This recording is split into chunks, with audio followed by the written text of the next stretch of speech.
into the ring.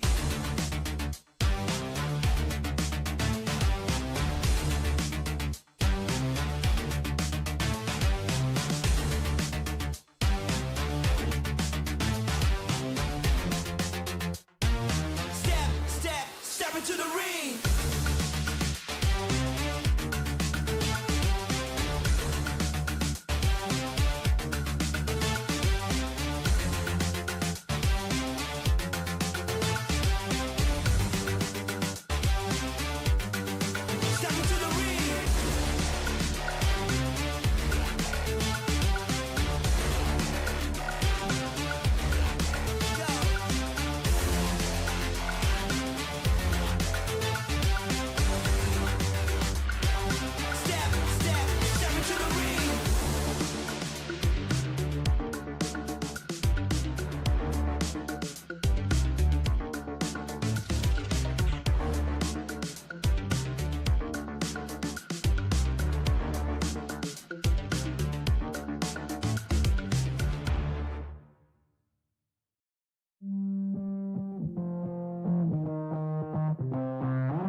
into the ring.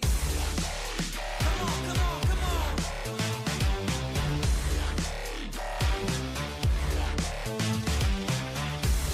Let's go.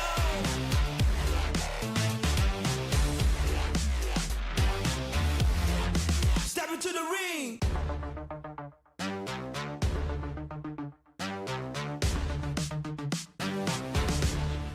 Step into the ring.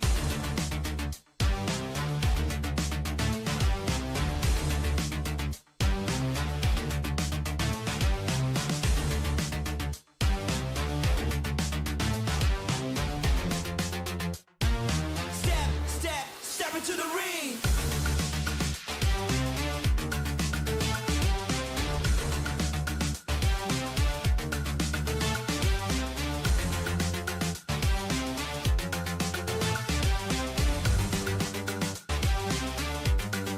Step into the ring.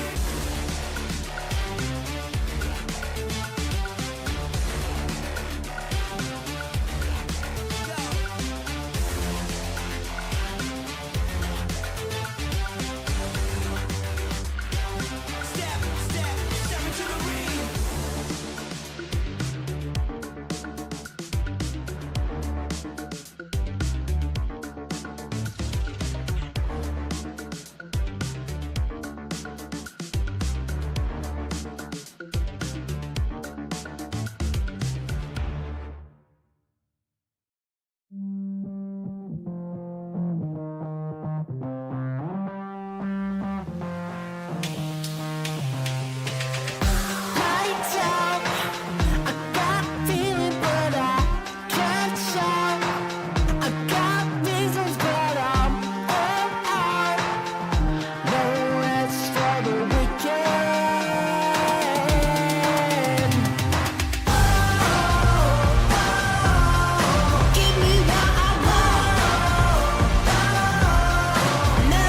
into the ring.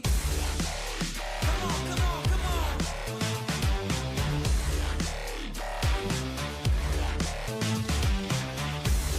Let's go.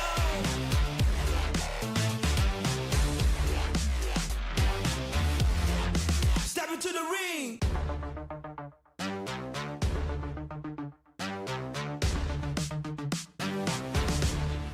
Step into the ring.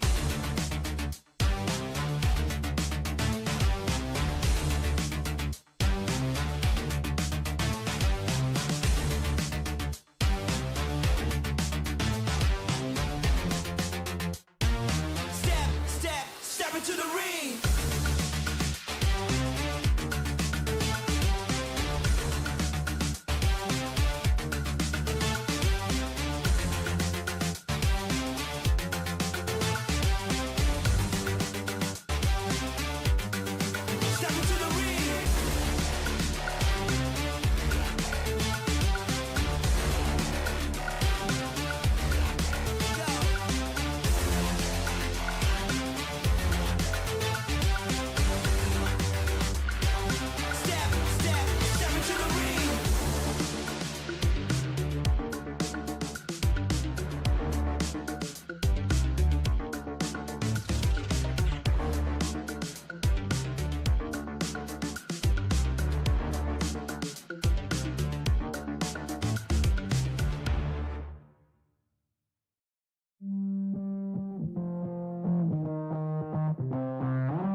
Well, we had a teaser yesterday, but today, the real deal will continue. Welcome back, ladies and gentlemen, to day number 2 of our grand finals in the Ruthless Invitational Showdown Season 11.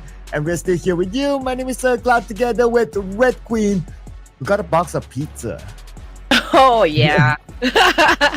So I'm I have full energy for today's set of matches, Sir Cloud. Pizza Hut just made sure that I'm well fed for today's event. And you're right, I will have to agree with you. Yesterday, it was kind of a slow and steady games, for most of the teams.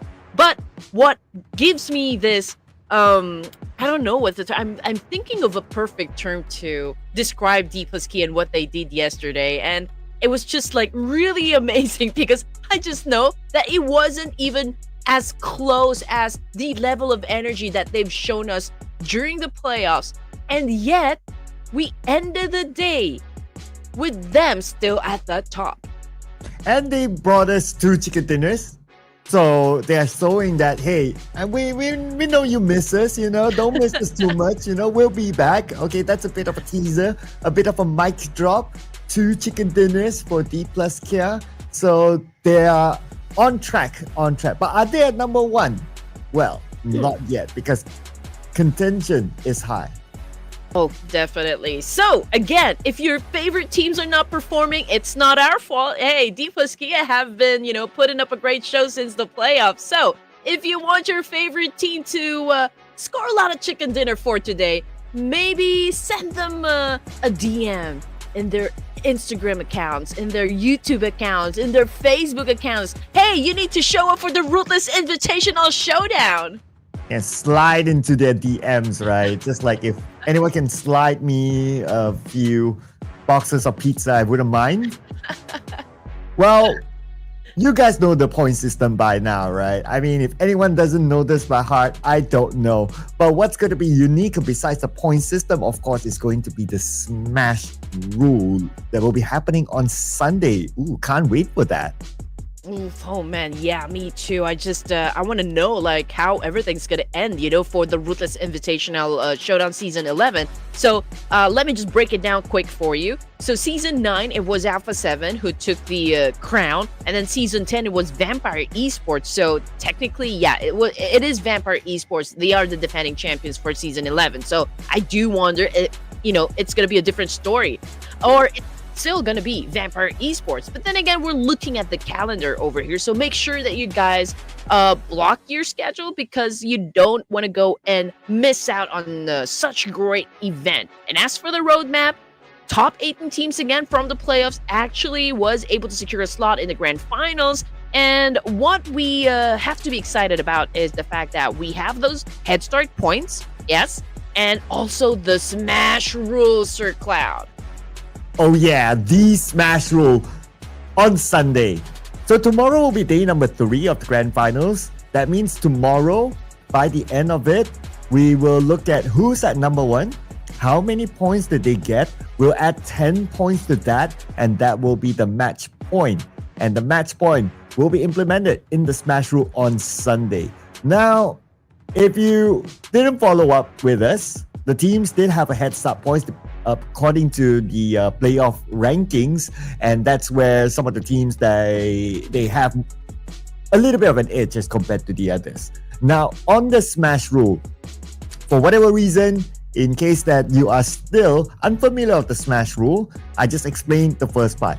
The second part of the Smash rule is that if anyone that reaches the match point and then in the next round they score a chicken dinner, the game ends. They will automatically be crowned the champions after that, and everyone else will be locked in their respective placement.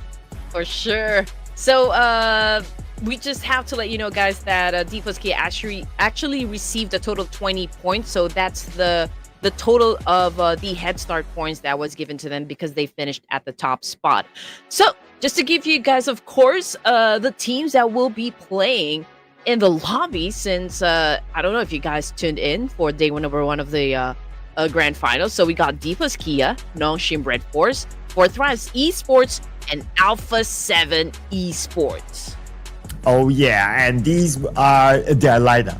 So for DPLUS Kia, we have not seen Forest at all, but I don't think they need to change their lineup because they are still very, very performing. And then you have a FaZe Clan. Yesterday, they did score a chicken dinner as well, or they almost scored a chicken dinner yesterday. And we have the other teams here on this page. RRQ comes in with a lot of pseudo names, but we are able to identify at least one of them. That's Nepeko. He does that every season for whatever reason. Oof. Oh man, yeah, you're absolutely right. So I'm just waiting to see if RQ is going to be stepping up today, Sir Cloud. Because we saw, RQ before in the previous tournaments, they can actually get 3 chicken dinners in a day. So maybe they can, do just the same. But we also have, of course, Indonesia's Bigetron By VITALITY. We got Sem9 from Malaysia. We got Vampire Esports, again, the defending champions. And yeah, so E-Arena and Talent Esports. Yeah, Talent.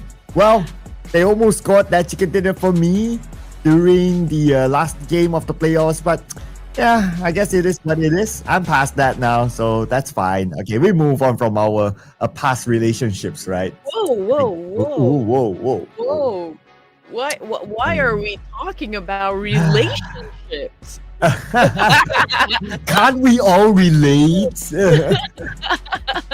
So speaking of relationships, maybe you can invite your special someone, right, to watch the Ruthless Invitational Showdown. Share the live broadcast to everyone, or maybe you can still invite your ex-girlfriends, ex-boyfriends. I don't know who you're gonna invite, but hey, this is gonna be an epic showdown. Oh yeah, absolutely right. Because today it's obviously day number 2. The fight continues on, and tomorrow will be important because the smash rule. What will be the match point, and how far will the gap be from the other teams? That's what we want to see tomorrow. And because yesterday the teams got to play, they already have adjusted themselves to the lobby. They would have taken a step back after yesterday's 6 games. They would have revisited the boards, and today we might see something different. Maybe a change of drop spots for some of the early fight teams.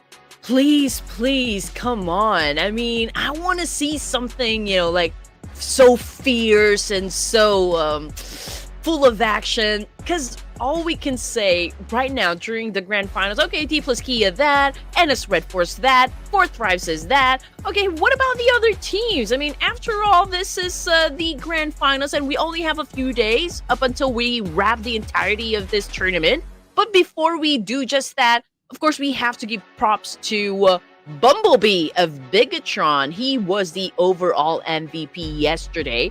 13 elimination points and 2,588 damage output. So again, don't forget, ladies and gents, that all you need to do is just maybe tag your favorite players and tag your favorite teams down there in the comment section and ask them, hey, are you guys prepared to fight today? Yeah, there's a reason why Bumblebee has his own movie, right? So Bumblebee is also the star of the first day of the grand finals with 13 eliminations, 2,588 damage. And we can expect to see him perform again today. But all the other players behind him, we can expect a good performance as well. FaZe Clan Shopper at number 2. Number 3 is going to be Frankie from Team Secret. Number 4 is going to be Falak from Fourth Thrives. And Fourth Thrives, they have 2 representatives here, including IQ at number 5. And just like what we mentioned yesterday, it's so amazing that we don't see any players coming from DPLUS Kia just yet. So perhaps, this players that we can see on the screen right now on the road to MVP may still be, the lineup up until the end of the grand finals. I mean, we don't exactly know. Again, we are all at the mercy of the teams, whether or not they're going to be performing for us. Yeah, so we'll see what sort of a performance will they put up today, or will we see the rise of page number 2 to come up? So that's something that we'll observe as well. Our overall fraggers, of course, Mr. Bumblebee is leading the chart, but he shared the same amount of eliminations as Falak and as E-Arena Sakura, aka 456. But what differentiates them is the amount of damage output. And then you have Sena from Alpha7, and then you have IQ with 10 eliminations. Now, again, with the fact that 4 tries, they have 2 representatives up here, that means the average points collected by eliminations is high, and that puts them at number 4 for now, but they're not far away from number 1 yet. And of course, this is what you guys have been waiting for, the overall rankings. Okay, a total of 80 points for DPLUS Kia. They already have 2 chicken dinners, followed by FaZe. We also got Alpha7 over here, 4 Thrives, and Team Secret. So those are the top 5 teams that we have so far. And it's Redforce, E-Arena, BTR, GLU Squad. Yeah, they're trying to catch up. But yeah, GLU was able to move up 1 rank. So I guess it's slow and steady as well for the side of GLU. Yeah, and on page number 2, we have a significant move here for HORAA Esports. They go up 5 notches to currently at number 10. So they're knocking on the door on page number 1. But on the other hand, VOIN Donkey and Talon, they have been side by side with each other for the longest time. And I'm sure these 2 teams, they want to break away from that. Oh, yeah. So I do wonder if there's going to be some sort of resurgence coming from Vampire, VOIN Donkey, and even Talon Esports. I mean, they've already gone through the first broadcast yesterday, so perhaps we talked about like what kind of rotations they're prepared to do for today's set of matches. And again, this is how things are gonna go down. We're gonna start things off in Erangel for match number 7, and then 2 Miramars, 2 Erangels in between, and then we're gonna cap things off in Miramar for our final round this evening. Yeah, the map sequence is going to be as per yesterday. And because we only have a fixed 18 teams, so no group rotation, all 18 teams will be playing every single match. So you can expect to see your favorite team in every single round. That means don't leave your seats, ladies and gentlemen. You don't want to miss out on any action from your favorite team. You don't. And you know what? If you did miss some of the action that happened yesterday, the reason why Bumblebee is the MVP, well, we did see him at some point scored 6-7 elimination points for himself. I believe that was in Miramar. So yeah, this guy's pretty dangerous. And again, a great addition to the lineup of BTR. We don't even know if he's going to really play as a first stringer, or perhaps, he's still part of the academy team of BTR. We still don't know. But what I know is that I have a 1-point lead against Sir Cloud and Prod. Okay, let's see if that number will change today. All right, let's see. Now we have to do our due diligence. So,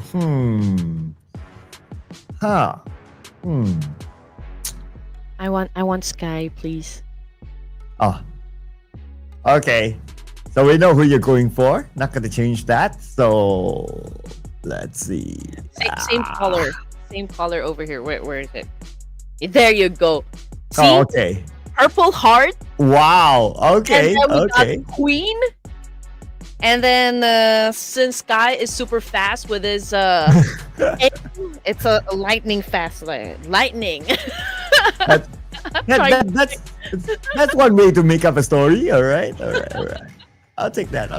Okay. So experts are going for DPLUS Kia. So let's go for. I'll go for. Oh man, these are like the heavy hitters, in the battlefield. I mean, no doubt for Thrives, Falak's been stepping up, from the get-go. Since the playoffs, this guy's not disappointing the fans. DPLUS Kia, again, I already ran out of adjectives on how describe DPLUS Kia. But 4 Thrives. 40. Four Thrives, there you go. But as for me, just like what I always say, for the first game, I'm always going to put my fate on HORAA Esports. So let's go, Sky! Okay, so that's our prediction for the first round. How about you guys watching at home? What are your predictions? Put it in the comment section. We want to see the strength of the fandom for every team out there to make noise in the comment section. Come on, put it out there. Put it out there. Put it in, and lock it in. You know, I do want is going to be playing today. I also see, you know, a lot of you down there in the comment section asking if Federalis is going to play today. You know what? Honestly, I'm not sure if we're going to see Federalis play today, just because I know that he is still here in the Philippines. Yeah, I mean, he's still posting his stories of like doing, you know, just having fun with his buddies and going around partying and all that. Yeah, I mean, I doubt that he will be playing. I mean, he deserves a break anyway. So yeah, he'll let his other teammates just do whatever he needs to do. Oh man! But what we need you to do is make a lot of noise down there in the comment section, and again, just shower your favorite teams with love and support and energy as well, because they're gonna need it. Imagine these guys are gonna be playing 4 matches today, so just make sure that they're gonna play 6 matches. Andy, what's wrong with you? Yeah, they're gonna play 6 matches today, so it's sometimes can be exhausting, so just make sure that you guys show your support. Yes, so the way to put in your support is, besides putting in your support for your favorite team, spamming the comment section with your respective icons, whether it's the hearts, whether it's the flags, it's also to subscribe. If you have not subscribed, do subscribe. We need more subscribers, okay? We need to hit that 1 million so that we can have that LAN event. Oh yeah, you know, I've been looking forward to that one. And you did propose an idea to Ruthless yesterday that if we can have the LAN event in Thailand, I'm definitely gonna come. Yeah, you have it there. And then right after that, the players remain there to continue on for PMGC. It's a good idea, right? So it's like, it's not like you come for just one event. You travel once or 2 events. That's efficiency. That's time saving. Yeah, so make sure that you give Ruthless Esports a follow and just hit their subscribe button for their YouTube channel, again, to support the community and also not to miss any updates whatever within the tournament and also within the community. And who knows, maybe, just maybe, with all of your support, we can even produce a LAN tournament for this. So yeah, it's gonna be great because we will be able to feel your energy. We will be with you as you go and cheer for everyone. Oh yeah, definitely. We want to feel the energy of everyone, right? So come on, make it happen by subscribing. Put in your support by subscribing. It doesn't cost you guys anything, right? Yeah.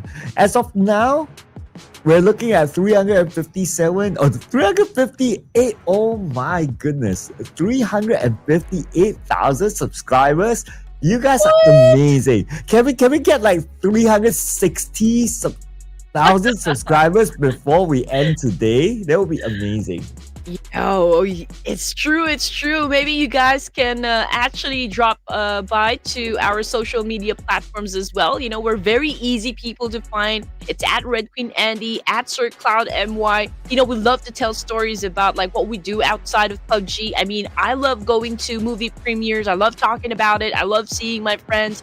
And I also would like to show you some of the other hobbies that I want, some of my other passions, so to speak. And as for SirCloud, this guy's a walking PUBG encyclopedia, and also, I mean, he's a legit published author. Oh no, let's not expose me. But yeah, I do try to share information as well to everyone. So do give us both a follow. We would love that. Thank you so much. Yeah, but anyway, now we will be following the journey of the players, starting off with game number 1, day number 2 of the grand finals. Of course, it's going to be the OG map of Erangel. White path from the south of military base all the way up to the northern side of where shooting range is at. Let's go! Woo! Let's go! And you know what? If you guys are gonna focus your attention over to the left side of the screen, we can see the players that, you know, very eager to get those titles, of course, for the tournament.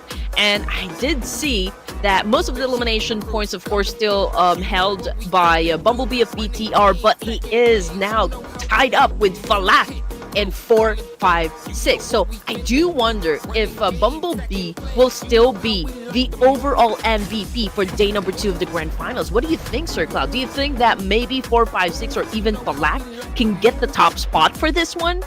Oh, I mean, they are challenging. They are challenging Bumblebee, right? And 4 thrice overall, they're currently placing themselves higher than BTR. So if you put all the map together, there's a chance that you could overtake Bumblebee. But I'm starting to hear gunshots. I wonder where that's from. Oh yeah, I'm already curious as well. But I do see a lot of Pinoys down there in the comment section. So please let me see your presence down there and maybe spam the comment section with the Filipino flag. But I know that you guys are here because of Federales. So yeah, please show us your energy down there in the comment section. So let's go. Anyway, we did hear some gunshots happen, but I'm checking everyone. I believe there's still a complete squad. I haven't seen anyone gotten the first blood just yet, so perhaps everyone is still safe. However, we got Yangon Galacticos over here. We got Master Smile, and he's trying to put down NC2 from that distance. Yeah, it's going to be the same arrangement for Yangon Galacticos in South Jogopul and E-Arena as well. But GLU Squad is not here. Oh. So I wonder where they are now. GLU Squad. Okay, I believe they are over at the far west side of the map. Pretty close to Vampire Esports, who is down there at Primorsk. They're also close with Vikings, staying over at Gatka. So yeah, maybe it's a different tactic, you know, that will be coming from GLU. We just have to wait up until they make their rotations. But so far, we do have a portion of the military island included in the zone. And RQ is the team that's been looting and going around a military base as well. I mean, we also got Team Secret in the south part area of Erangel. However, they are down there at Novo. Yeah, that's a regular drop spot. So they're in the comfort of their home now. So I guess other than what we heard the first few gunshots, there are no other early fights. Oh, we're at 71 players because 4 thrice is actually playing as a trio. I see. What? Okay. All right. So now we also get a better view of where GLU Squad is at. So they are on the left side of the map around the area hospital. So I guess they are done fighting in the south of Jogopul, which is fine. Maybe they don't want to risk losing members, you know, at an early onset. If I remember it correctly, they always have an engagement up against Yangon Galacticos. So this time that's not going to happen. Yangon Galacticos, however, might have an exchange up against the Arena, and this is what we were talking about just now. NC2 did a massive spray with an N416, and Yangon Galacticos is all ready, of course, to hunt him down and take that point. It's interesting that Yangon Galacticos didn't really need to rotate to the left side of the map, but they decided to. I guess they just want to fight with NC2, and he's alone. Joker on his way in Yangon Galacticos. Now sharing the same house as NC2, but Joker is not making the frontal approach yet. But NC2 does have support from his teammates, I believe. Perhaps on the other side of the road. Okay, yeah, Mormon is there. So Mormon was the one to pull the trigger earlier. And just look at what NC2 is actually doing right now. I mean, he is sticking close to the entry point at the rooftop. He's holding a shotgun, which is, of course, a perfect weapon to have. I mean, you could probably even potentially shut down at least 2 players of Yangon Galacticos should they decide to actually come after him. But he gave up that location, and we can see that Say Cloud's been getting some damage coming from Joker this time. And the fight will continue on. Joker spraying down. And Tony K now approaching Murnat. He's by himself now. And then he's being cooked up. So Myrna has to back off in case Case nade lands on the Myrna, but he will still lob that nade and he will land beautifully on the Myrna as he U-turns back. And now E-Arena rush in, Myrna taken out. Yep, tourniquet, perfect timing, brutal shot. So that is a point done onto the side of E-Arena. Now, Yangon Galacticos playing at a deficit over here. It's a 3v4 situation. But let's see if they can turn the tables up against E-Arena. It all boils down to how good the execution will be coming from Yangon. We can see NC2's trying to flush out St. Cloud, and he was on point! Ooh, that was a beautiful nade. And because of that now, they have a huge advantage against Yangon Galacticos. Unless Smile can come out with a clutch. And only by Tourniquet will secure that elimination point. That's only Smile and Romeo Boy. Romeo Boy with the Scar L on the other building. Or Smile with the S12K. Very clutchable weapon, but here comes Joker. Whoa! Nicely done by Master Smile. However, he gets tagged as well. So great follow through coming from E-Arena. And that's a confirmation. Master Smile already out of the game here. And again, we have E-Arena with the upper hand advantage. And now they're hunting down the last player remaining for the side of Yangon Galacticos, and that would be Romeo Boy. And Tourniquet now at the forefront hunting Romeo Boy. They know that he's alone on the other building. And that one nade by NC2 is a message to Yangon Galacticos telling them that you want to hunt me? Now I hunt you back.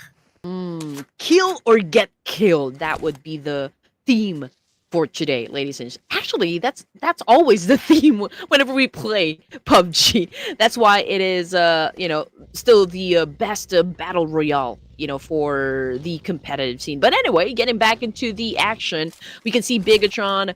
They're still doing some of the looting inside the zone. I believe they're already inside the circle. Yeah, they're around the probably school area. Okay, they're up north, and HORAA Esports might have a collision with them, and even VOIN Donkey. So let's see if that's exactly what's going to happen. But those teams that are staying in the military base already went back to the main peninsula, Sir Cloud.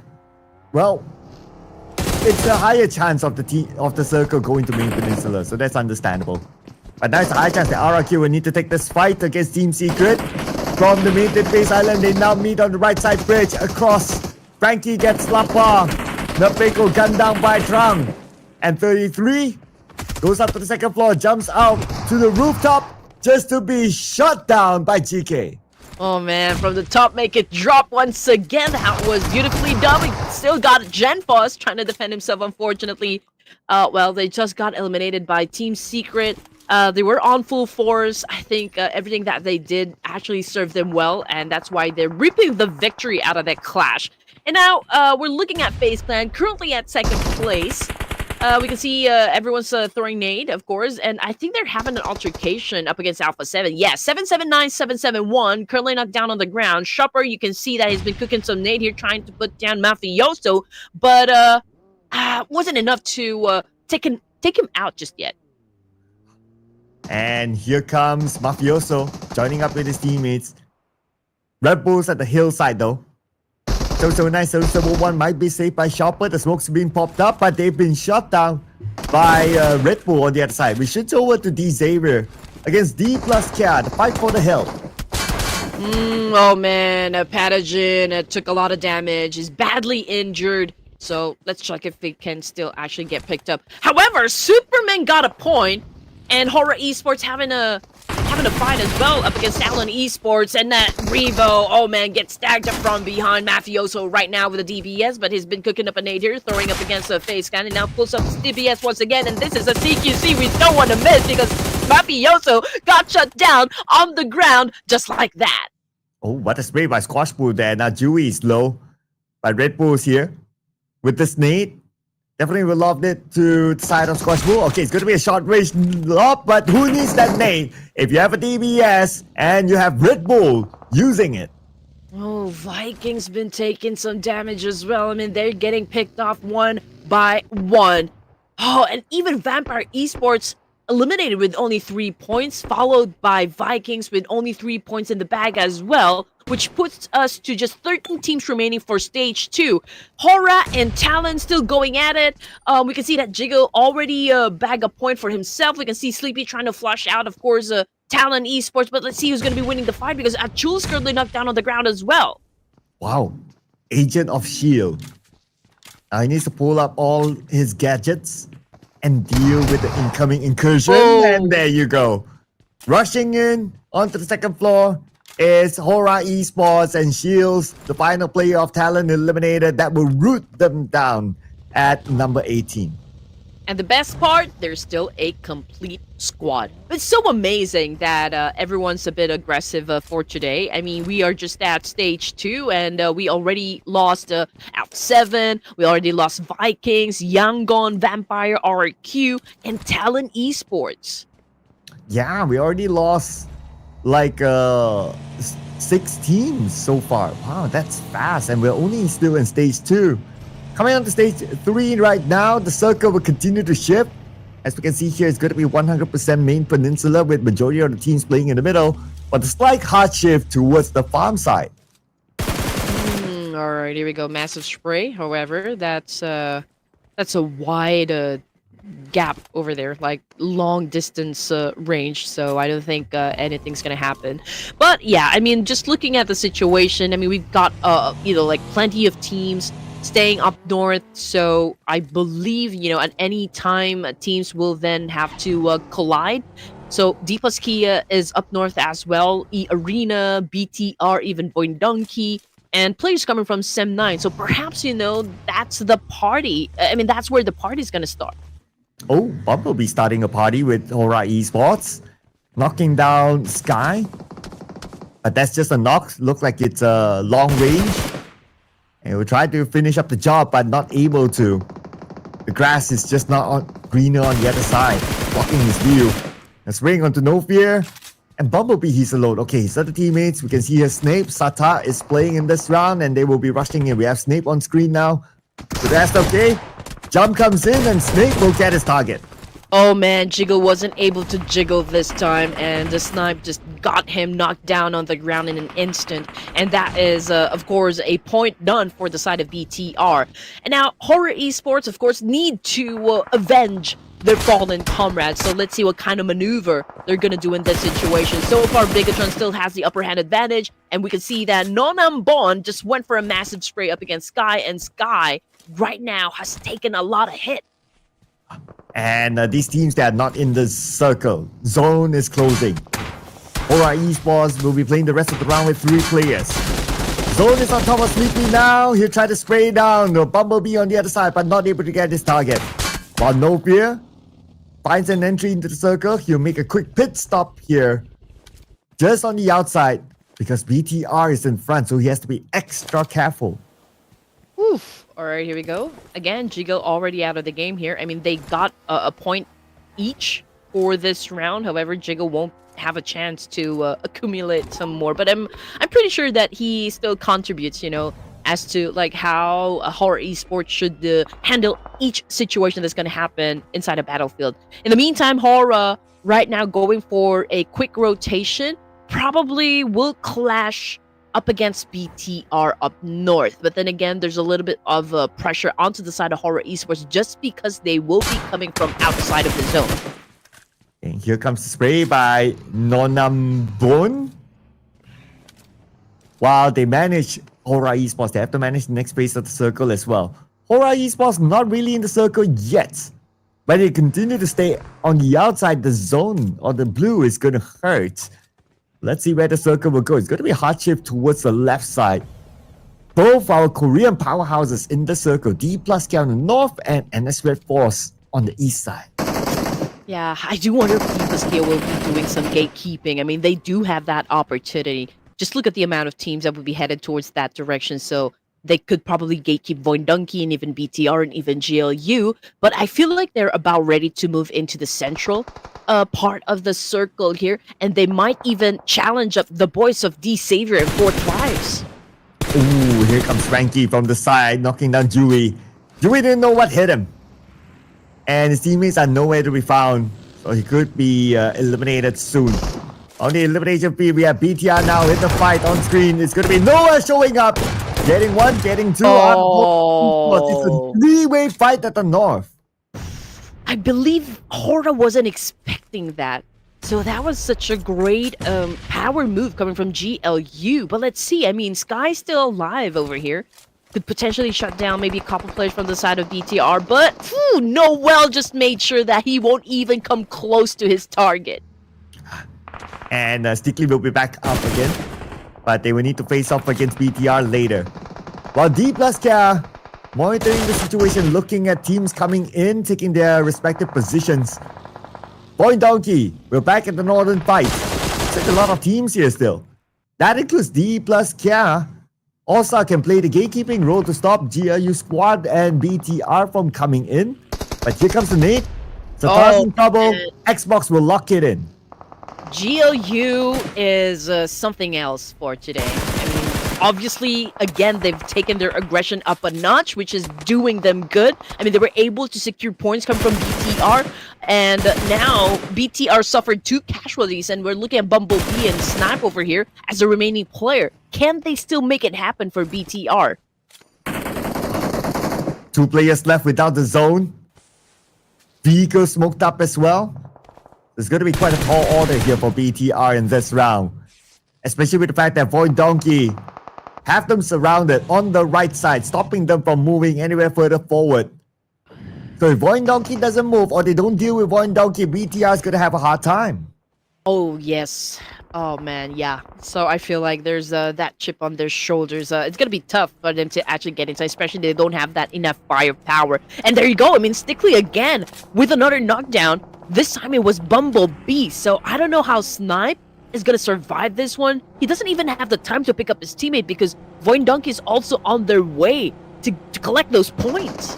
Yeah, and VOIN Donkey wants to finish up the job. They want the points for themselves because they don't want to see themselves in page number 2. But there's no chance. No way he's going to be able to get out of this. I mean, even the blue is on top of him now. So I don't know about this. Yeah, it's a matter of time. But won't go down without a fight. Yeah, Snipe is still trying to defend himself effectively, I can say. He's been getting some damage coming from Zeta with all those nades, but yeah, he is still surviving over here. Let's see if he can actually get across. Now, Zeta obviously is just waiting for Snipe to step into the zone, and there you go. He found an angle and capitalized on that one and was able to get it done. Oh, but it was Stickley that stole away that elimination point. Okay. Well, either way, it's BTR eliminated, unfortunately. Now the teams on the outside of the circle at the north will need to come in. And we can expect GLU Squad to not take a direct rotation in because they saw VOIN Donkey there, so they don't want to clash while they are trying to get into the circle. On the elimination feed, Team Secret. One player just got knocked down, but not eliminated yet. Again, it's one of those long-range knocks. 10 teams for stage 5 over here. And again, DPLUS Kia now at 3 points, FaZe with 4. I believe the highest would be GLU Squad with 6 here. Okay, just looking at the situation again, the best I can say would be maybe DPLUS Kia going up against D-Savior or maybe even 4th Rise. But over to the east side, in the farm area, that would be Sem9 and Team Secret. Oh, speaking of Sem9, now we have them on screen. Nice jump shot by Mamparang, but Mamparang immediately knocked down by Zerus. Fearon gets GK. And Zerus now, he's pretty low, but he managed to heal up in time. Fearon SLK, Zerus, same weapon as well. Here comes the jump shot by Zerus. He will take down Fearon. Frankie and Trang will be revived. Great execution coming from Team Secret, collecting all of those points. They did win the fight, and now I don't think any team will be stopping them from getting inside the zone this time. And as for Ruthless Redforce, they're pretty quiet. You know, they're not getting into any engagements whatsoever. They're over here at the south side, close to FaZe Clan. So maybe they could find a Red Bull in this situation and try to take him down. And just like what we mentioned, of course, that would be XZY. I think he knows exactly where Red Bull is. Oh, Noel. Oh, he prone just in time. And now XZY can scope and shoot him down. So technically he's still alive, but he's very low. XZY is going to pick his target. It's going to be Red Bull on the other side. One nade. Does not connect. But XY, oh, he's being shot at. I wonder who's shooting him. Who else? Oh, it could have been from the left side. But anyway, XY, he dealt with it. And now he's alright.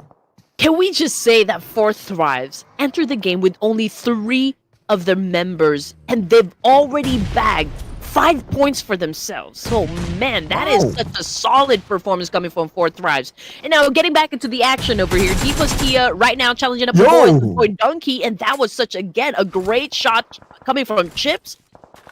DPLUS Kia still putting up a show.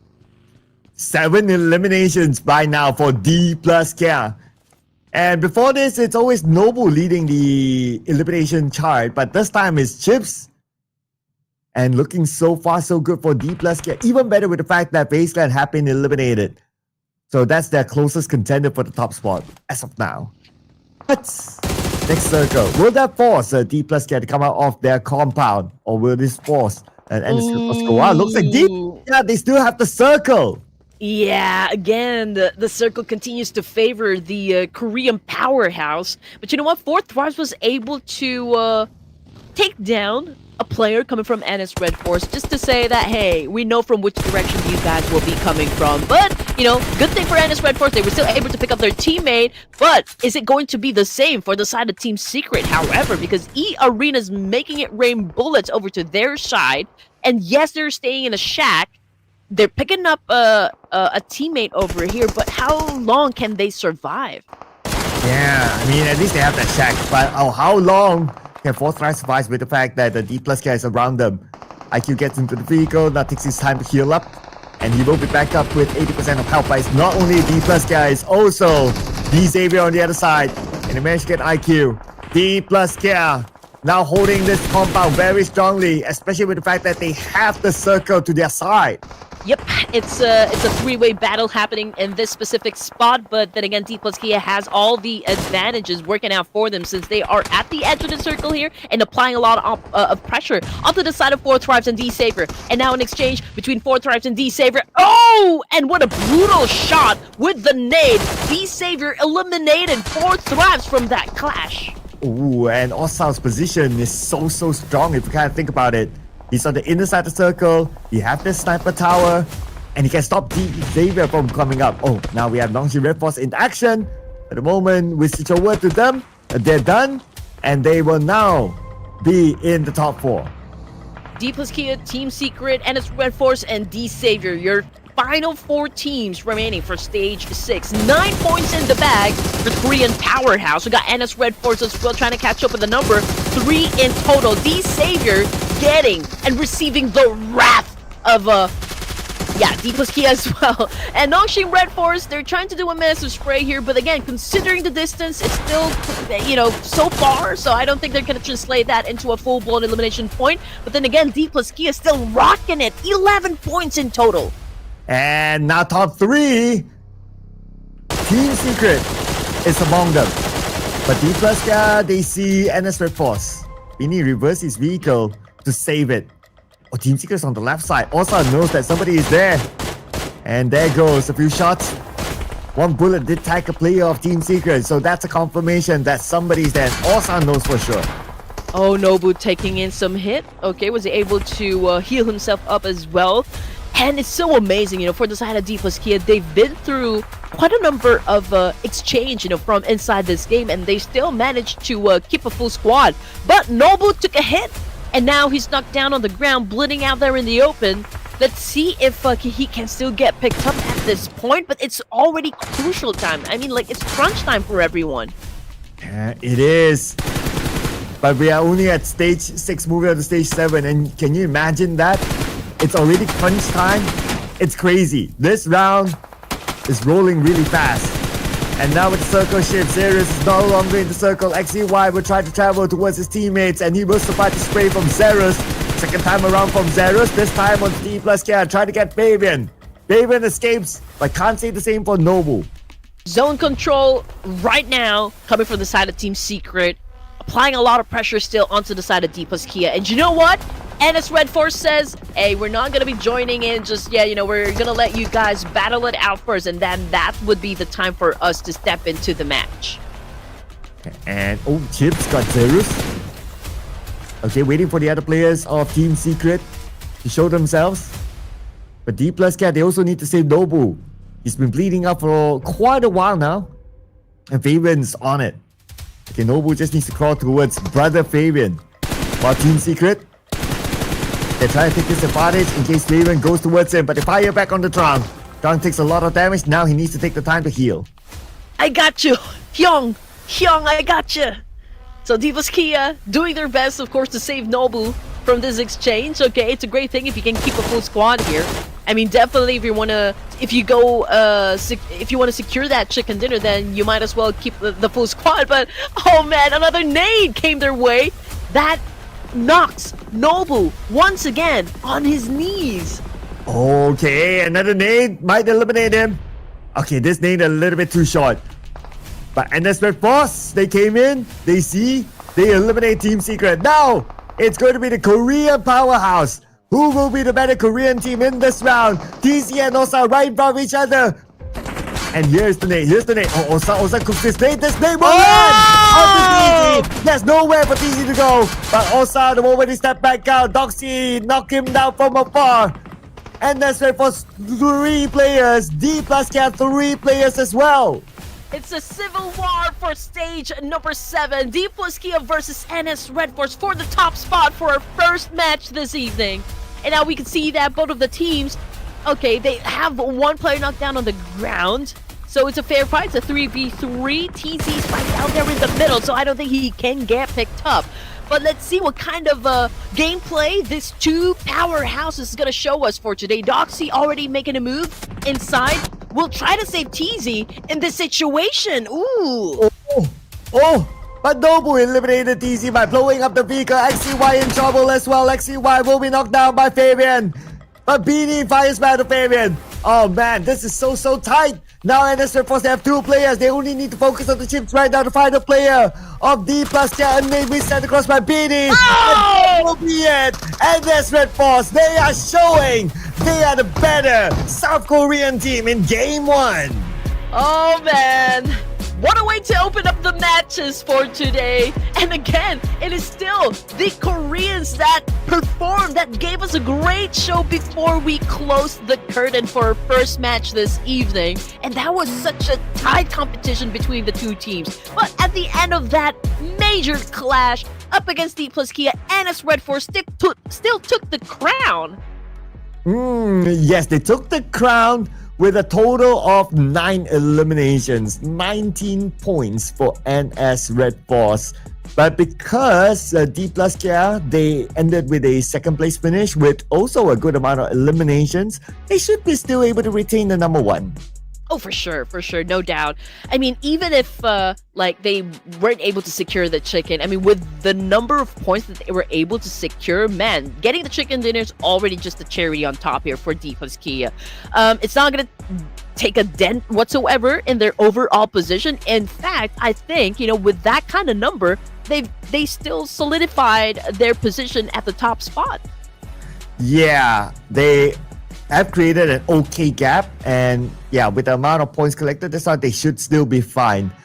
But NS Redforce slowly climbing up again, and at some point they were at the podium spot. So with this kind of performance, who knows? But by looking at the teams to watch, since we put DPLUS Kia in front of NS Redforce in terms of overall points collected, it's surely DPLUS Kia getting more as compared to NS Redforce. Yeah, I mean, if we're really going to compare the 2 here, I mean, obviously NS Redforce focused on getting those placement points first, right? Before they actually engaged in the fight. So the elimination points came in at 2nd, you know. And DPLUS Kia, I can say that, you know, at this point in the competition, Sir Cloud, they are, you know, the team is well-rounded. You know, they're pretty balanced. And they're so good at it that they can end the game with a double-digit elimination points and even secure the chicken dinner. So again, what will it take for DPLUS Kia to get stopped? Yeah, I know, right? What does it take for DPLUS Kia to get stopped? But I can't answer that now. It's such a hard question to answer. But what I can answer is that our experts got a point. And our MVP this time also got an MVP point. That is Chips with 6 eliminations, 917 damage. So we kind of think about it. By now, every single player from DPLUS Kia has got an MVP for themselves. Oh, you're right. You're right. And again, I think I have to say this, Sir Cloud. I feel like, both DPLUS Kia and NS Redforce, they're not in a competition with any other teams here. I feel like they're just in competition between themselves, right? Okay, if DPLUS Kia secures a chicken dinner, you best bet that NS Redforce will secure the chicken dinner in the next round. And it's kind of a tug and war between these two teams. So again, we are waiting for any other teams that would step up, like it would be a major plot twist if like DPLUS Kia or NS Redforce won't win the entirety of this tournament. I mean, I would literally flip. And that's the fun of the Smash rule, right? Oh yeah. Yeah, that's the fun of the Smash rule. You could have like 1,000,000 points, but if someone else with 100 points scores the Smash rule, they win. So that is the brutality of the Smash rule, and that will happen on Sunday. So make sure you stay tuned, ladies and gentlemen. Yeah. Now on the match leaderboard, DPLUS Kia 20 points. Nongshim Redforce 19 points, Team Secret 13 points. So tons of points pulled out to the top, leaving teams like Talon and RRQ without any points. Yeah, maybe DPLUS Kia, what they're doing right now is really rushing to complete the match point so that they'll have they'll have plenty of chance to actually secure the chicken dinner. Which is, of course, if they continue on playing at this kind of pace, they could probably do so and end, the spot. So then again, this is already a challenge for the other teams. NS Redforce as well as DPLUS Kia, they're doing absolutely great. I mean, I think the perfect term to use right now, with the kind of performance we're seeing, coming from both of the Korean teams, it's absolute cinema. That has been the term recently, I noticed. I wonder where that came from. Is that a Gen Z thing? I don't even know. Okay. But I've been seeing that a lot. Absolute cinema. Well, if you manage to score 100 points in total as of now, you are definitely absolute cinema. So they have created this 24-point gap between themselves, DPLUS Kia, and also FaZe Clan. So that's about a round's worth of points. And I would also like to commend Fourth Thrives. Again, they got in the game with only 3 of their members, and they still was able to perform phenomenally. It's a top-notch performance, and they were able to still secure a lot of points, for this round. And hence, they're still at the top 4 in the overall rankings. And now, looking at the second page, we only have Vampire Esports and D-Saver that moved up a couple of ranks here, but it's still, the same for VOIN Donkey and Talon Esports, especially Talon. They got eliminated during the first match without even securing any points at all. So they are practically a non-mover at the bottom. Yeah, and even though we did see a bit of a performance here by VOIN Donkey, but they only managed to score 3 points, that means that their placement at the bottom, number 17, does not change. So they're still holding hands with Talon down there. Well, we don't know when that will be broken. For us to know is to find out in the next match. But before we head on to the next match, as usual, we'll be taking a short break. See you guys after this.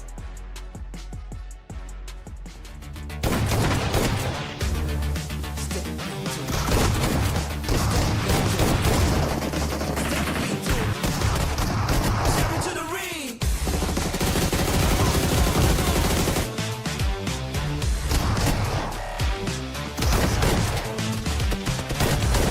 Let's go.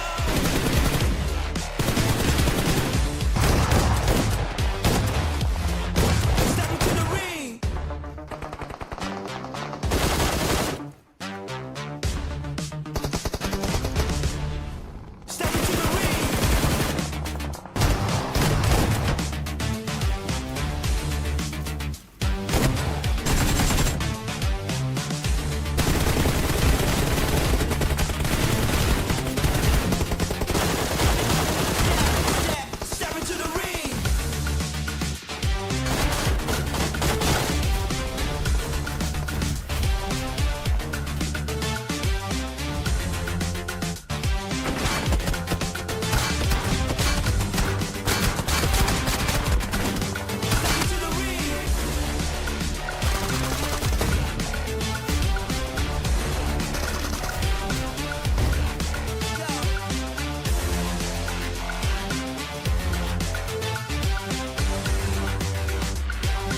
you guys ready for match number 2? Because that was an explosive round 1 in Erangel. Welcome back to the Ruthless Invitational Showdown Season 11 with your favorite casters, Red Queen and Sir Cloud.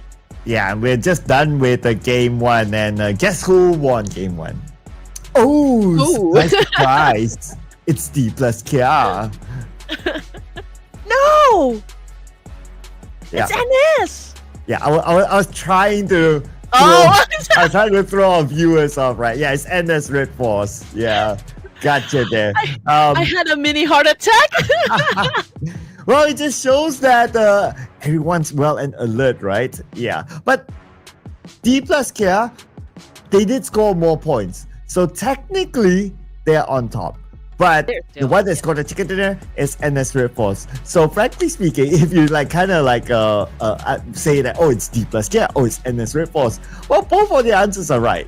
Oh yeah. So don't go saying that, oh, Sir Cloud, Red Queen is so biased because they always talk about DPLUS Kia, they always talk about NS Redforce, blah blah blah blah blah. They talk about HORAA. Man, I mean, the teams are performing. Those are the teams that are currently at the top. Even Fourth Tribes, they played and entered the match number 1 with only 3 of their members and still was able to clutch and get some points, for the whole team. So that's why, again, we are going to give the spotlight and we're going to give the credit where credit is due. So if you want your favorite team again to perform, or if you want us to talk about your team, maybe tag them, send them a message. Hey, you need to show up for the Ruthless Invitational Showdown.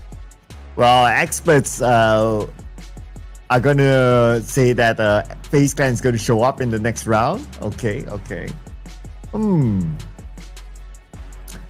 I'm gonna lock in DPLUS Kia now. It's time. It's time. After missing out the chicken dinner, they must be telling themselves that, you know what? It's time. Okay, it's time. Okay. So we're gonna have our second match in Miramar. So I'm just thinking. Okay, I'm just trying to. Okay, think of which team is in the mood. I'm gonna give Alpha7 a chance. Okay. Alpha7. Alpha7. Yep. Maybe, just maybe in the mood to score some points for today. I mean, we haven't yet to experience the prowess that is Alpha7. So perhaps we can see just that for match number 2. The Samba boys. All right, let's go. Let's see. I mean, they did put in a interesting show in game number 1, but of course we're going to switch the map into Miramar after this. We did see a switch of drop spots for some of the teams in Erangel as compared to yesterday. So it might be the same case for Miramar as well. So that's something that we will find out later. But if we were to zoom in into Miramar, the common clash points, I would say lost learners has been a frequent clash point. So maybe teams might want to consider to go somewhere else rather than just forcing themselves into lost learners. Yeah. I mean, if you have been losing the drop clashes, I mean, maybe it's time to consider for you to maybe choose another drop spot, or maybe it's nice to have plan A to plan Z. Always need to have the contingency plan, right? And again, it's not a shame. If you mix your tactics and your strategy and just maybe go for another rotation, go for another area, I think it's good because it's still all part of the game. I mean, if something's not working out clearly, then you need to go back to the drawing board and come up with a much more effective plan. Yeah, it's quite clear, right? And I'm sure the teams will track their own progress in every round. Okay, which round we go out early, which round we don't go out early. And it will be quite clear to the teams themselves once they take a look at the data, once they analyze stuff and they know that, okay, maybe this is not working out for us. So expect the changes to happen here inside of Miramar. It's going to be day number 2 of the grand finals, and we're going to play 2 Miramars back-to-back before we switch back into Erangel. So don't get confused with the matches, ladies and gentlemen. This is match number 8, and it's Miramar. Let's go. Oof, it's gonna be hot, and I think that, it's even gonna get hotter as, as we watch the teams go for their scores for match number 2 in Miramar. And here's the flight path here. This is somewhere at the north. Yeah, it's from the north, so we're gonna pass by Torre Ahumada all the way down to the south side of Los Lunas. So again, Los Lunas, one of the heavily contested spots, is just above the flight path. So this is where we will get to see if teams in Los Lunas do change their drop spot or they still want to challenge for it. Oh, yeah, you're absolutely right. But, the flight pad, Los Leones, is just right directly below it. So, yeah, I do expect this place to be highly populated. And we did see a shuffle happen when it comes to a player with the most elimination points. And I believe now we see a couple of names now coming from DPLUS Kia. If I'm not mistaken, it's DPLUS Kia right now holding the title with the most elimination points. So I do wonder if that is going to change still, for today. But anyway, okay, most of the teams have already opened up their parachutes. We can see HORAA Esports already down on the ground and picking up some vehicles for themselves. But as for Alpha7 and even VOIN Donkey, I believe they're going to be starting the fight here, Sir Cloud. Oh, but Circle is going to be at the south. So, okay, because the Circle is down there, then it will make sense for if teams still want to go to Los Lunas. But it might pull out of Los Lunas because it's only stage 1 Circle and we have some water in it. So if the Circle does pull all the way down to the beach side, that will be the best. But inside of Alpha, we're going to see a early fight here involving GLU Squad and also 7-9. Okay, here we go. KF making a move, and there you go with a micro Uzi, effectively done shutting down a player. GLU again with a drop clash up against M9 over here. Mampa goes down courtesy of Hexus. GLU Squad, I believe they have eliminated 7-9. Yeah, so 7-9 becomes the first team to be eliminated. Unfortunately, no points at all for them. 0 points in El Azaha. So since we're going to play a back-to-back Miramar, so perhaps something for 7-9 to consider in where they want to drop in the next round. And you know what? Again, GLU is really aggressive. Since match number 1 here, I just wish that they could be consistent. At this kind of pace. I mean, no doubt. They're really gonna be scoring a lot of points if this is the pace that they are showing us. But getting back into the action, it's VOIN Donkey versus Alpha7 up north. Okay, let's see which team is going to commit the first mistake. We can see Revo's been taking in some damage. And now a nade is being thrown to flush out Zeta, but it's too far. Yeah, and he's in the building, so he has extra protection. But Alpha7 now surrounding VOIN Donkey. Pretty much have nowhere to escape. The moment they step out, they will meet a player of Alpha7. Here comes the rest of VOIN Donkey on their way. But Alpha7 are closing in. But from behind, the moment Gachoa and Razak arrive, got gunned down immediately. Obviously, VOIN Donkey's defense is already weakened just because of the fact that we already have a couple players from their sides already knocked down on the ground, and that's a confirmation. Gakor already taken out of the equation. Rivo right now holding a smoke. Okay, I thought he was holding a nade, but nope. But coming off the kill feed, Superman making a move up against D-Saver, shutting down DX4, or aka Lamborghini. Ooh! A potato shut down though. Hell! And that's Revo slicing up the potato, making chips out of him. Oh, chips is in DPLUS cap, but never mind about that. Final player of VOIN Donkey surrounded by Alpha7. Let's see what sort of clutch plays can he come up with. Oh, okay, that's one. That's it. With the shotgun. Okay, now Revo and Mafioso, will they rush him? But because it's a shotgun, so they don't really want to rush. But then again, they dealt with him behind.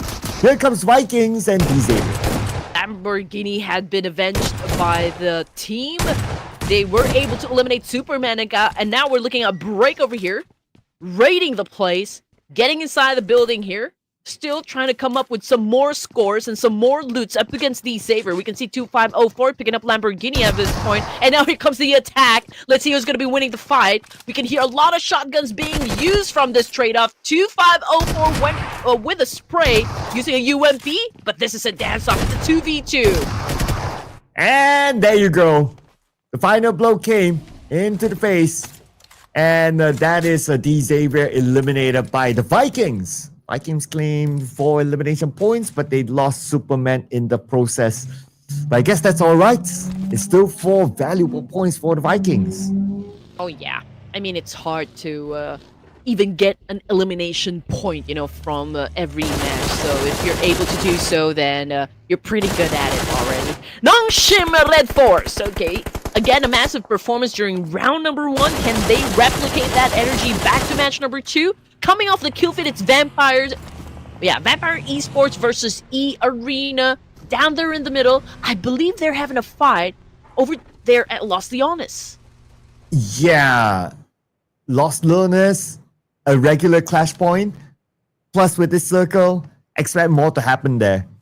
But let's see where stage 2 will go later. For E Arena, playing without Turney K. If NC2 can get attack onto Vampire Esports, is scoping down on the vehicle. Or Momo is going to come in from the other side. Oh, Shreps sees him. Position compromise by Shreps. Who's shooting at him? Oh, it's Joker with a mini 14. Yeah, great spot coming from Joker. Okay, again, that's how good they are when it comes to extracting information and just really scouting up the place. And here comes Moorman right now, doing a massive spray up against Miola, but not hitting him just yet. Yeah. Not able to get a knock. But they also don't have a man advantage because they don't have Turney K. Anyway, Moment now. Is he going to go and rush in?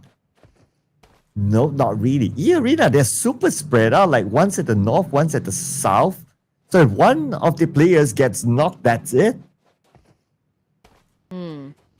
Okay, NC2 still trying to pick up some more information and probably thinking, okay, how should we approach this one? Should we lure them out or should we crash this warehouse? But anyway, oh man, Onzen not having a good time at this point because he's currently knocked down on the ground. But that was an effective nade coming from Miola. What a nade. While he was running, that was amazing. But okay, now they need to save Onzen's. Momon is still down on the ground. Ventores hikes up to the high ground. NC2 will be in front of him. But Joker from the side will save NC2. And Ventores will be now down. Mela is going to be the final player for Vampire Esports.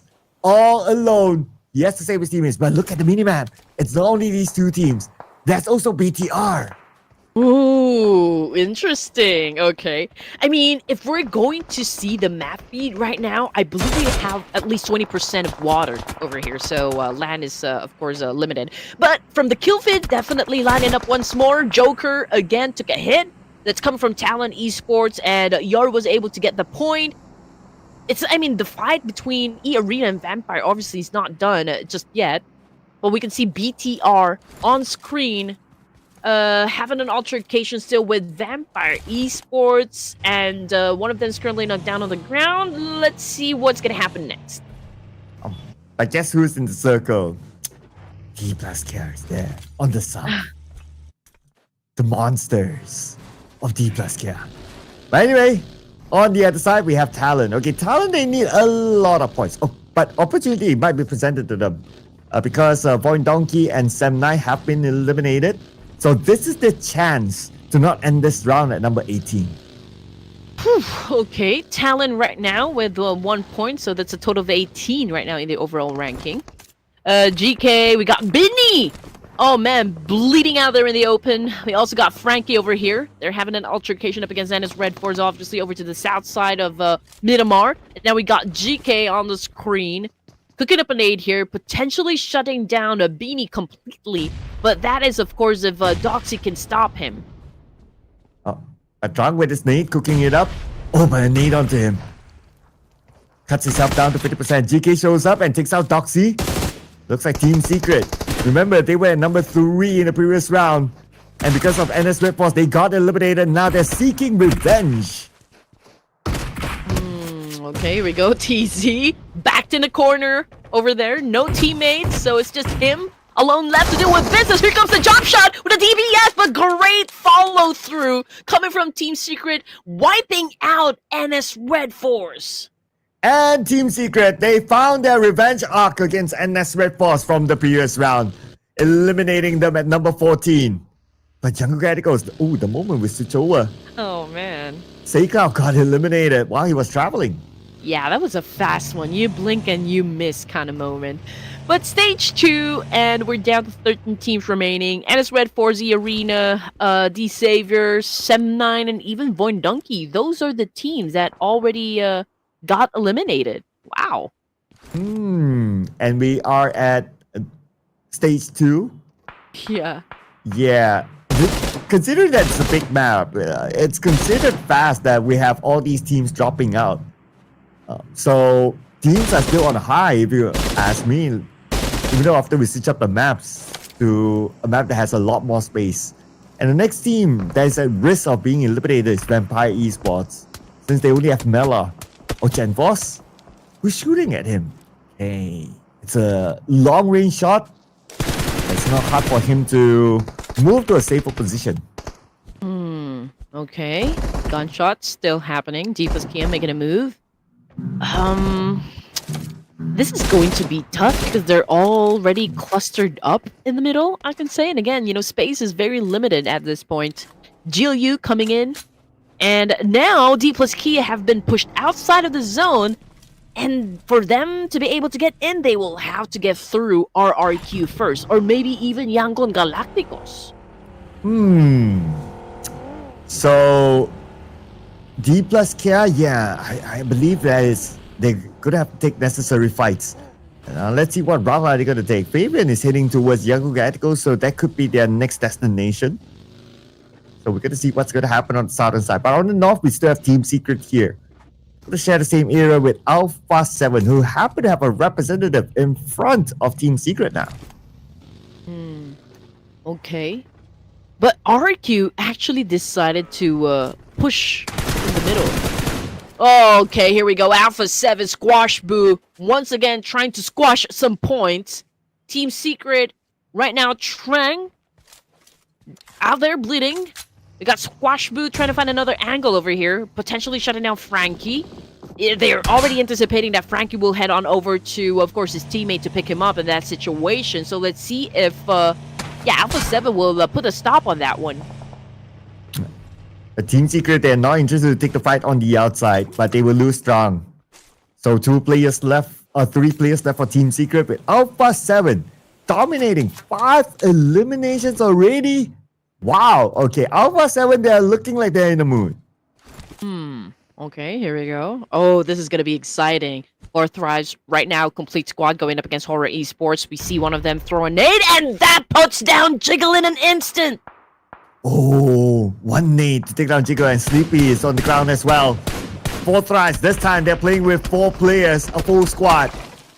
Though without luck, but so far they're able to get points for themselves. But HORAA Esports, they fight back though. No Fear and Sky, they have to come up with something to save Jiggle. GLU, man, they're getting picked up one by one as well by Alpha7 from the kill feed. So that's actually interesting. They're having a fight over to the east side of the map here. Yangon Galacticos going up against 4 Thrives as well. Oh, 2 teams. Okay, so Jiggle already got knocked down as well. So there's a lot of fights happening simultaneously, and I believe 4 Thrives is managing 2 teams. 2 teams, yeah, they are. And we're only at stage 3. But so many teams want to block each other. That includes Alpha7 right now, crashing into the compound of GLU Squad. Revo, okay. He's cooking the nail a little bit too long, but that's fine. His other teammates are following up now. Now they're on the hunt. Water Circle will shift in a little bit more. Alpha7, they continue to fight. And GLU Squad still spread around. They are playing tag with each other. Okay, here we go. RQ right now. Effective execution, wiping out Vikings. Let's see if Vikings can still, of course, do a counter. But yes, I mean, it continues on. The domination coming from GLU Squad. They've already managed to get 5 elimination points in the pocket. Hexa's already out of the game, however. We got Xbox done on the ground as well. And now Stickly still trying to find an angle over here, although Kareel is pretty low in HP. Oh! Oh, Xbox is down. Stickly just right behind him, so Xbox is crawling towards his teammate.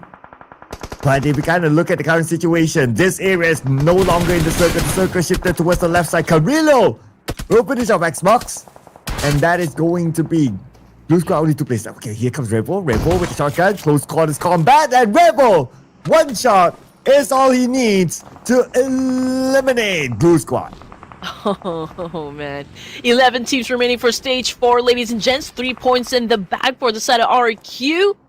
And, of course, the fight is not over just yet. I mean, Team Secret, they have a slight advantage since they have the high ground. They could potentially shut down RQ, but then again, you know, it's a 50-50 chance still since it all boils down at execution. Who else is, I mean, like, fighting over here? The teams that I see that can have a bout would be Talon and DPLUS Kia. We also got Alpha7, maybe Team Secret over here, and maybe even RQ, since they are at the edge and can probably do a little bit of gatekeeping. Yeah, so with the circle art shift, we can expect that gatekeeping to happen. Just like Talon, they're being gatekept by DPLUS Kia, but they have 1 player inside though. It's going to be Shields. But the other players of Talon, ooh, nice shot by Noble. Knocked down on top of that roof. But he can be saved by his teammates. But that means that they won't be rotating in. Ooh, man. Ooh, by the way, before we jump back into the action, shout out to our 19,000 viewers. Come on, let's get this number up as well. Anyway, all right, here we go. Shields! All right, did a massive spray up against Nobu. Nobu trying to do a counter over here, but hey, Shield's pretty low in HP, and that gets the job done. Nobu gets another point, and DPLUS Kia continues to dominate. Ooh, DPLUS Kia. Only 2 eliminations, but they're starting to rack up those points. 4 tries now on screen. Noki's going to be the final player. Yangon Galacticos smile. Will not miss a shot with the last of K. And 4 tries eliminated at number 11. Okay, here we go. Nobu cooking a nade here. Okay, can he get the job done? Oh, man! That was a 3-point shot coming from Nobu. Taking down Achul. Wow, that's beautifully done again by DPLUS Kia. The mechanical skills is really screaming at this point, Sir Cloud. Oh, including the fans as well. They are screaming with that sort of nade.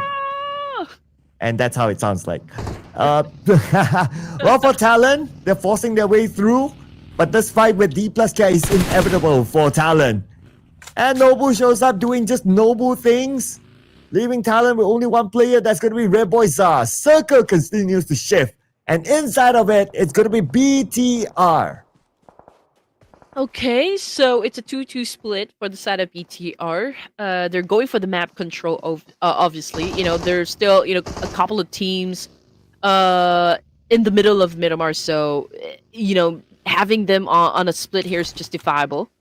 Talon, we got Rebo Yaza on prone, trying to sneak an attack up against Favian. But of course, we're still waiting if all of this snaking will be fruitful at the end. Yeah, he's still hiding himself. But now with the blue closing, I don't know how much time will he have. And DPLUS Kia, they're not really moving away.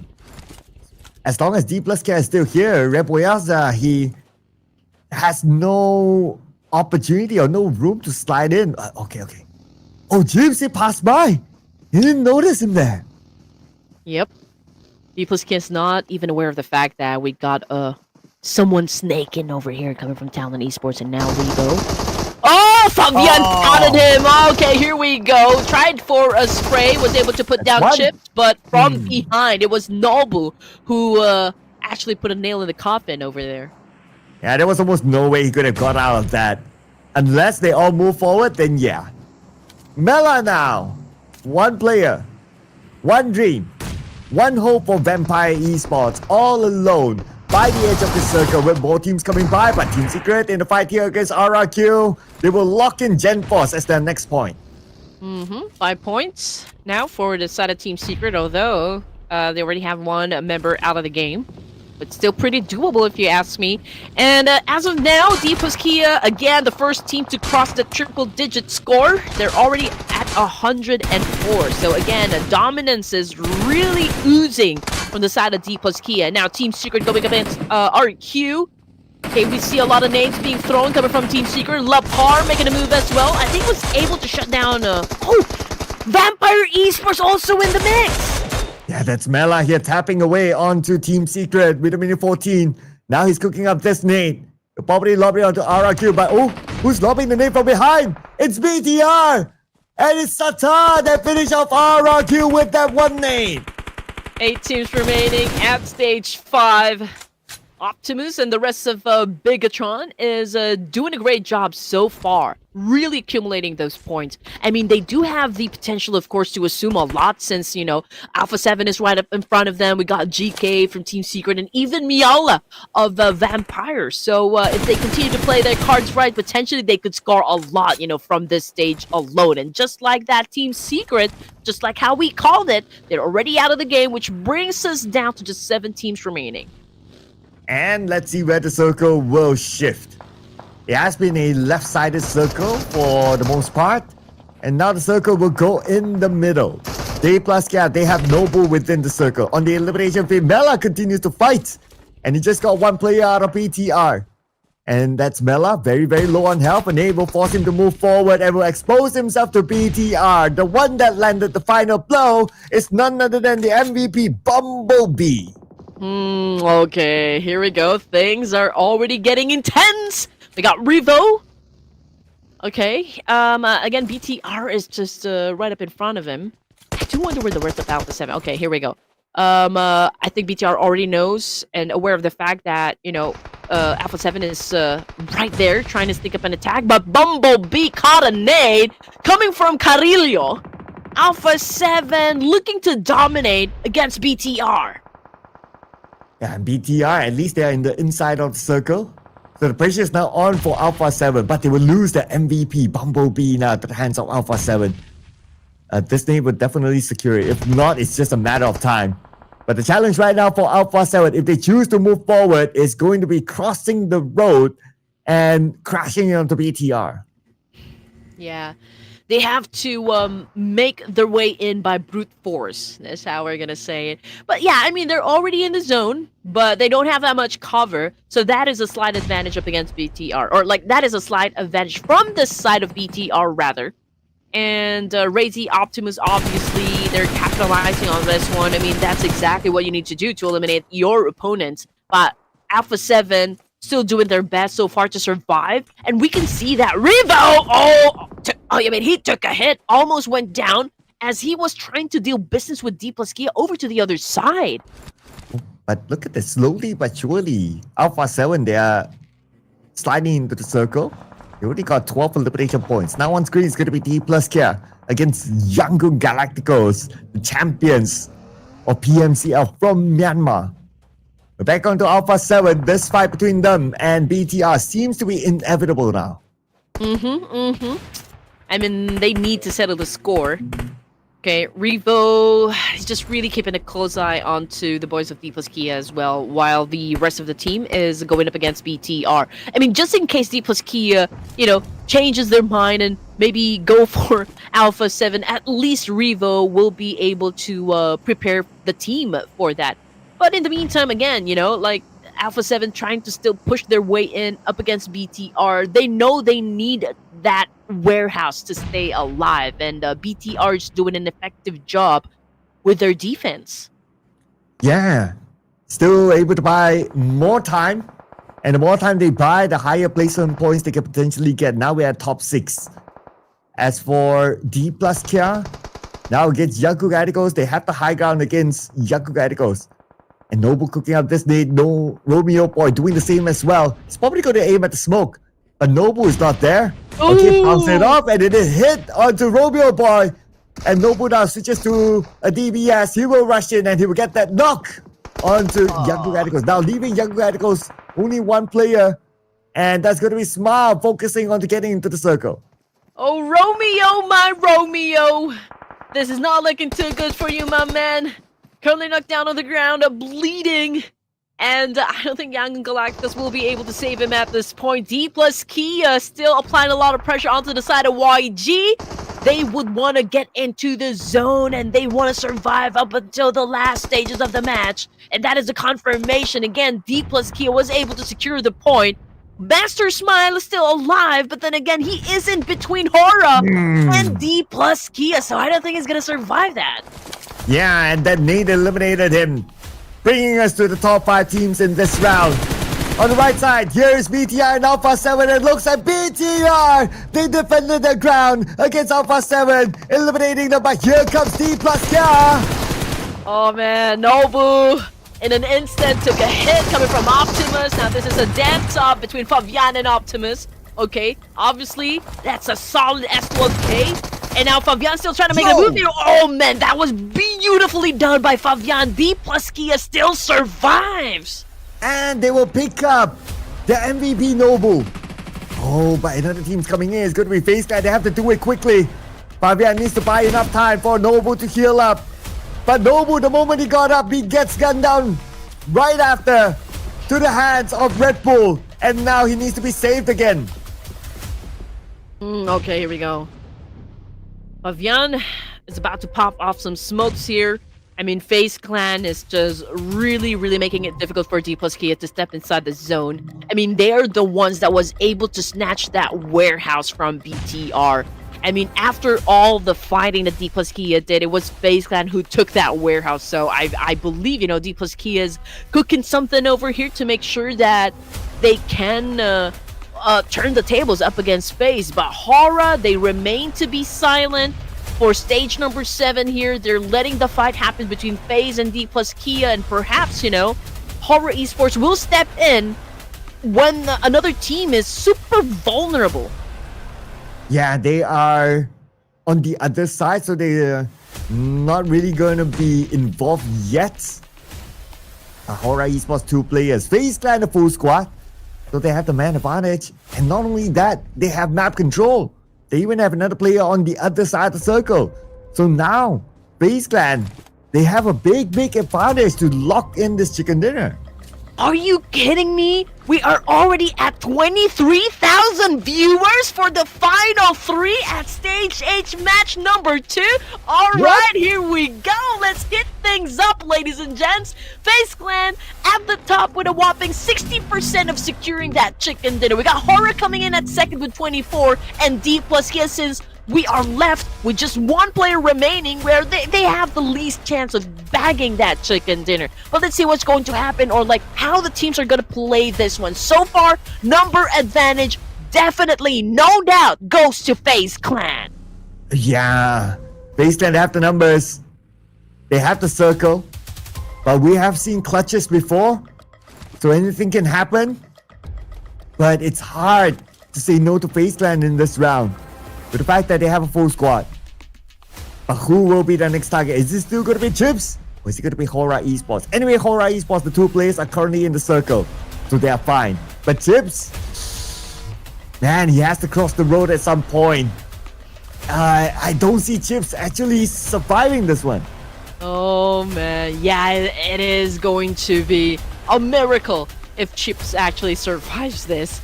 I mean, we got FaZe Clan and HORAA Esports really pointing their guns at him. And there you go. I mean, he was able to deny the point. So, yeah, I don't think any team would be able to score Chips, you know, from that exchange. But anyway, we are now down to our final 2 teams here. The final showdown, Stage 9 Match 2. FaZe Clan again with the numbers. All the advantages are working out for them at this point. Here comes the attack now, 779, 771. All the confidence exuding from this guy. Dewey, also with Nestle, okay, pulls out his goes in for the massive spray. No fear! Took the hit, took the damage. FaZe Clan winning match number 2 in Miramar and securing that chicken dinner. And that means our experts, they lock in a prediction right. Wow. Okay, living up to the name. Living up to the name, experts. Living up to the name. But FaZe Clan, they are living up to the name as well. They are phasing all the other teams. And they will bring in the chicken dinner for themselves this round. Might not be the most in terms of elimination count. To be exact, it's 4 eliminations, but still a chicken dinner is a chicken dinner. Experts already at 5 points, if I'm not mistaken, right? Are you guys at 5 points? Okay. I mean, they did predict NS Redforce, and then they got FaZe Clan, right? Let's see. Let's see later. They didn't get the NS Redforce because they picked DPLUS Kia, so they were close. Oh, yeah. Yeah, so they got FaZe Clan right, so that's 4. Oh, yeah, now I remember. Okay, FaZe up! FaZe Clan. Again, what an amazing match for this team. I mean, they're pretty on point again, very accurate when it comes to their rotations as well. And they know like which battles to pick, for this round. And I think the biggest contributing factor to their victory was the fact that they were able to snatch that warehouse from BTR. Yeah. After they got that warehouse, that became their fortress towards the end. And that's where it became difficult for the other teams, especially for Chips from DPLUS Kia to breach that warehouse. But teams to watch, because FaZe Clan, they only scored 4 eliminations. Alpha7, last we checked, they scored a lot. Was it 12 or 13 or something like that? So they placed themselves in front of FaZe Clan. Yeah, you're absolutely right. I think they're the only team from this round that was able to score a double digit in terms of elimination. So yeah, I mean, the confirmation, ladies and gents, will be later on when we see the match rankings. But then before we get to that, it's Optimus from BTR versus Noble for the head-to-head here. And the only big difference I can see from the screen here would be the damage output. And it's favoring, of course, Optimus of Bigetron. Yeah, and just to note, the picture of Optimus, I doubt he is the Optimus because that is the picture of the former manager of BTR. Just saying. But our MVP didn't come from any of our top 3 teams. It came from Mela, the final surviving member of Vampire Esports. He looks like a pop star, like with the eyes, the nose, and the looks of this guy. Yeah, and even the hair, it's kind of a mullet, which is giving all the pop star vibes. And I'm pretty sure this guy's a popular player in the community. I mean, he's got the full package. Ooh, wow. Mela and his new look. Yeah. So somebody in the fashion department of Vampire Esports did their job. So good work there, good work. But good work as well for Optimus. 5 eliminations, Noble 5, Mela, Mr. Popstar, or I don't know, do they call it in Thailand like T-pop? Yeah, here as well, 4 eliminations, like T-pop, like Thai pop, right? Yeah, and then we have Red Bull there. Yeah, so there you go. As for the elimination points, yes, Alpha7, the only team that was able to do a double digit. But FaZe Clan coming in at second, even if they got the chicken dinner, of course, yeah, I mean, Alpha7 still performed great. They're at 14. But as for NS Redforce, which is very unusual, ending the game without even scoring anything. Same thing for VOIN Donkey and Sam9. But this is the second game for VOIN Donkey to get nothing out of a match. Yeah, that's right. But I wonder if Talon did enough to overtake VOIN Donkey. That's something that we will observe when we switch over to the overall rankings. But for this round, I guess because it's a large map, so teams have a lot more space. So we see 4 airdrops looted. And that's one of the highest that we have seen so far. Well, for Talon, while we wait to see if they have overtaken VOIN Donkey, we actually have a representative of Talon here on our match stats, which is Achol with the longest elimination distance. Yeah, total of 315. I'm curious if we can see that number go high, as we go through the matches this evening. I mean, when it comes to the throwables used in a match. And, of course, this is what you guys have been looking forward to. DPLUS is still at the top here at 112, the only team with a triple-digit score, by the way. FaZe Clan coming in at second with 90. Alpha7 moving up 2 ranks, landing at third with 85. Fourth rank still a non-mover at fourth place. We got Team Secret moving up 1 rank, and it's Redforce down to another 3 spots over here. BTR and even HORAA Esports, they moved up 1 rank. So I guess everyone's doing great. For now everyone's really doing great. But the one that's not so great is Talon and VOIN Donkey.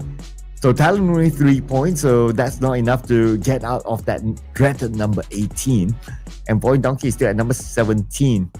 7-9 went out without any points, so they're still rooted on page number 2, number 16 now, and followed by RRQ. And then we have Vampire Esports, no movers from 14 onwards. But GLU Squad, they lost their first page spots. But then again, we still have games to go. After this, when we come back from the break, it is still going to be Miramar. Same map, same 18 teams.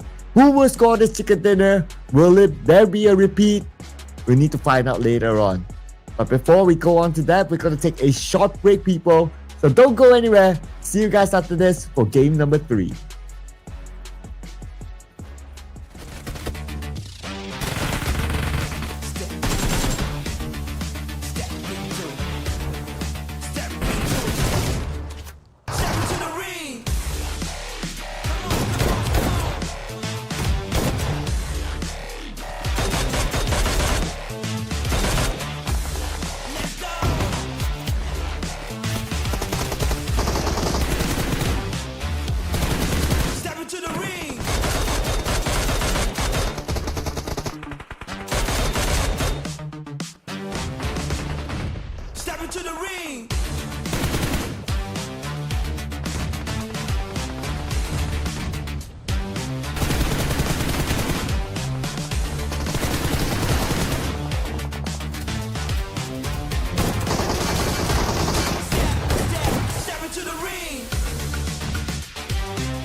And go it is, ladies and gentlemen. We are back here for the last game before the second half. Yeah. Making it interesting for everyone. What do you mean it's the last game? No. It's not the actual last game for the day. It's the last game before our second half. That means game number 3. Yeah. So much explanation there. But this is the Ruthless Invitational Showdown Season 11, and FaZe Clan came out for chicken dinner. If I'm not mistaken, I think they were able to score a chicken dinner yesterday, FaZe. So I feel like it's also like a slow and steady run, for FaZe. It's not too aggressive and it's not too passive either. I think they're just right down there in the middle, which is doing them great. So far, that's the formula working out for FaZe Clan. And top Miramar performance just before we go back. Okay, we can see that it's DPLUS, Alpha7, FaZe, and HORAA Esports. So maybe this is a hint on like which team is next to score a chicken dinner. Yeah, I mean, those stats are good guidance. So maybe 4 predictions right now for our experts. Okay, back to the drawing board. I wonder if Federal is really playing. I mean, like, okay, Bumblebee has a picture, but we haven't seen Optimus just yet. Yeah, so we don't know who that is. We don't know. Okay, this is tough. But I feel like, yeah, BTR is stepping up a bit. So perhaps, they could give us a great show. So I'm gonna go lock in BTR this time for Miramar. And I guess I'm gonna go with stats. So DPLUS picked before, that's done. Let's go with Alpha7. Let's bring them on. The Samba Boys. Samba Boys. Okay, I only know Saja Boys. What's Saja Boys?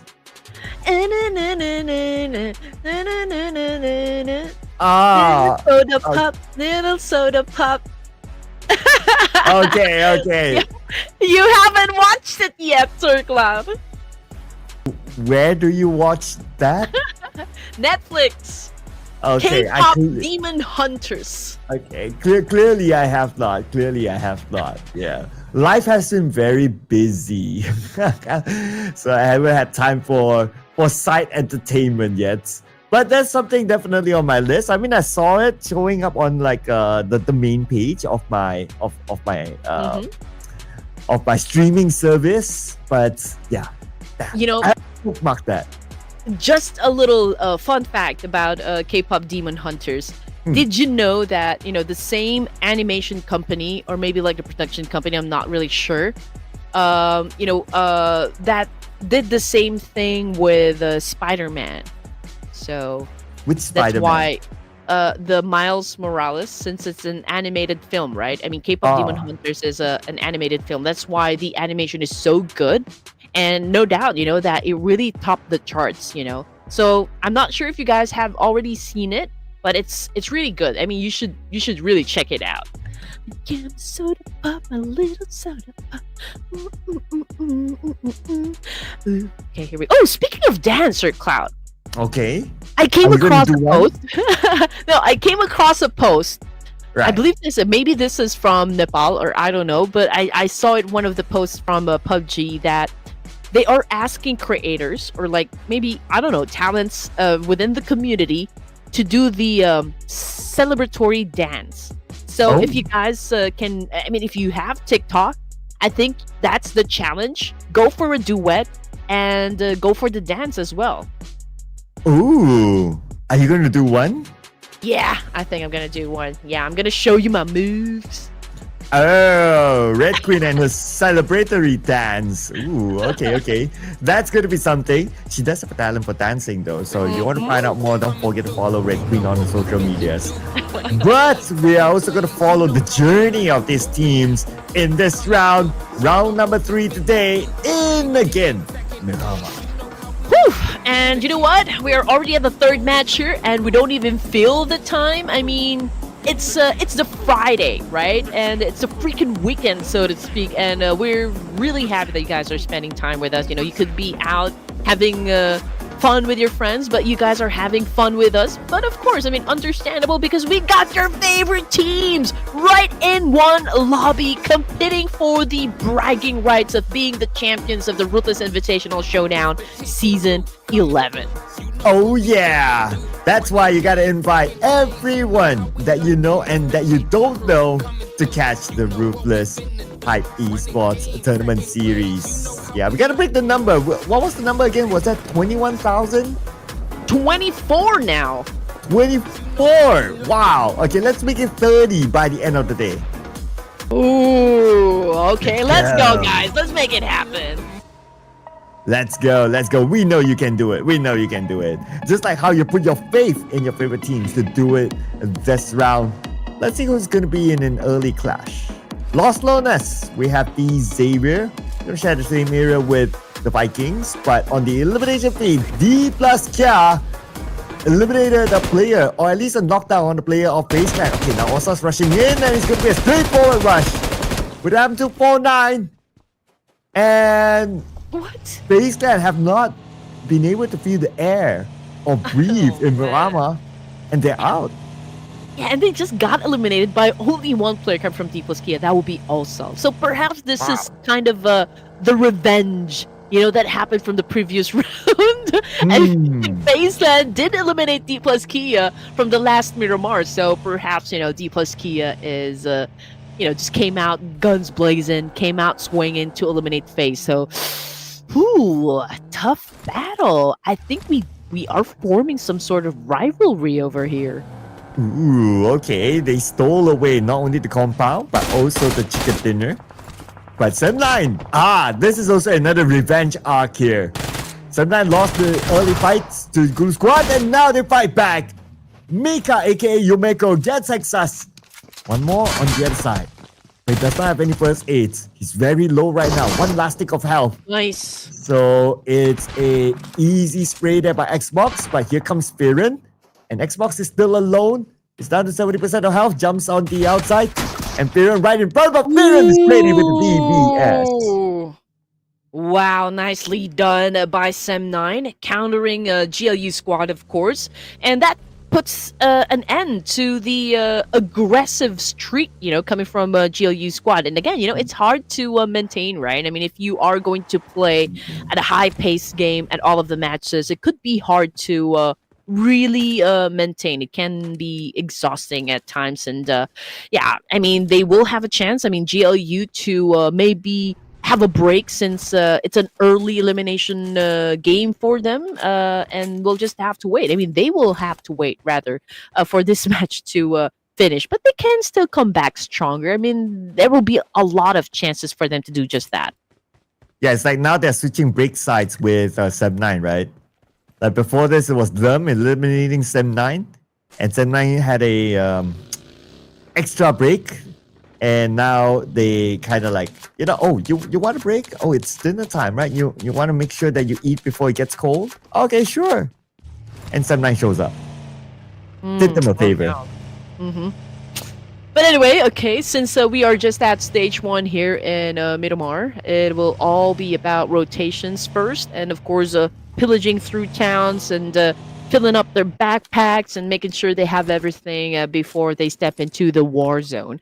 But checking out the teams that are close to one another, okay, just trying to make a prediction here and maybe anticipate like which battles are going to start first. I believe, there could be a chance that Vampire Esports going up against Talon and even BTR. So let's see if that's going to happen. They are over at the west side of the circle, but right down there, smack in the middle, are the boys of E Arena and D Savior, and I believe they're super close to each other, so perhaps a fight can actually brew in here. And since it's Miramar, it's a big map. At stage 1, even if they see each other, there's still lots of space to rotate, so they have choice. If they want to still take the fight, or they want to okay, I'll see you in the final circle. Both are okay, but of course, if they want to challenge themselves and of course bring us more entertainment, well, feel free to. Now we're gonna get a good view here on screen where all the players are at. Looks like Yangon Galacticos same rotation down south. That's going to be a very safe entry point into this circle, so that's okay. But I do notice this trend, even with this circle, and compared to the ones before, is that teams in the finals, a lot of them like to play in the middle of the circle. We don't see many gatekeeping teams. Oh yeah. But perhaps, Nongshim Redforce can maybe gatekeep Alpha7 as they're about to step into the circle. Let's see if that fight is actually going to happen. Right behind Alpha7, though, would be the boys of HORAA Esports, but they are not on the move just yet. So, but coming off the kill feed, Team Secret and E Arena already having an exchange. Oh, okay. So that's an elimination onto E Arena. Lost one player to the hands of Team Secret. Any further follow-up? Looks like the answer is no. Perhaps that happened while the player of E Arena was rotating. And Team Secret saw the opportunity, and they won't mind picking up that 1 point, as they are still in the running to be in the podium spot and maybe catch DPLUS kill. Okay. 1 point in the bag now from Team Secret. Obviously, they would want to get some more GK open fires up against Vampire Esports. Now, the question is if Vampire Esports will be taking that bait. In the meantime, we're still looking at Team Secret over here. It's a Mini 14 being used by Frankie, and he does have a ×8 scope, so that is perfect. He's utilizing it very well, but can't seem to find his target just yet. Yeah, so that's more of a warning shot, I believe. So with that warning shot, they would just tell their opponent, like, okay, don't come here. That's common in stage 1 and the early stages. Like, you tell your opponent indirectly, don't come here, go somewhere else, and they will, for the most part. But when it reaches the later stages, sometimes you want to play a stealthy mode, and you want to be like, okay, I want you to come to me, let's have a CQC fight, and while you're traveling, I shoot you down. So that could be an option, and that's where teams will start to play some elimination points. But Talon, speaking of CQC, now they have it against 4 Thrives. Okay, obviously, Talon Esports at the bottom of the leaderboard, and there's a need for them to pick up some points. So let's see if they can actually get through 4 Thrives in this very compound. We can see that they've already started a trade-off. Let's see who's going to be winning the fight. Noki took a little hit. Same thing goes for Rebel Yaza of Talon Esports. We can see that Talon's still trying to flush them out, right? I mean, they're trying to come, for them to get outside. But that was an effective shot coming from Yoru. However, Vampire Esports would love to join the game as well. Oh, okay, let's go. This is going to be a big fight here as Shields moves in. But the moment Shields, he passed that door, he gets eliminated. Talon, again another round with no points. Rooted at number 18. But fight's not over. More and more teams here coming in. And we will also include BTR in the mix. Okay. Vampires been getting the information, right? But they did give an opportunity for 4 Thrives to reset. So I don't think they're going to be crashing this compound. I mean, maybe it's too early for a fight and they're not ready for that just yet. For now, we can see Anson's popping up some smoke over here to get his furry van, okay, which is definitely cute. Same thing goes for RQ, okay, everyone's doing a rotation. And again, if we're going to be focusing our attention onto the teams that are down there, Los Leones is already the focal point. So there's plenty of teams staying in those buildings inside Los Leones. And a lot of teams, I noticed that when the circle showed is on the north side of the circle. So it feels like that part of the area we can expect more fights to happen as the circle continues to shrink, maybe even on stage number 3. And one of them is going to be Nongshim Redforce. Still full squad, but now they have Alpha7. Ooh, 2 big boys next to each other. Nongshim Redforce right now getting ready for a trade-off up against Alpha7. TZ on throne still. He threw a nade. Okay, setting up a trap up against Alpha7, but we do have one more player. That would be Squash Food going off angle over here. We can see Mafioso also holding to a high ground advantage, but he's also getting countered by another player coming from NS Redforce. Zoxy holding on to a nade here, and Alpha7 still trying to do a counter. But we can see both of the teams are going for the push, and that is it. Revo got knocked down. DPLUS Kia chips, and ooh, it seems to me like NS Redforce is getting a little help coming from DPLUS Kia. Okay, interesting. DPLUS Kia helping out NS Redforce. Well, not like they would know. But Carrillo gets Beanie. And he will eliminate Beanie immediately. Doxy gets a nade on Carrillo. Looks like Alpha7. Now only Mafioso left on the second floor. And they rush in. They will take him out. They lost Beanie, but they won it against Alpha7. Here comes DPLUS Kia. They're coming here to claim their taxes. Hey, here we go. Another fight between DPLUS Kia and NS Redforce. Okay, Doxy making a move. Unfortunately, he gets shut down by Osso. We only have TZ over here as the last active member on the side of NS Redforce, and the blue zone is already here, ready to collect some souls as well. Also trying to dance it off still up against the last player remaining of NS Redforce, but Nobles got knocked down on the ground. Same thing goes for Fabian, and it seems to me like Osso's been getting all the points on his own.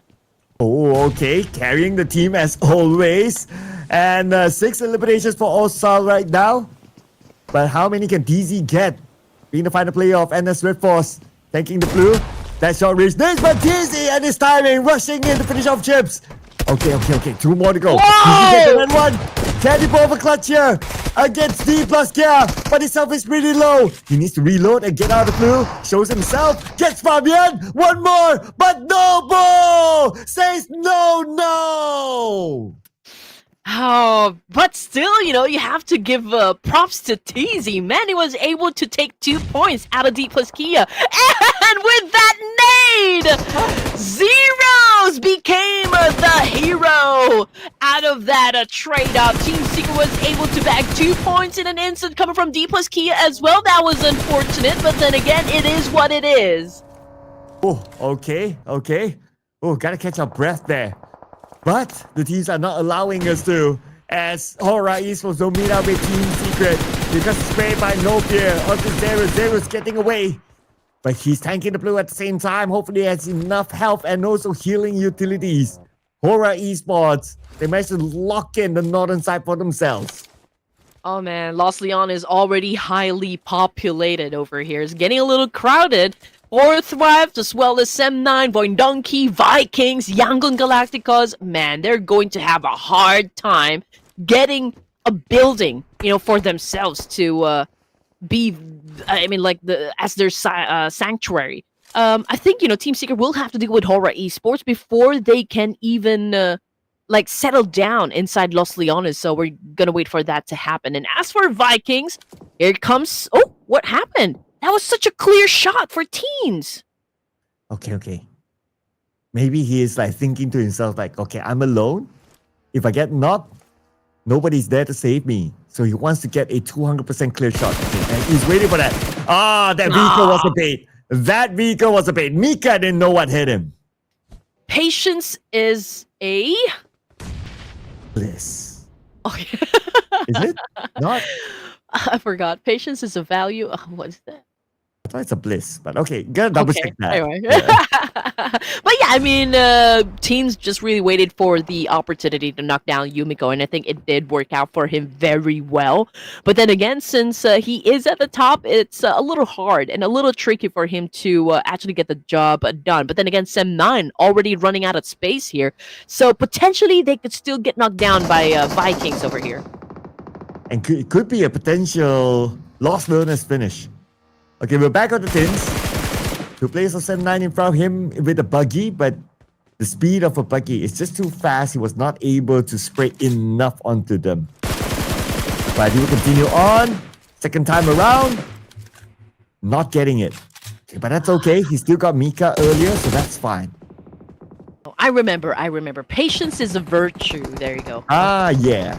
That sounds more like it. Yeah. So 12 teams remaining for stage 4, ladies and gents, and we just saw that it was a missed opportunity for the side of Vikings to assume points from Sem9, and it's a good thing. It's a fortunate event for Sem9 because I mean they were able to pick up Yumiko, they were able to escape that situation, so they get to live to fight another day, I guess. As for our queue, okay, they're having an exchange up against HORAA Esports, but then again, this particular spot is still included in the zone, so I don't think there's a pressure for them to actually start the fight. So perhaps we can see both of the teams wait it out. But Xavier is waiting out as well, okay. But they will have a second chance with Team Secret. But because it's Lost Learners, it's a city. If you see one opponent passing by, they will very quickly vanish into the cooks and nannies of the building. So these area, they see Team Secret at one moment, the next moment they don't. That's normal. Everybody wants to lock in their own sanctuary inside Lost Learners now. Mm-hmm. And everyone's already inside the zone, so we're just waiting. We still got a minute and 30 seconds on the clock before we get to stage 5. So everyone's really taking their time. Again, they do have like a building to themselves, so I don't think any push will happen for now. So far, what I can say is that everyone's busy extracting information and just checking out perhaps, from like what building their enemies are actually staying on, or like if it's possible for them to raid that compound and maybe be a little aggressive. But for now, it's still just like mid to long range fights. It's just like someone getting knocked down, but still, a teammate will still have a chance to pick their member up. So it's not super aggressive just yet. But however, I mean, we got 2504 from D Savior getting Sky out of the game. Okay. And Sky eliminated. Now HORAA Esports, 3 players left. But at least the rest of them, they are inside or Lost Learners. At this moment, as long as you're in Lost Learners, you'll be cool. And you don't want to come in late because you might not have enough entry point or enough vacant apartments for your own team. So that's why these teams, they push it in. But if teams want to still play on the outside, banking on the chance for the circle to move away from Lost Learners, that's cool. VOIN Donkey doesn't have that. They don't have a good spot here. I mean, if the circle will continue to move a little to the center, and yeah, okay, it moved to the center. So now VOIN Donkey, they don't have an option right now but to go through Sem9. But they have to be careful because Yangon Galacticos is just right on top of them. Yeah, so now there's a confirmation, right, that every team will need to take a spot inside the Lost Learners. So expect more teams to try to force their way and breach through it. It's just like what MVKE is doing now. They found a spot on the south side of Lost Learners, so they will be fine. Or the elimination fee, Team Secret against a BTR. But now Optimus is alone here against Vampire Esports. Okay, he got Onzens, he gets Mela. Oh, now Vintora's alone, and he's not in the same building. Optimus! He will prime this position. Oh man, okay, Optimus been busy, okay. 3 points for himself, okay, I think he's doing great, but in the process they lost 2 of their members, so that's gotta be tough as well for the side of BTR. I mean, we don't want a repeat of what happened, during the previous Miramar. But anyway, back into the action, we still got Sem9 with a complete squad here. Again, another chance for them to do a little bit of gatekeeping up against VOIN Donkey, but I feel like VOIN Donkey will change their course now here, Sir Cloud. I think they will be climbing up and getting to the south part of the circle. Will that be beneficial for the rest of VOIN Donkey? I guess we'll just have to find out. Well, what we're finding out now is Yangon Galacticos also managed to find their way into Lost Learners. So they're by the edge with the airdrop in front of them. Okay, so that's a nice bonus for Yangon Galacticos. But E-Arena continues to monitor. So they're going to use the airdrop as somewhat of a bait. If Yangon Galacticos goes directly for the airdrop, they will fall into the crosshairs of E-Arena. Oh man, that would be too risky. Yangon Galacticos know that. But if they can maybe eliminate, E-Arena, then perhaps, it's a clear path for them to even loot that special crate in front of them. But of course, E-Arena, they do have a better vantage point compared to Yangon Galacticos, so it will be a little tough and a little difficult. Quite a challenge, I can say, for the side of Yangon Galacticos. But anyway, okay, since everyone has a building to themselves, everyone has a spot over here, and everyone is already inside the zone. So perhaps, all of the teams will just wait it out, like wait for the circle to shrink even more. Yeah, there's this urban warfare. It will just slowly shrink and force players out. That's where we see action. But we still see a little bit of action here. NC2 got one player of Yangon Galacticos. Venturas is the fighter player of Vampire Esports, surrounded by BTR now. So he's also hoping and praying for the circles to still favor him, because he cannot afford to be forced out of this building. If he have to go out, BTR very likely will get him. Manparang goes out of the game. So let's see. RQ right now forcing their way in and probably going up against HORAA Esports. So let's see who's gonna be winning the fight. I can hear some nades actually happening, but okay, we're looking at Genfos. Made his way in. What? Did Sleepy not hear the footsteps? Or maybe he was clouded by the footsteps coming from the front, because the other players of RRQ, they were rushing in together. But now they will not only spot Sleepy, they spot Jiggle as well. And that means HORAA Esports now only one player left. It's going to be No Fear. And it's pretty low. He does have first aids. So now he will be hiding himself. Being the final player, he'll hold on for positioning points. Yeah, maybe. Okay. I mean, to be fair, there were a lot of nades being thrown in the same direction, so perhaps the kind of deafens their ability to listen to all of those footsteps. I mean, that's one of the perks of throwing nades. Yumeko, however, got shut down by Wunti of Vikings. Okay, we are getting closer and closer to that showdown that coming from all these 12 teams, again, we're just waiting for the zone to shrink even more, and that would force the teams to actually get into the middle and engage in a fight. Yeah, with this zone, still in the middle, a lot of teams inside of it. But VOIN Donkey, who didn't have the circle, they have to move forward, and they happen to bump into Yangon Galacticos. Next is going to be fourth prize. They're in a similar situation. So now they have to win this fight against VOIN Donkey. And VOIN Donkey waiting for them as fourth prize eliminator at number 11. Okay. And again, we haven't really seen the fangs of Vampire Esports, and we're still waiting for that to happen, honestly. But yeah, I mean, day 2, we still got day 3 and 4. So we're just going to wait for just that. And again, we have to really be excited for the Smash Roll. Again, that would be a major plot twist. I mean, obviously, FaZe, DPLUS, Kia, and even Alpha7 Esports, NS Redforce, and Fourth Tribe, they are the teams that are actually gunning for the top spot over here. And because we do have that Smash Roll, we don't even know who is really going to win the entirety of this tournament. It could be DPLUS, Kia, could be not. I mean, it would be such a shame, like if DPLUS, Kia, after all the aggression that we've witnessed coming from them since the playoffs, and then they're not going to win the tournament. Oh, man, that is going to be tough. Well, tell that to the Smash Rule. Yeah, and if the other teams can keep pace with DPLUS, they don't need to be number 1. They just need to keep pace, have enough points to meet match point. They smash it, and DPLUS would have been like, Yeah. That happens, yeah. But of course, that's going to happen on Sunday. So the Smash Rule Day, Smash Sunday, I will call it. Don't miss it. Put it in your calendars, ladies and gentlemen. Hulk smash! But did you notice that all of the teams that I mentioned are already out of the game? I mean, from top 1 to 5. Oh, yeah. So that means the competition, well, at least for this round, that is going to be tight. Teams after like the top 5 will gain points naturally, and they will close that gap. Let's keep the gap as small as possible to keep the anticipation high.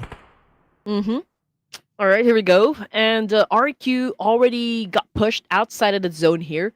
But then again, they will only have to deal with No Fear of HORAA Esports just to step inside. So that's not really like super big of a threat. But Satar, okay, denied the point. I think he was taken by the Blue Reaper instead. Not a team, not a player over here. Bigetron by Vitality. Oh man, they were already taken out as well with only 4 points in the bag. We got YG versus VOIN Donkey. Potato getting knocked down. We got Break here collecting some points as well. HORAA Esports eliminated by RQ. Oh, Tins is down. But Urban Warfare, they should have that space to pick him up. As for Firen, he's right behind RQ. RQ, they're not focusing on the Firen at all. They're looking in front. They're going to focus on to maybe Xavier next. But because they left Firen behind, Firen could bite him in the back. Could bite them in the back if they don't deal with him. Okay, and again, you know, we are experiencing some sort of truce, a quiet time. Yes, we do hear some gunshots, but I feel like mostly these are just like warning shots of some sort, or maybe someone baiting another team. But we can see VOIN Donkey cooking up a nade here. Okay, they are the only team. Okay, only team that's still outside of the zone, apart from Firen of Sem9. But he is all alone, so that's even going to be a big challenge for him. But Razak, right now, went in for the massive spray, but Romeo Boy was able to get the point. And VOIN Donkey now are the players, at least without Circle. Yangon Galacticos defending their ground. From afar, it's going to be Team Secret knocking down Gachor. But it's actually Murna got him. Firen finally eliminated by RQ. That's Sem9, number 8, 5 elimination points, 6 points in total collected by Sem9 this round. And look at the amount of fights here happening at the same time. But while that was happening, Razak somehow managed to cross the road. But because now that the circle has shifted, Razak have to move forward. Punti, man, okay. Taken down by RQ, D-Saver remaining quiet, but they are going, obviously, for the map control. Okay, the only threat to D-Saver right now would be RQ, since they're the only team close to D-Saver. But as for VOIN Donkey, they weren't able to step inside the zone. They got eliminated, which brings us down to just 6 teams remaining, and we are already at stage 8. Eventually, man, we are going to have 6 teams for the final showdown here, Sir Cloud. Oh, and here we go. 6 teams now. That includes Vikings, E-Arena, D-Xavier, RRQ on screen. And Break is calling towards his teammates with the smoke active still. Wonty should be able to save him. But Dins, he will be in the same building as Turney K, 1v1. Okay, here we go. We got Jenfas on the ground. Coming from 2504 NC2 on screen at the top of the stairs here. Punishing the players of Yangon Galacticos, okay? That is an effective defense coming from him. And now Murnat Boy took a hit as well with that nade. But I think he's going to answer with one of his own, okay? A lot of nades. And there you go. Murnat Boy already down on top of that table, okay? But I don't think, you know, he can be picked up for now. Joker from behind almost got knocked down by Team Secret. But it was Pat and Jean who retaliated up against RQ. Aha, here comes the rush team by Team Secret. Team Secret, they want to move towards the inner side of the circle. They have 2 players still. Okay, E-Arena, there's starting to be a mess here, ladies and gentlemen. 3 teams at least in the same building. NC2, getting ready. On the 2nd floor, he knows that somebody is just right below him. So who's going to make that next move? As Zero shows up in front of him, it's going to be Yangon Galacticos. He got Murnat. Yangon Galacticos, only Romeo Boy left. And Zerus will finish off Romeo Boy. And that is Yangon Galacticos out top 5 now. Team Secret stepping up their gameplay. Coming for the kill feed. It's E-Arena versus Vikings at the moment. Okay, this is such a great trade-off happening. But E-Arena seems to be on the losing end. Okay, we also got D-Saver versus RQ. And D-Saver's been dictating the tempo for this round. And as the zone gets smaller and smaller, of course, D-Saver building all the confidence right now, going up against the last remaining player of RQ. We got D-Saver shutting down Zeros as well of Team Secret. And this is now Mayhem. And after that Mayhem, 4 teams left. The Vikings with 3 players. D-Saver with 4 players. Oh, and you blink and you miss the moment. Team Secret eliminated.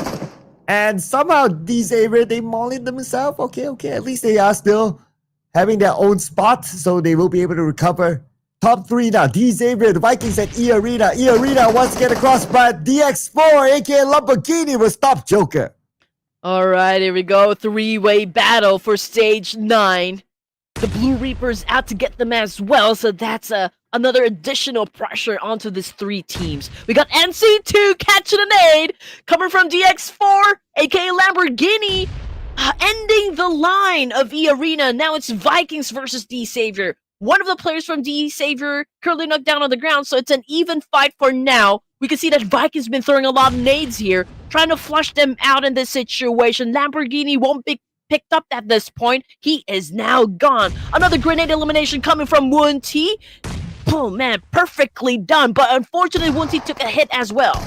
And it's going to be an all-Vietnam finale here. D Xavier, they have the advantage after taking out break. That means the Vikings only have 1 player left on this rooftop. It's going to be Tins. Tins, 1v3. The Molly on his left side. The Blue on the right side. Tins has no space to go. Nowhere to run. Nowhere to hide. He jumps down to the ground floor. And the Sharks of these areas were waiting for him as they will lock in that chicken dinner with a rampage of at least 10 eliminations.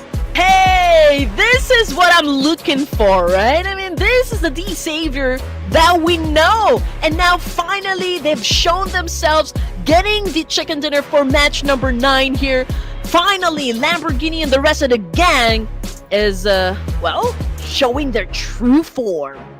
D Xavier with maybe their final form and to push the number 1 spot. But because of their true form, they scored 10 eliminations. 20 points for D Xavier this round.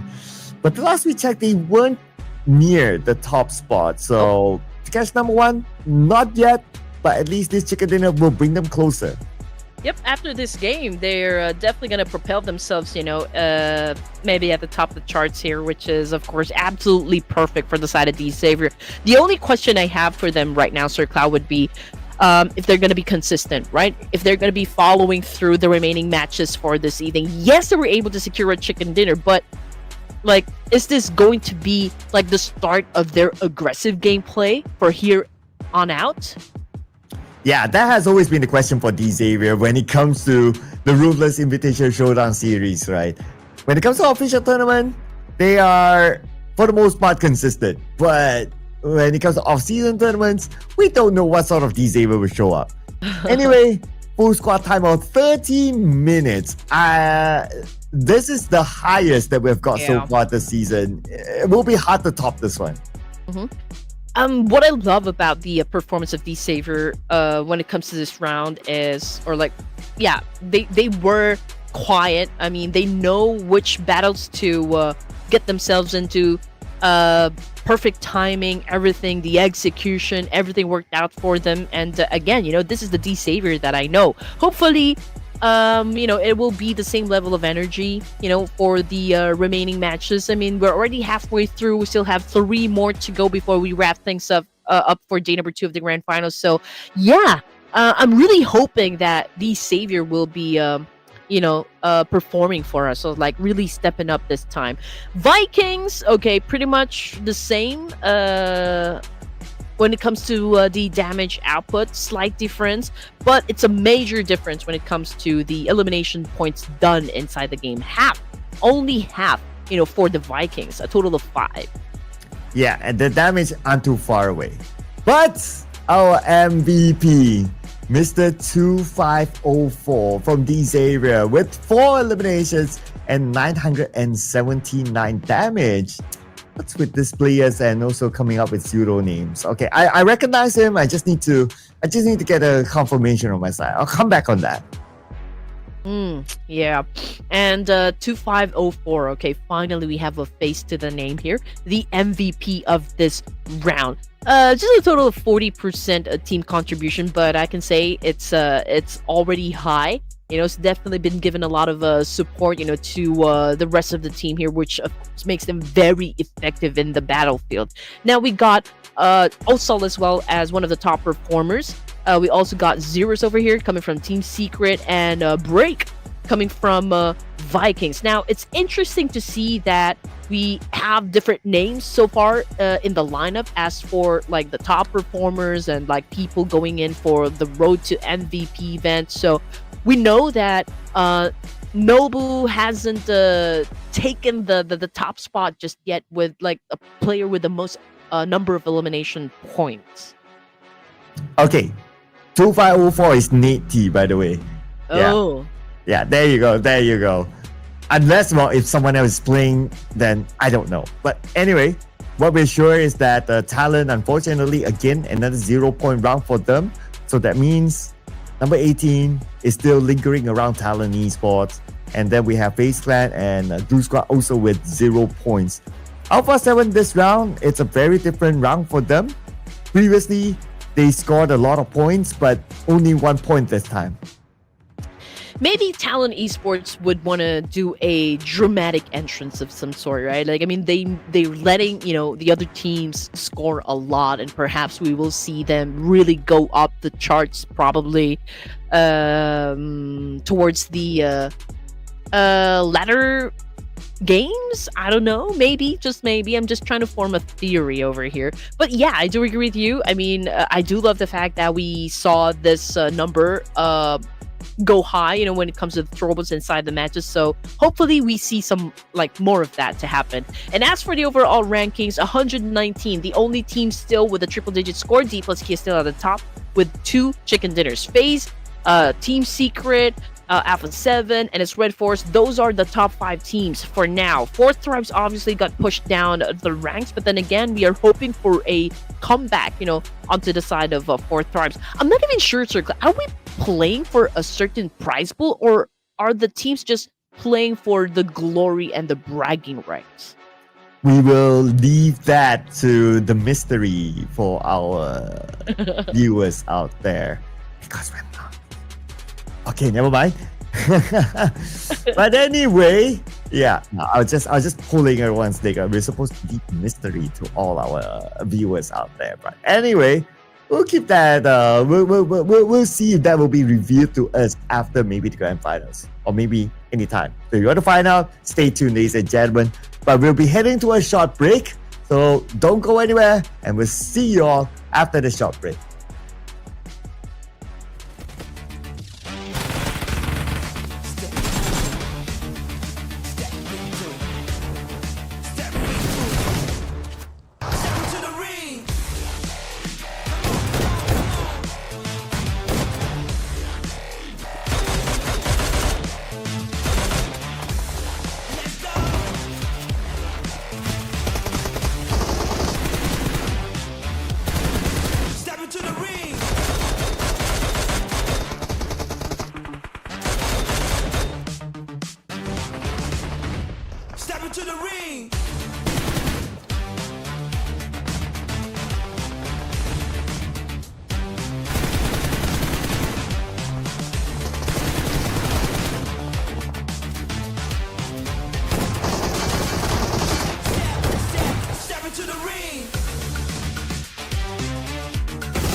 Good game, ladies and gents. Welcome back to the Ruthless Invitational Showdown Season 11. And, the fights are already getting intense. The competition is even tighter as we move on closer to ending the matches for this evening. Of course, you guys are still with us. Your favorite casters, Red Queen and Sir Cloud. And now, as you can see on the screen here, we are about to go down to Erangel for match number 10.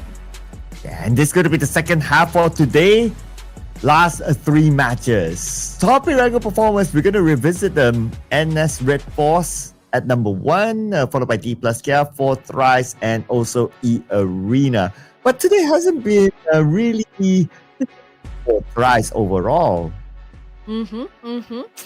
And I'm already thinking like, okay, which team am I going to pick this time around?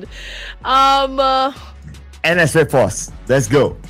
Oh, that was quick. I'm going stats. You're same with Prod, huh? Okay, 2 NS Redforce. Okay, if that's the case, I would go with DPLUS Key on this one. Oh, okay. All the right. rivalry. The rivalry. Okay, I like that one. So we have a rivalry narrative here. Like, who's going to be the better South Korean team in this match? Yeah, let's go. I like it. Okay, window closed. We're locking in, no changes. So, how about you guys? I mean, I can see you guys having a debate down there in the comment section, just talking about your favorite teams and why your favorite players is at the top of the charts here.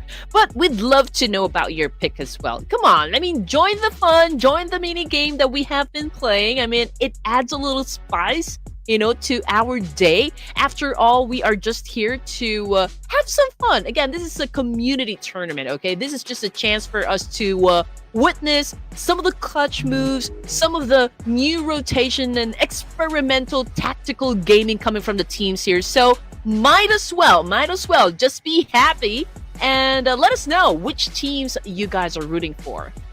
Yeah, tell us in the comments, ladies and gentlemen. But at the same time, don't forget to subscribe. If you have not subscribed, it doesn't cost you anything to show your support for the best off-season PUBG Mobile Esports tournament around. We're already at 358k subscribers, so if we can make it 360k by the end of the day, Red Queen tacos.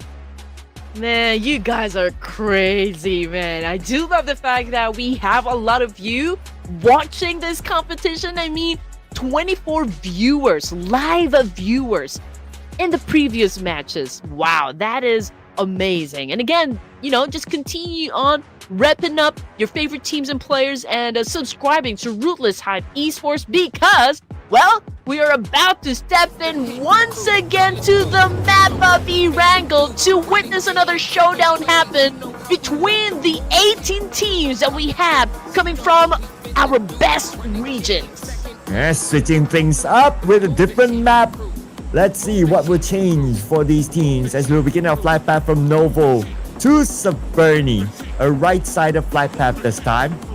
Now inside of military base, okay, Team Secret is going to be there. The other teams really taking their time.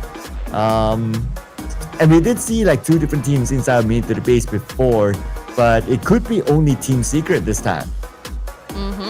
Could be. Okay, we don't exactly know if we're going to see some sort of mix-up in terms of the drop locations or maybe the drop clashes as well. I mean, no change at all for the side of Team Secret. I mean, they still went for Novo. I don't see RQ dropping in the military base, however, so that is something different, for the team here. D-Savior, I don't think it's going to change as well. I feel like they're still headed to Pochinki, but I do wonder if there will be a team here out of the 18 teams that we have in the game that would challenge up D-Saber for Pochinki. So we'll just have to find out and wait it out. Okay, as for Yasnaya, oh man, is anyone gonna drop around that area? It seems to me it's gonna be unoccupied. I wonder if HORAA Esports is going to go there, but with the reveal of the first circle, yeah, going to Yasnaya is going to be okay. I guess they drop around, still not too far from Yasnaya to just grab vehicles, and they will be heading to Yasnaya right after. Just like what Nongshim Redforce is doing now around the area of farm. Grabbing vehicles is going to be priority for majority of the team. Oh, but speaking of teams, with a big S, we have 3 teams here. Wait, what? 3? Are you kidding me? Nope, I don't think anyone's joking at the moment. Yes, we are witnessing a 3-way battle as our first match in Erangel. Talon Esports right now suffering some losses. We got Vampire Esports making a move. But yeah, I think they were able to bag a point, but Onsen is already out. Oh, okay. Without Onsen, without Ventores now. Mela down. 1 left. And who's the last man standing? Okay, Shrubs. Oh, but he's not standing for long as the GLU Squad became the ultimate team to win against the other 2 teams. Oh yeah, but that was such a great fight, right? I mean, like between all those 3 teams, and look who came up on top. That will be GLU Squad, trying to do a comeback. It wasn't like a very good game in the previous match, so perhaps this is the revenge as well. But anyway, we're looking at 16 teams remaining. We already have 2 teams out of the game, and now we're looking at Alpha7. And yeah, they might challenge up the boys of Yangon Galacticos this early, just because they do have a clearance for this one. They do have that sight. Well, Yangon Galacticos not interested. They grabbed a monster truck. Yeah, I guess they were done with looting, and it's a quick loot for them this time. So they're not spending too much time inside of South Jogo Pool, but they're heading towards still E Arena, not in South Jogo Pool, but in ruins. E Arena ready. NC2 gets smiled, and another player of Yangon Galacticos, Romeo Boy, gets tagged by Turny K, and Turny K shotgun moment. Only that monster truck blocking his sight. But Mernat, Micro Uzi, he's going to be out of bullets real soon. But still with his shotgun, he's able to come up with a big move there to get NC2. Gets 30k just to be shut down by Alpha7 from the hill. Yeah, it was so unfortunate though. I mean, for Yangon Galacticos, they escaped Alpha7 only to be taken down by E Arena. But you know what? Alpha7 Esports also took advantage of this one, because yes, they did hear the fight, they anticipated the rotation, and they're reaping the rewards out of this. Obviously, E Arena came from a fight, so they don't really have a chance, or they didn't really have a chance to lick their points just yet. So Alpha7 kind of just they stepped in and assumed all of those points. But yeah, we're looking at Vikings, and I'm just checking, okay, where they are exactly. Okay, they're over in Gatka, close to E Arena as well, and Alpha7. So perhaps they heard the gunshots, and they're maybe talking to each other. Okay, are we safe, or like, are we prepared to go into the fight? Oh, but the question will be also for Joker. But I guess the answer is going to be quite straightforward. It's like, okay, Vikings on top of the Kaka Mountain, Moment bleeding out, used as a hostage. The answer is, sorry man, gotta let you go. And plus he doesn't have any weapons at all. Nothing. Yeah. Right. Nil. Nothing. Not even utilities, not even armor. Surely not to get involved. If I was Joker, I would already be panicking. Like, it's hard, right? Like, how are you able to defend yourself? Okay, like, even if you have like the best skill inside the game, it would be hard to get to the latter stages, or even like maybe go up against at least a player inside the game with no weapons whatsoever. So that's gonna be tough on Joker. But yeah, I mean, that's the nature of the competition, I guess. I mean, you missed to get to the weapons, so I mean, you just have to like really be proactive with whatever situation you're in at the moment. But in the meantime, we're looking at Alpha7, and they're over here at the south side of Joker Pool, pretty close to where Joker is. But I think, yes, they are hunting him down, but I'm not sure if he can get spotted, so hopefully the PUBG gods will favor him at least, or hear his prayers, man, because it's going to be difficult. Yeah, it's difficult enough for him, right, since he's the last player. But it is what it is. One player left, E Arena, and the best that he could do right now is just to play for placement points. So let's see how far he'll be able to go, because we have 15 teams still, so it's still quite far before he's able to pick up even a single placement point. So playing it safe will be the playbook for Joker. Now, for BTR, they've been repeating this strategy. They've done this strategy before, which is to be on the outside of school. But okay, speaking of Joker, Carrillo sees Joker. Oh, Joker probably has no idea. Oh. Oh man, and you know what? GLU also did not take this drop spot again. So I mean, usually it's E-Arena, Yangon Galacticos, and GLU Squad in those crates, but yeah, it's a different thing right now. Okay, so we are seeing some alteration in terms of like how the teams approach this one.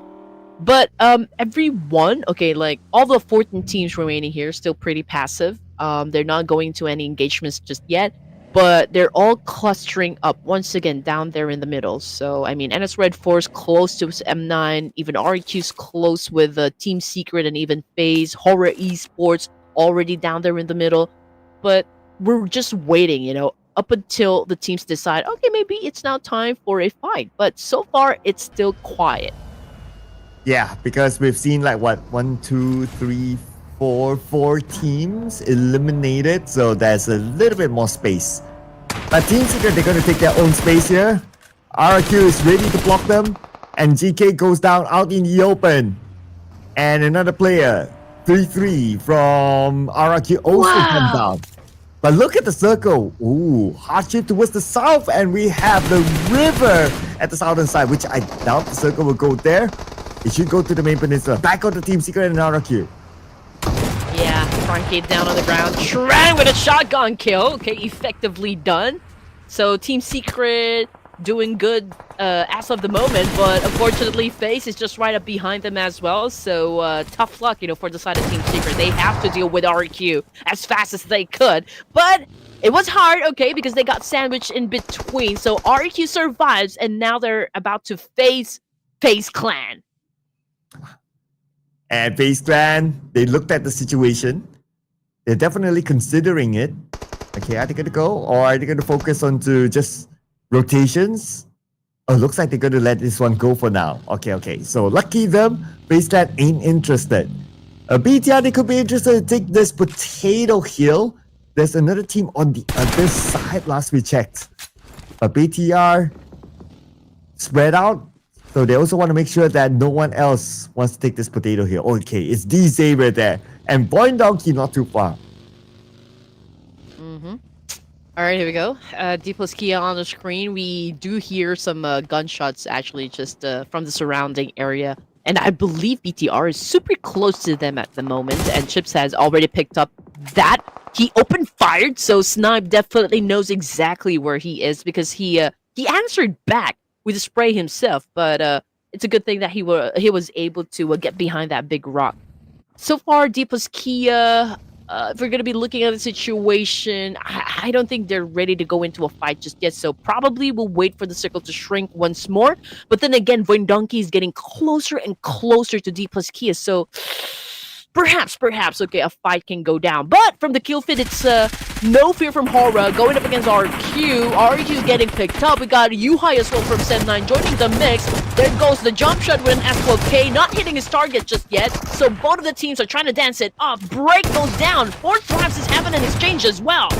Okay. And Sen9 playing with 2 players. Made that only 1 player left. It's going to be Mika. And the jump shot came in by Duxie.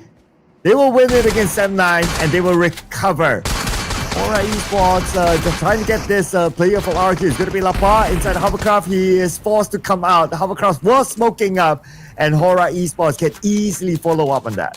Oh man, D-Saver also was able to get into the mix, with the exchange happening right now.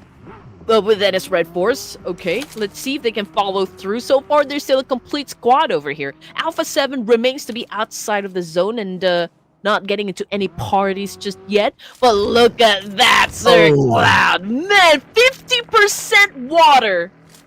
Man, that means there will be a lesser amount of land to play. So we can expect more fights to come. Teams on the north rotating in, and that includes BTR, NS Redforce, and DPLUS Kia. And FaZe Clan, they're hugging the river now. They have secured this compound. But okay, not necessarily because the Vikings, they have interest in it as well. So FaZe Clan and Vikings, here we go. Who's gonna cry a river in this situation? All right, here we go. Doxy, accurate shot, putting down Zeta. We got Vikings as well going up against FaZe. Superman coming in from right behind Wunti. We got 779, 771 throwing a nade, but unfortunately nobody's home. I mean, Vikings was able to back up, right? They were able to get to the second warehouse, and I don't think FaZe Clan knows that. Oh, spray by Falak from afar. Oh, by the way, Falak is playing this round. Okay. So with Falak back, let's see if Forthrice will be able to bring in more points. Now rushing in on to Alpha7. They want to take over this area from the hands of Alpha7. Two players just right in front of IQ. IQ SFK, and now it was around Alpha7. It's going to be a straightforward one by Forthrice with the numbers that they have, and they will be in a dominating position with 5 eliminations. 10 teams for stage 3, Alpha7 getting picked up. And I believe they just got eliminated. Wow, that was fast. Okay, here we go, FaZe. And it's Redforce, even D-Savior. We got Vikings as well, all together in just one spot here. Unfortunately, Falak, it was a hit-and-run situation up against GLU, and now he's out of the game. 5 points in the bag now for the side of GLU Squad. Can Forthrice still survive this fight? T24, it's all up to you, man. Yeah, T24. Last active player for Forthrice. And there are more teams coming in. And that includes D-Savior. Here they go. As Lamborghini cooks up this nade, 2 players from GLU Squad in front of him. Lobs it across. A bit of a premature cook.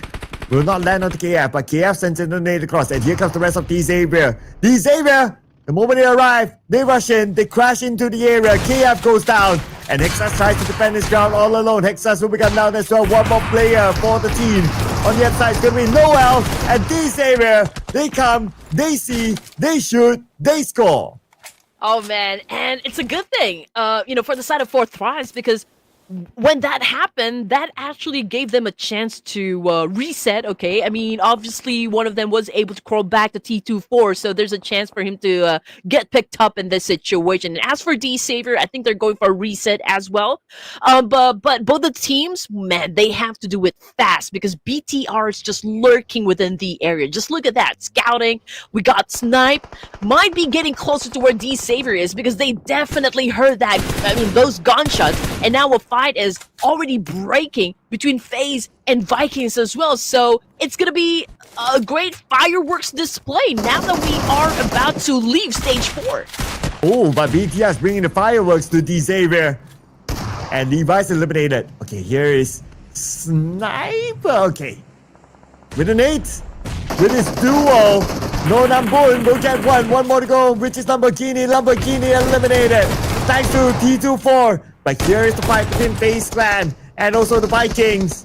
And FaZe Clan so far so good, but Chopper and Red Bull needs help. Oh, here we go. 779, 771 was able to, of course, help the team. And now he has a chance to pick the team up to make sure that they survive up until the last few zones over here. But unfortunately, we still need to have to deal with tons of Vikings. Okay, this is a dance-off happening so far. Great shot coming from FaZe. And now the backup arrives. Here comes another dance-off. And man, still 779, 771. Well, he came up on top. Oof. Okay. And now they will have that area for themselves. But on the outside, Forthrice, T24 and IQ.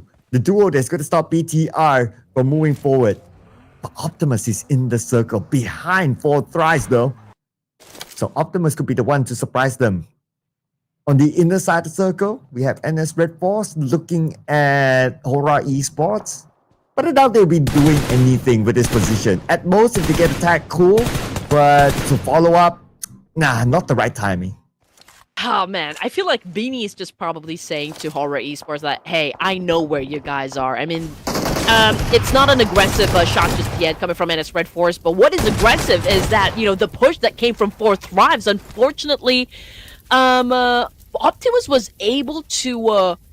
set up a very good defense all by himself, by the way. So, I mean, there's a chance for him to pick up snipe. However, Gakor from VOIN Donkey, he is staying all alone inside that shack. And Endless Redforce still in the shack, but okay. At another warehouse, DPLUS Care, they came by, they finished our BTR. And with that, stage 4. Red Queen, stage 4. Top 5. Amazing. Everyone's going crazy as well.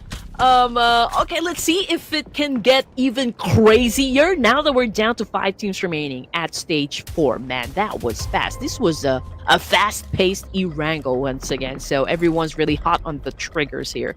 Okay. So VOIN Donkey, Gakor, inside the small house, he does have a sight onto the boys of NS Redforce, but then again, you know, they're still trying to come up with a plan on how to effectively take out NS Redforce because you cannot take them lightly. Potato as well as Razak right behind Gakor, so it would be difficult for them to really find a very good angle over here. Sky is scouting, he's rotating, he's trying to get some more information, and I'm pretty sure that he was able to spot Potato from outside of the zone. And as for HORAA, they're staying up onto the northern side, so perhaps DPLUS Kia might challenge them, perhaps not, because so far it's a 3-1 split. Fabian is very far from the rest of DPLUS Kia, so it's either HORAA or FaZe. And DPLUS Care, they're rotating towards the north, so very likely they will bump into HORAA Esports later. But they left Osa behind to just monitor the movement of FaZe Clan, who's in this compound. But very likely Osa will follow through later on. I mean, there's no real point for him to continue to stay here, especially when he's not in the circle. Yeah, he can move forward, but you know, there's no reason to, unless his teammates come back to him. But I guess he will be the one to move north. Yep. I mean, probably DPLUS Kia is still gauging the situation, right? Are they going to go up against FaZe or are they going to go up against HORAA Esports? Okay. So far, okay, they're still deciding. It's a standoff between these 5 teams for now. And it's Redforce, man, they are like in the middle, right? They do have the best chance of getting the chicken dinner here just because they're already in the middle and they do have that compound. But then again, we can see that FaZe Clan is holding quite a slight advantage, okay, compared to NS Redforce in terms of like who will get the chicken, right? But let's see. I mean, everything can still go topsy-turvy over here. It depends on how the teams are going to go for the execution. But so far, DPLUS Kia already making a move up against FaZe Clan. I think they are gunning for this very position. Yeah, they seem to want this position, but it's not going to be an easy retake against FaZe Clan, because look at this compound, right? This area is huge, so FaZe Clan, they can spread out. So DPLUS Clan, they don't exactly know where FaZe Clan is at. Okay, which is of course an advantage for the Thailand team. It's a 3-1 split again from the side of the Korean powerhouse. Chips is the one trying to go off angle here, and like being the one to get the information. As for HORAA Esports, No Fear spotted Potato. Okay, but his shots really weren't connecting at all. Sky's trying to put down any player from the side of NS Redforce, which is a tall order for now. But yeah, I mean, like, we just have to wait it out, I guess. Well, we might not need to wait that long because stage 6 is going to be upon us, and DPLUS Care, they're starting to push onto FaZe Clan. They clear off the first warehouse. Nobody's home. FaZe Clan is on the second warehouse. So by now, DPLUS Care, they should know, and their focus will be on the second warehouse. Interesting enough that Yui is in the water, but he's going to take this very, very side-off angle if DPLUS Care happen to show themselves at the beach. But oh, Yui somehow. That was such an essential kill, you know, for DPLUS Kia. Dewey obviously was the contingency plan for FaZe. That's why they sent him away, right? So now, 3 players from FaZe needs to face DPLUS Kia. Okay, an exchange of nades so far. Slowly but surely, DPLUS Kia is getting closer to FaZe Clan. Red Bull will be the first one to say hi. And the circle did shift. Oh, This nice. Redforce, but this nade by Chopper knocking down Nobu, stopping them at their tracks. But also he managed to breach through. Nobu will crawl back to Fabian, and he should be able to be saved with the smoke protecting him. Red Bull doesn't have a good clear shot. Look at Osa's nade. Osa's nade onto Chopper, forcing him to move.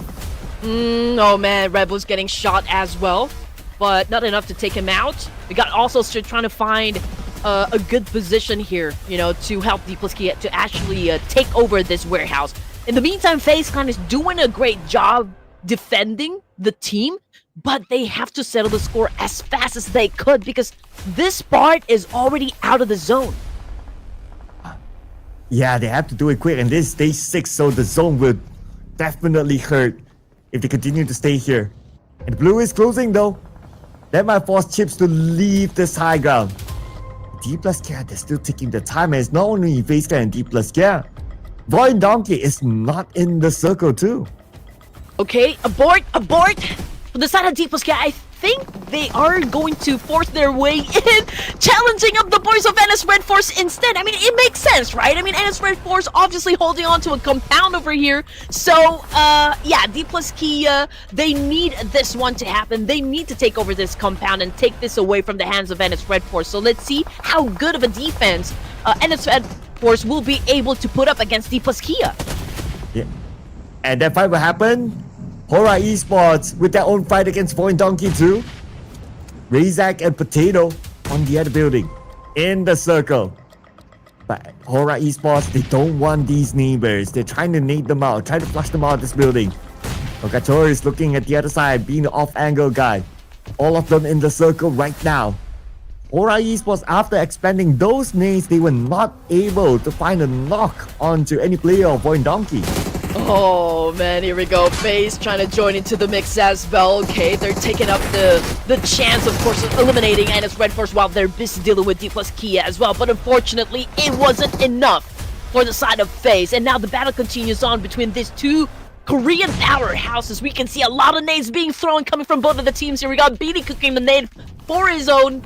And now also already on prone here. Chief's trying to make his way in as well. Doxy providing a little bit of backup just to make sure NS Redforce will be winning the fight. But who will be winning the fight? That is still the big question. Unfortunately, also took a hit. That was such a big damage, and now he is already down on his knees. NS Redforce applying a lot of pressure onto the side of DPLUS Kia, and they might have the bigger chance of actually winning the fight. Yeah, they do have the advantage now. But as long as the fight continues on, as long as there are two opponents, anything can happen. Back on the HORAA Esports and VOIN Donkey, nade on the second floor. Potato is not there. And HORAA Esports still not able to flush out Potato. Nade after nade expanded. How many nades do they have left? Oh, man. They're probably drying out now. Okay, HORAA Esports, one last nade. But now Nongshim Redforce and DPLUS Kia continues on as Chips will be found out. And now they will rush in. Fabian is going to be the final player. Doxy gets knocked down by Fabian. And they will rush in, they will try to find where Fabian is at. Fabian, one last pick of health. And then NS Redforce wins this one nice and clean. DPLUS Kia out, but you know what? Nobody is inside the circle. I mean, obviously, HORAA Esports busy dealing with his team. VOIN Donkey, no fear, at the top of this house. Okay, great vantage point, but can he eliminate any player coming from the side of VOIN Donkey? Because Jiga already down on his knees, bleeding out. So there's a need for HORAA Esports to step up their gameplay. Okay, this is crazy. This is crazy right now. But HORAA Esports, unfortunately, they will lose Jiggle. And there goes only two players left. Look at the zone, it's starting to close, and HORAA Esports will be the first team to feel the wrap up from the other side. They could get a bit of an assistance here by TZ. TZ really trying to find his next target. They want the points in for themselves. They want to chase the #1 spot. Back on the HORAA Esports. Where is Nova gonna go? In front of it, and NS Redforce putting pressure. It's a nerve-wracking situation for both VOIN Donkey and HORAA Esports, but you know what? Biddy and Doxy already got impatient over here. They will be joining the fight, but you know what? TZ and XEY will remain inside the circle just in case Biddy and Doxy gets eliminated. So this is going to be interesting as every team keeps us at the edge of our seats. Oh, okay. And that's Redforce right now. And HORAA Esports for the chicken dinner. They got Sky. One more to go. It's going to be No Fear all alone behind this wall. XCY approaching closer and closer. And that's Redforce. They want to wrap it up. Right now, it's going to be Doxy coming in, but Doxy knocked down. This could be a comeback, but no. And that's Redforce say as they will lock in chicken dinner in Erangel. Wow, 2 chicken dinners right now for NS Redforce. My goodness. Oh man, these guys are really going for the top spot. I'm telling you, Sir Cloud, there is a battle. There is something going on between NS Redforce and DPLUS Kia. These 2 teams are playing the tug of war on who gets to be at the top spot, who gets to seat on the throne. I'm absolutely convinced. I'm convinced that, yeah, there is something going on between these 2 teams. It's like, oh, okay, who loses, buys Korean barbecue, buys a year worth of kimchi or something. Because, yeah, like what you said, if DPLUS can start to perform, then you start to see NS Redforce stepping up the game. Yeah, right? I mean, if DPLUS Kia gets a chicken dinner, everyone's already expecting that NS Redforce will, also get a chicken dinner. But hey, DPLUS Kia obviously is for the grand finals, loosen a bit for NS Redforce in terms of getting the chicken dinner. Or how many chicken dinners does NS Redforce have? 2. Okay, it's 2-2, but still DPLUS Kia at the top. Okay, so NS Redforce obviously needs to put on more work, I guess, and extra effort if they would want to dethrone DPLUS Kia. Whoa. Yeah. Let's look at the overalls later, right? And how close they are after scoring the chicken dinner. But besides NS Redforce, also got to give it to HORAA Esports, FaZe Clan, and 4Thrice for showing up in this round as part of our teams to watch. But NS Redforce, okay, that will be the key narrative. I can't wait to see exactly how many points and what's the gap like. But DPLUS, yeah, they did survive quite long this round, so they would have gained a good amount of points for themselves. But before we head on to that, we're going to compare the head-to-head. And there's no one else to compare except for the 2 players of NS Redforce, XCY and Doxy. I do wonder, okay, was it like a wrong move that DPLUS Kia went up against FaZe Clan first before they decided that, okay, this is not a good spot. Maybe we should turn our attention to NS Redforce instead. I think because, man, coming out after a fight up against FaZe Clan, I think they were able to get a lot of damage from that exchange. But before you answer that, Sir Cloud, let's give props, of course, to the MVP of the match over here. We got Beanie coming from NS Redforce, putting out a total of 5 elimination points. And whoa, 3 players from NS Redforce as top performers. Wow, okay, we got XCY, Beanie, and Doxy here in our top performers. And then we have 779, 771 from FaZe Clan with 4 eliminations of its own. This round, NS Redforce, they gained a lot of elimination points. So no surprise that we see multiple representatives of NS Redforce here in our top performers. But we also need to calculate how many points exactly did DPLUS Kia get. And DPLUS Kia, they scored 6, but NS Redforce 25. The only team with a double digit. Man. Okay, so I feel like NS Redforce feeling good, for day number 2 of the grand finals. Okay, we're gonna take that. HORAA Esports, they really waited it out, up until they got challenged by VOIN Donkey. Unfortunately, I guess VOIN Donkey has more firepower compared to HORAA Esports. I feel like they had the numbers a while ago, but it's still okay. I mean, they still finished quite good, for this round alone. And as for the throwables used, it's a drop. It's a 184 compared to the 200 plus that we've seen earlier. But as for the longest elimination distance, it was, of course, Noki from 4Thrice that was able to pull that off, a total of 318 meters. Yeah, and okay, here are the points. NS Redforce, the second team to reach more than 100 points, and they are behind DPLUS Kia by 19 points now. One good round, could surge them up to number 1. And then we have FaZe Clan with 99 points, only 1 point shy away from the 100-point mark, with difference of 7 points with NS Redforce. And we have Alpha7 there as well up there. But on page 2, not many movers. We only see an exchange between 11 and 12. Yeah. Majority, well, a non-mover, I can say. Especially for Talon, man, they still remain to be at the bottom here. They're already, like, they're just at 23 points. So I don't know if they are actually struggling, or are they just really observing and just like really taking down notes, you know, learning some of the moves, you know, from the other teams that we have in the lobby. We don't exactly know what the objective is, you know, coming from the side of Talon Esports. But of course, more of the PUBG mobile action when we come back, ladies and gents. Again, we're already halfway through, so don't go away, because I mean, like, there's a lot of things that's gonna happen, so don't dare change that channel. Red Queen and Sir Cloud will be right back after this.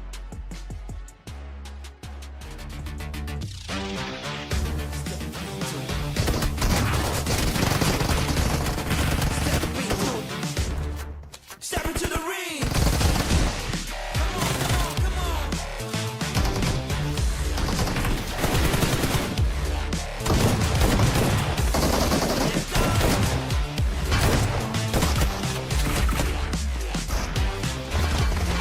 Step into the ring.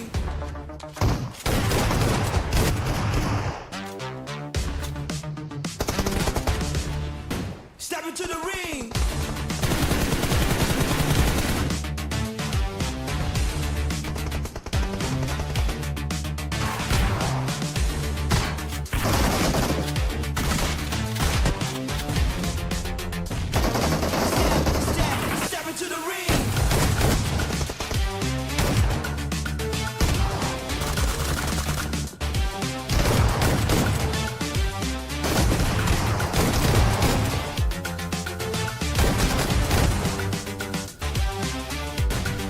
Step into the ring.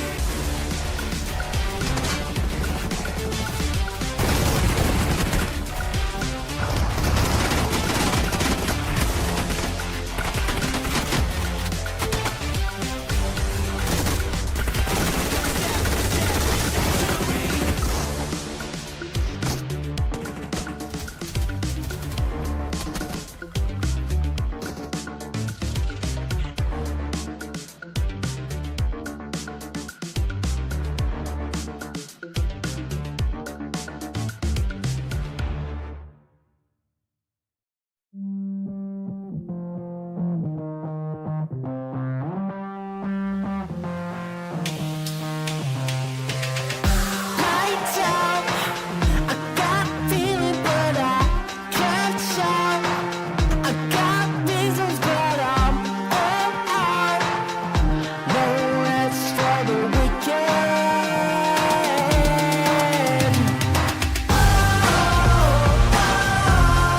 Give me what I want. Never get enough. I'm never giving up. Give me what I want.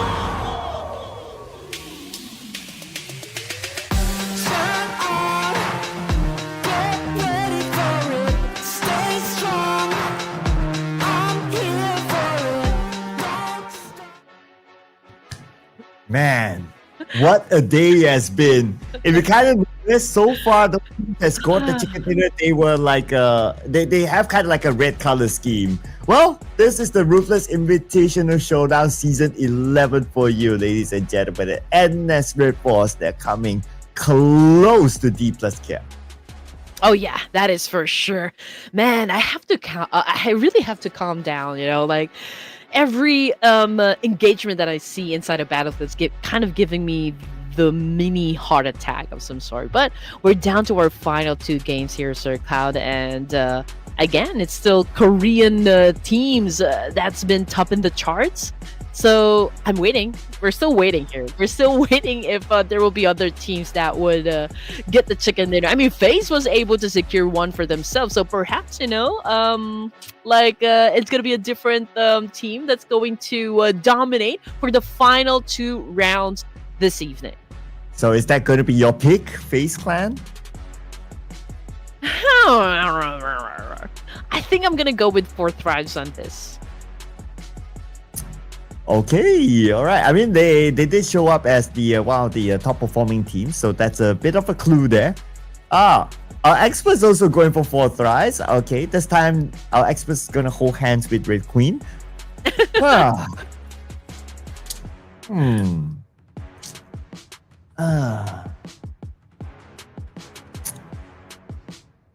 Let's bring out. It's time. Oh, Let's no. bring it up. It's time. Whoa, It's time. It's time.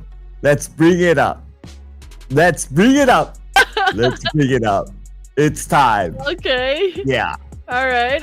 I mean, they got close to securing a chicken dinner. Unfortunately, the zone just really didn't favor them, and it was pretty interesting to see that it was an empty circle right before NS Redforce took the win. So that was pretty intense, I can say. So perhaps for the last Erangel, since they came this close at securing the chicken dinner, maybe they can pull off the chicken dinner this time. But again, 4 Thrives, it's me and the production's choice of teams. So maybe Falak, I'm counting on you, Falak. But at least we know for sure that, we know that he played in the previous round for sure. Whether he'll play in the next round or not, we don't know. But yeah, I mean, if Falak is around, then it's very, very likely we'll see him put on the show. So, Erangel, this is going to be the last Erangel for today before we end the day in Miramar. Let's fly in! Oh, okay, here we go. Last Erangel, ladies and gents. Okay, final chance for the teams to milk this map. Majority of teams actually treat this map as their bread and butter. So let's see, who's gonna dominate. Okay, who's gonna get the top spot for this round? Oh yeah, this is the round. This is the round here.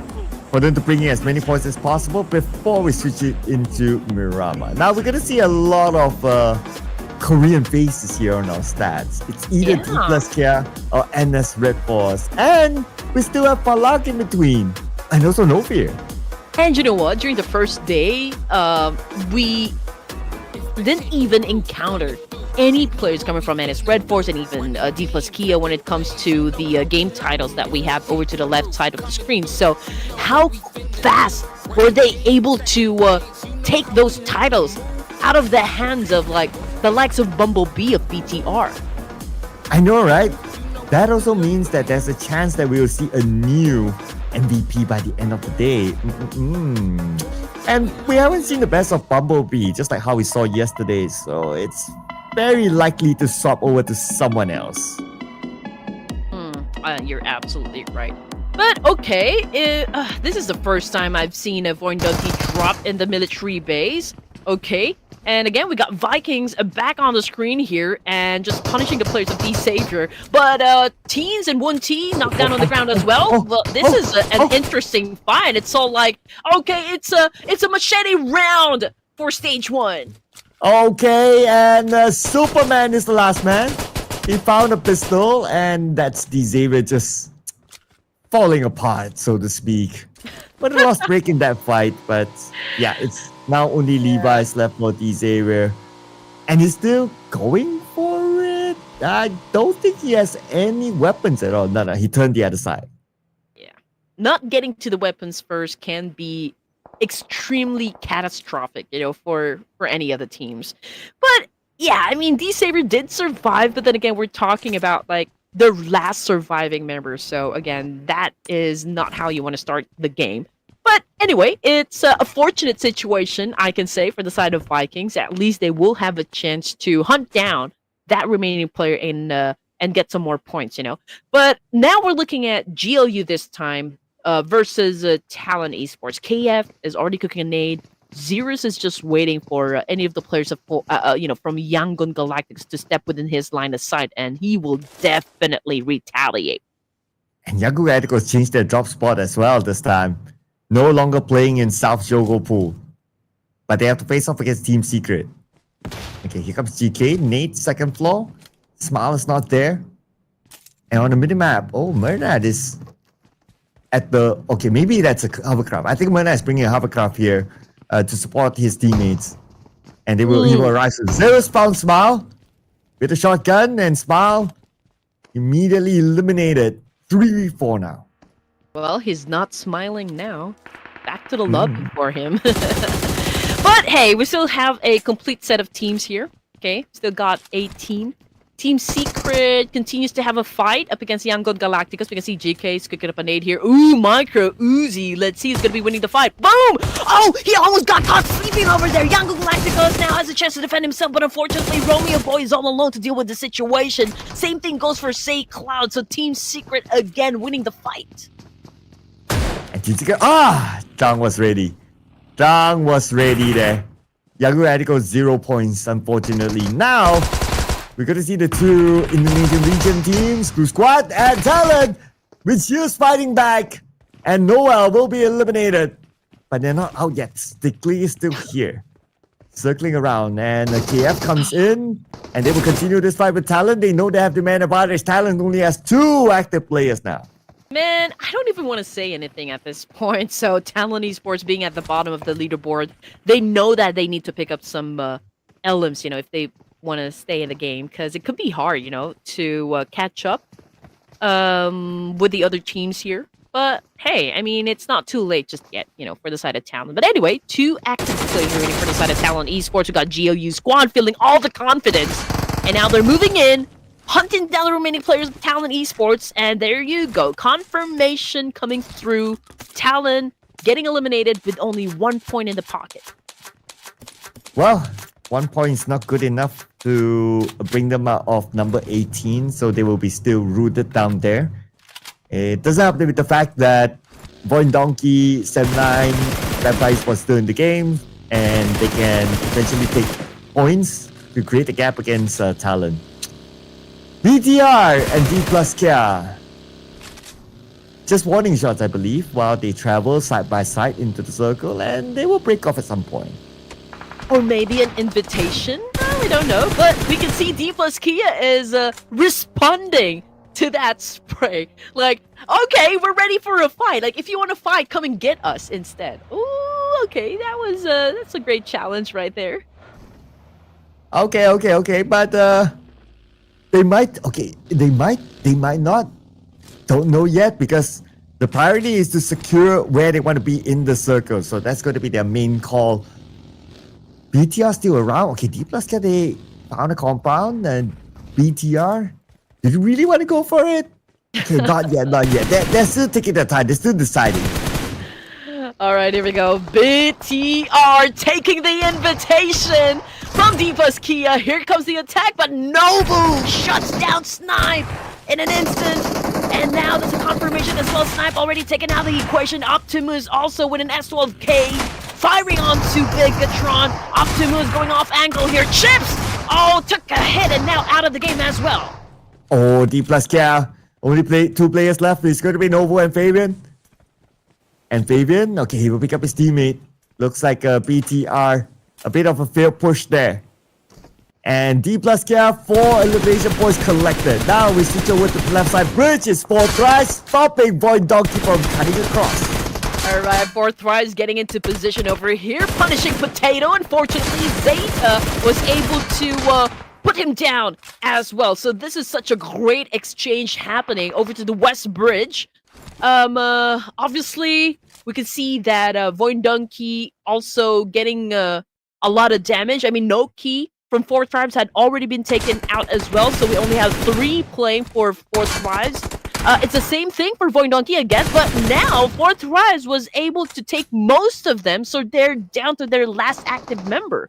But across is Zeta, the final player of VOIN Donkey. It's going to be really hard. Behind him, there's Falak, and there's also someone else waiting on the other side too. Palak sees him, and that is the final player of VOIN Donkey eliminated. 1 point, so they will still remain at number 17. Okay, but it's a great win. I can still say, coming from the Fourth Thrives. They bridge camp, and that was a great execution. Still, coming from Fourth Thrives. Although in the process they lost 1 player, but it's still pretty doable. But anyway, we're now looking at Vampire Esports going up against NS.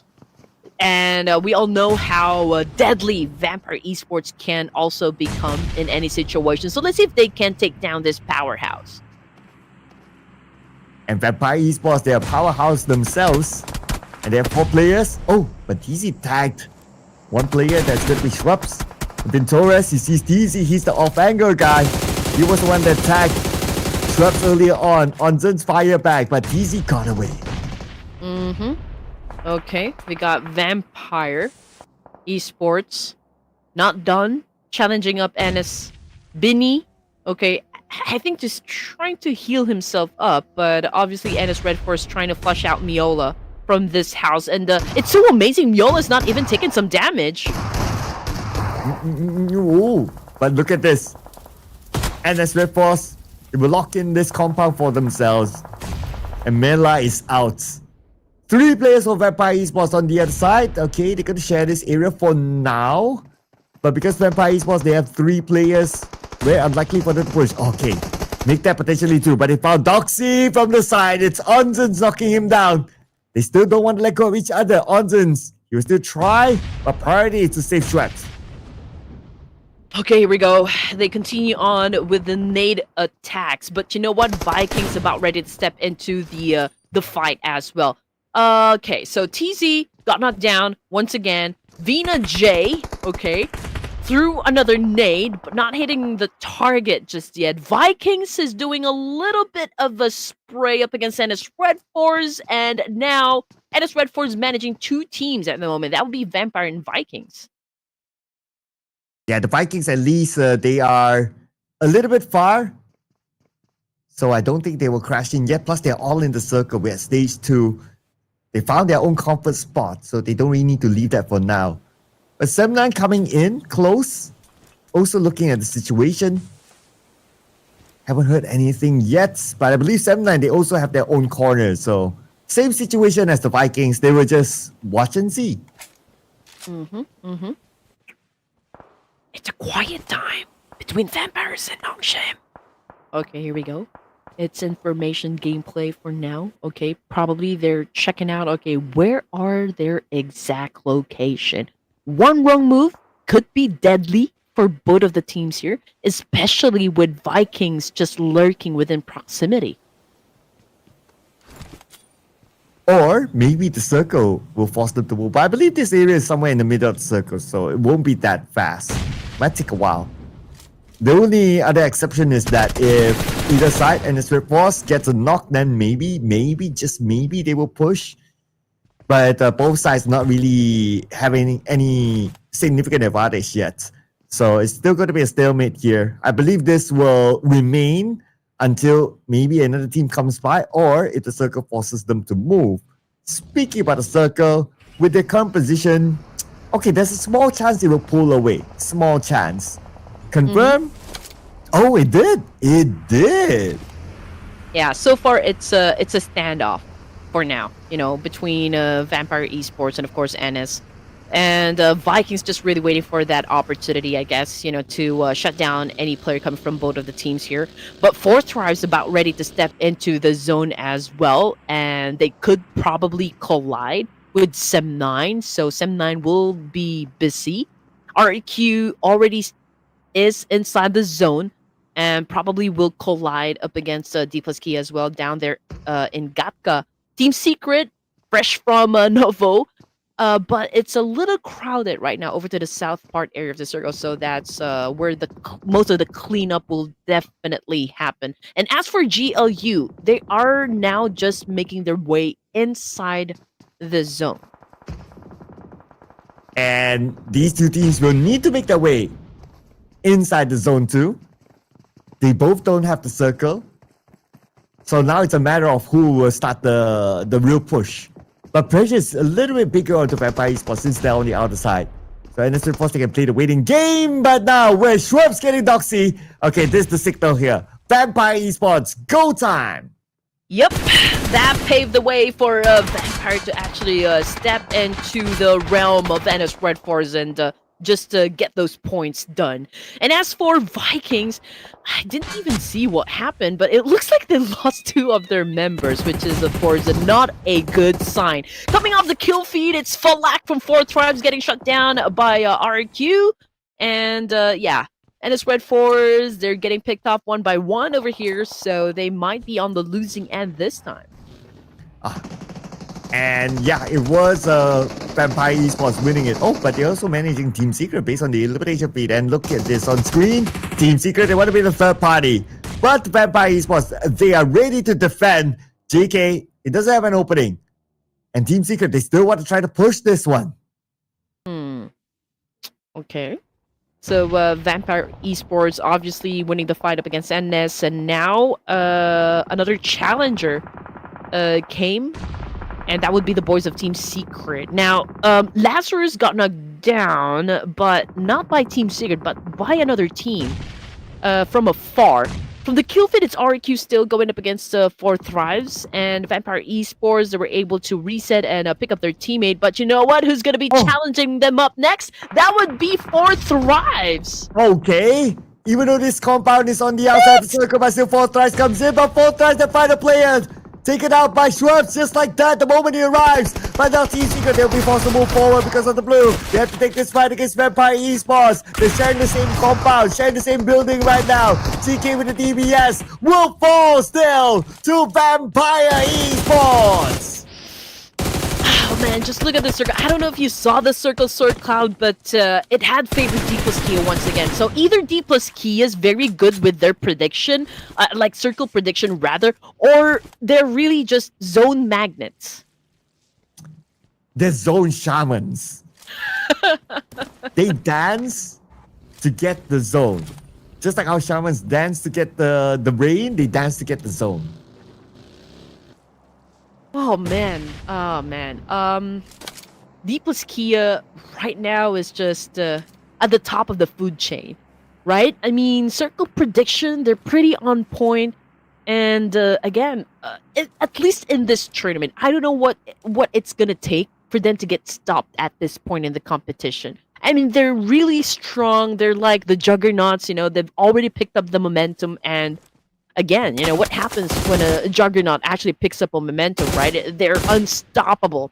So let's see if any team will be bold enough to get to where DPLUS Kia is when it comes to the leaderboard. And now looking at the situation, Vampire still tanking the blue here together with the boys of RQ. And obviously a fight needs to happen. They need to settle the score before they can even get into the zone. And as for Alpha7, yes, they're still outside. But I don't think any team would contest, you know, the moment that they decide, okay, maybe it's time for us to take a compound for ourselves. But then if they will be coming from the west side, it's an open field. And most of the compounds had already been occupied. And that's what happens if you're a latecomer into the zone. A lot of these teams would have taken their spot in Gatka. And that's also the thing about Gatka. Lots of open field, and there are very few spread houses. So at this stage, most likely houses would have been taken. But now it's going to be Stickley. His life might be taken away. As E-Arena charge in, okay, Stickley managed to get away somehow. But now, he's among all the other teams. Oh, where is Stickley going to go? He goes up to the high ground, just at the foot of this hill. But there's still teams here. That's HORAA Esports. Stickley, where is he going to park himself? But say hello to Alpha7. All right, here we go. Alpha7 Esports finally showing up this time. Pretty aggressive, getting inside and eliminating the rest of E-Arena. With only 2 points in the bag, by the way, which brings us down to just 9 teams remaining. However, HORAA Esports responded with a shutdown up against Alpha7. And also GLU. Man, they just eliminated GLU Squad with only 4 points in the pocket. And because of that elimination, now we are remain with 8 teams. So teams are starting to gain placement points right now. Alpha7 great call by them to come in at the right timing as a third party after that fight with GLU Squad. FaZe Clan on the right side. Okay. 3-3. I'm not sure if he knows that Red Bull is in his vehicle. But he's looking at the other side. And Chopper sees him. So information relayed. Just waiting for 3-3 to be in the clear for them to shoot. But on the northern side, now, HORAA Esports showing up against Alpha7. It's a prime location as well, you know, for HORAA Esports. I mean, with that compound, so that makes them a big target for both Alpha7 and the FaZe Clan. So let's see how good of a defense HORAA Esports will be putting up, you know, for this stage. And as for the moment, okay, FaZe trying to defend themselves up against RQ. Okay, it's a 2-2 split, obviously. And can they handle RQ with only 2 players? Well, now RQ, they have 3 players here. Let's see if they can do it against Red Bulls on the other side, but because this terrain has this bump, so they don't have a good view on Red Bull. If they can land on it, that'll be great. But anyway, Red Bull, he left with his vehicle, but Chopper attacked. Take it up by 3-3. Chopper goes down from the kill feed. Jiggle and the rest of HORAA Esports still a complete squad, which will always be an advantage. But okay, a crash just happened. DPLUS Kia versus Sem9 this time. 2 of them knocked on the ground, bleeding out. And I don't think a rescue will be happening at this point. Nobu shuts down Man Parang. And HORAA Esports continues to apply a lot of pressure onto the side of Alpha7. And there's Nobu there, finishing off Mika. Now Sem9, 2 players left. FaZe Clan and RQ, they're not done yet though. Oh, but the moment GenForce arrives, he gets tagged, he gets taken out by Onsens. Ooh, fatality! There you go. 10 elimination points now for the side of the vampires. Okay, so far so good. Maybe they are already about ready to show their fangs. However, Sky of HORAA Esports currently on his knees at the moment. And I guess that's it. Okay, so Sky's already taken out. We got Alpha7 dominating at this point, but 2 of them still out. So let's see if they can reset. I mean, there's still a big chance, you know, that Alpha7 can survive this one with a complete set of players. But since they're on a split here, I don't know what the plan is going to be. They need to reconvene soon because now at stage 5, so all these teams are playing together, but I'm sure they will do that. Now HORAA Esports, they see Alpha7. The Squashpool, okay, Squashpool is busy with Superman on the other side, so they have to manage 2 teams at the same time. Jiggle sees the movement of Alpha7, okay, waiting for them to stop. But then not stopping in the process of him and Wunti. Okay, Wunti, wait for it. Wait for it, Wunti. Okay, let's go. Okay. Nah, he's backing off. Okay. Alright. I mean, obviously Alpha7 went for a rendezvous. But since 1T, he knows that he is already at a disadvantage, tried to back it up, but unfortunately he gets spotted by another team, you know, inside a battlefield. And now Alpha7 continues to thrive with a complete set of players. And DPLUS Kia was able to take hold of a compound.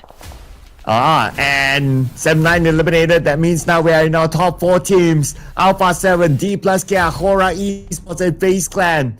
FaZe Clan, they don't have the circles. Same goes for HORAA Esports, but they have sent out a representative inside the circle to follow up later on. DPLUS Kia still with the zone. Oh. And that's going to be between HORAA Esports and also Alpha7. Sleepy's here. He needs his teammates. Without it, it's going to be difficult. Made by Mafioso. And he will be sleepy. Okay, I mean, probably, you know, the objective for Sleepy was just to get information, but then he got spotted by Alpha7, and they were quick on the reflex, and they decided, you know, to get rid of Sleepy, and now that puts HORAA Esports in a little bit of a pickle just because they don't really have that much firepower right now because Sky and Sleepy got eliminated. So they can be vulnerable to FaZe Clan. So, I mean, right now we're just talking about it, and Jiggle got knocked down on the ground. And that leaves No Fear alone. But he still have the circle, so let's see how long he can hold there. FaZe Clan welcoming themselves into the circle. Alpha7 going up north, so they will meet with HORAA Esports and FaZe Clan. So DPLUS, yeah, they're on the clear right now. Nobody's really challenging DPLUS, yeah. Okay, FaZe Clan now getting into position. Jui got eliminated, however. 5 points for the side of Thailand. And now we got Revo cooking up a nade. Also throwing it up against FaZe, but did not hit any target whatsoever. And now Alpha7, look at the spread that they have in the circle. With 4 players, they can have this wide spread. No Fear now in front of FaZe Clan. Okay, this nade by 779, 771. He kind of knows where No Fear is at. He will lob his nade, but a bit of an overshot there. So No Fear, he will evade that first nade. Second nade by Alpha7 will miss as well. Okay, another 2 nades. Okay, 1, 2, and Revo is the one to get No Fear. Okay, here we go. HORAA Esports out. Down to just Alpha7, DPLUS, Key, and FaZe Clan. However, FaZe is not looking too good in this situation. One of them already down. And now we got Alpha7 still applying a lot of pressure. Just making sure that FaZe Clan will not be coming back from this fight. I mean, obviously, they're trying to back them in a corner. Revo took a hit, but wasn't enough to take him out or put him on his knees. And now FaZe Clan been receiving a lot of damage coming from those nades of Alpha7. Now, it's Alpha7 and DPLUS Cap for the chicken dinner. We still have stage number 7 coming in about 8 more seconds. Who will be favored by the circle? They're taking 2 different sides here. Let's see, where will the circle shift? Or it will go to the middle. Looks like the circle favors Alpha7. Alright, here we go. 2 teams remaining. Brazil versus Korea this time. And just look at that. Alpha7 trying to spread out. Okay, trying to get the zone control up against DPLUS Kia. Oh, this is one battle you don't want to miss. Oh, absolutely, absolutely. This will be big. Even though DPLUS Kia, they have 3 players, no circle, but it's DPLUS Kia that we're talking about. But objectively, Alpha7 have the circle. Now Mafioso tried to spray them down, and DPLUS Kia, they managed to breach through into the circle. Fabian is going to play the support role behind, providing cover fire for his teammates. Osal is going to be at the front, and Nobu is there together with him. These 2 players, they have to win this fight against the 2 other players of Alpha7 now. Oh! Wait, Osal, what do you do? Osal naded himself. What happened? Oh no! It's a disaster!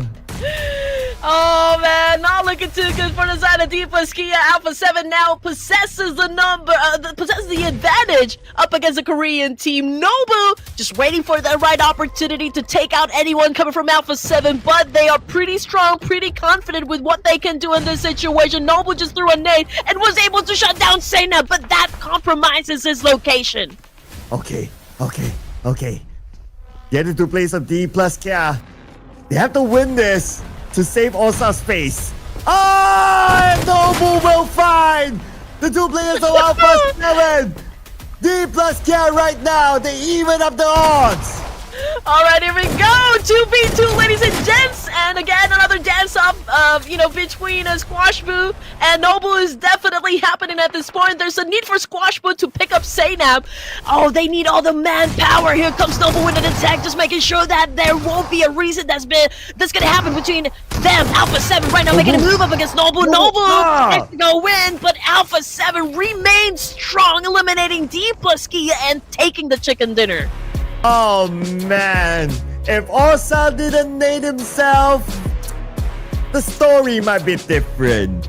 But we still have to give it to Alpha7 for locking in this chicken dinner. This is intense. This is arguably the most intense chicken dinner we have had today.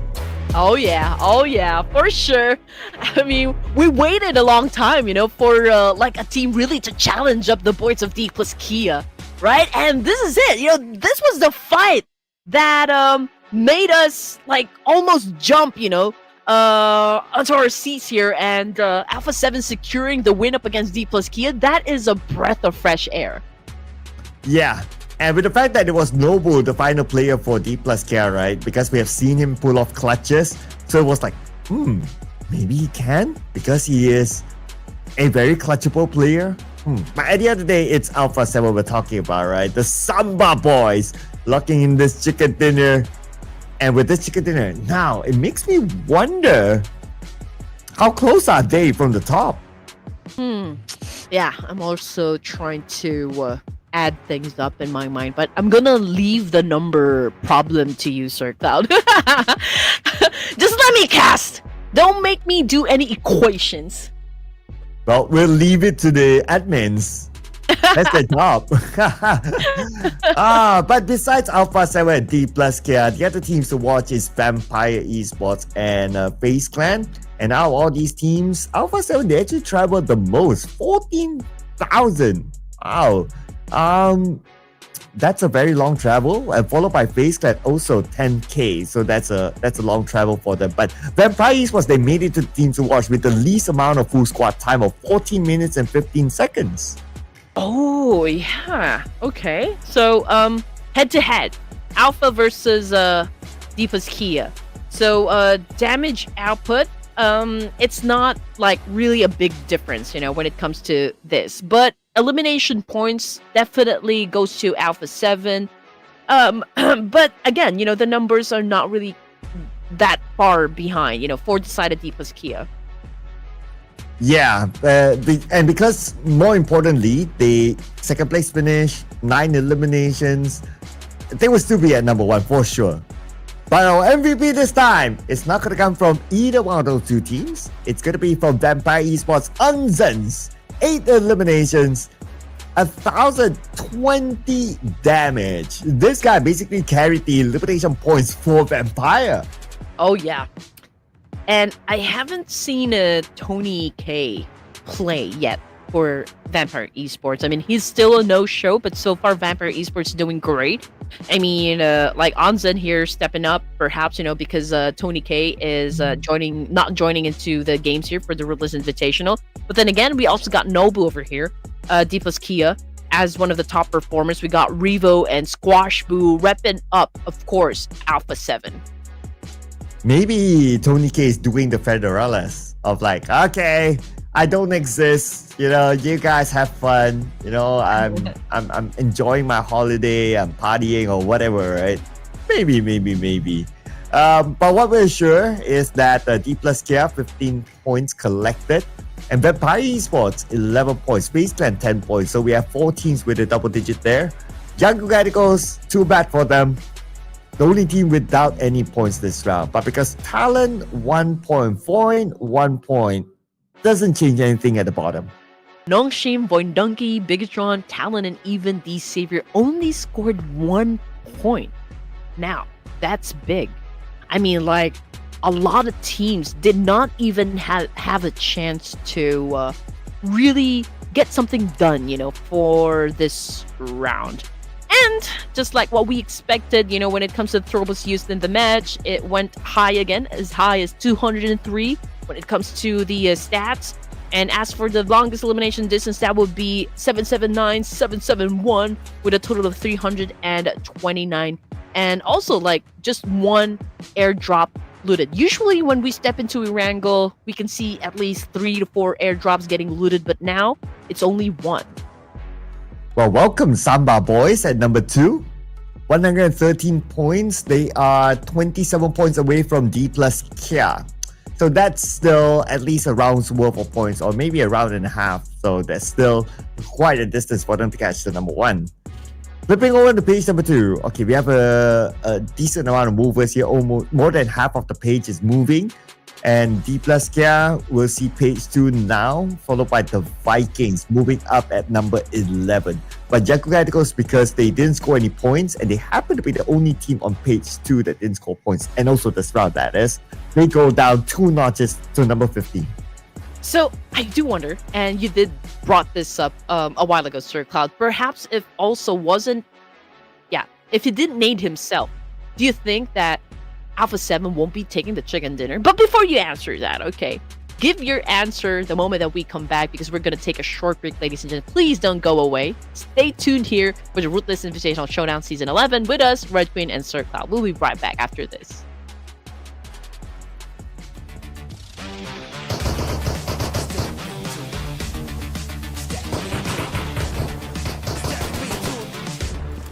Step into the ring. Come on, come on, come on.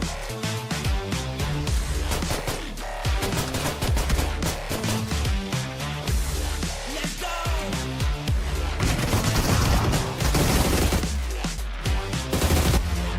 Step into the ring.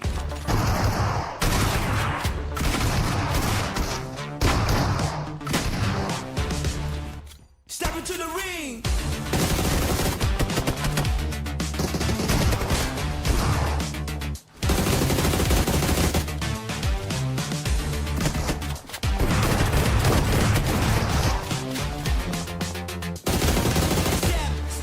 Step into the ring.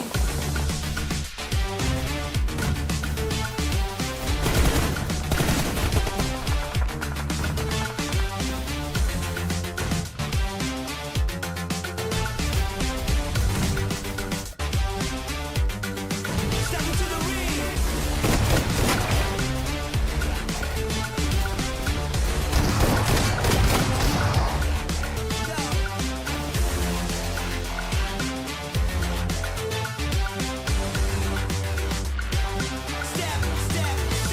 ring.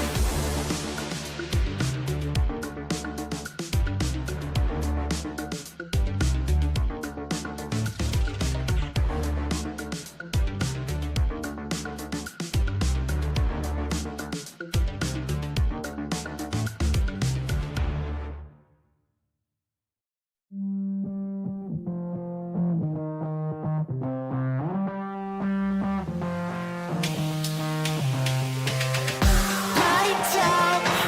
I got feeling, but I can't shout. I got reasons, but I'm all out.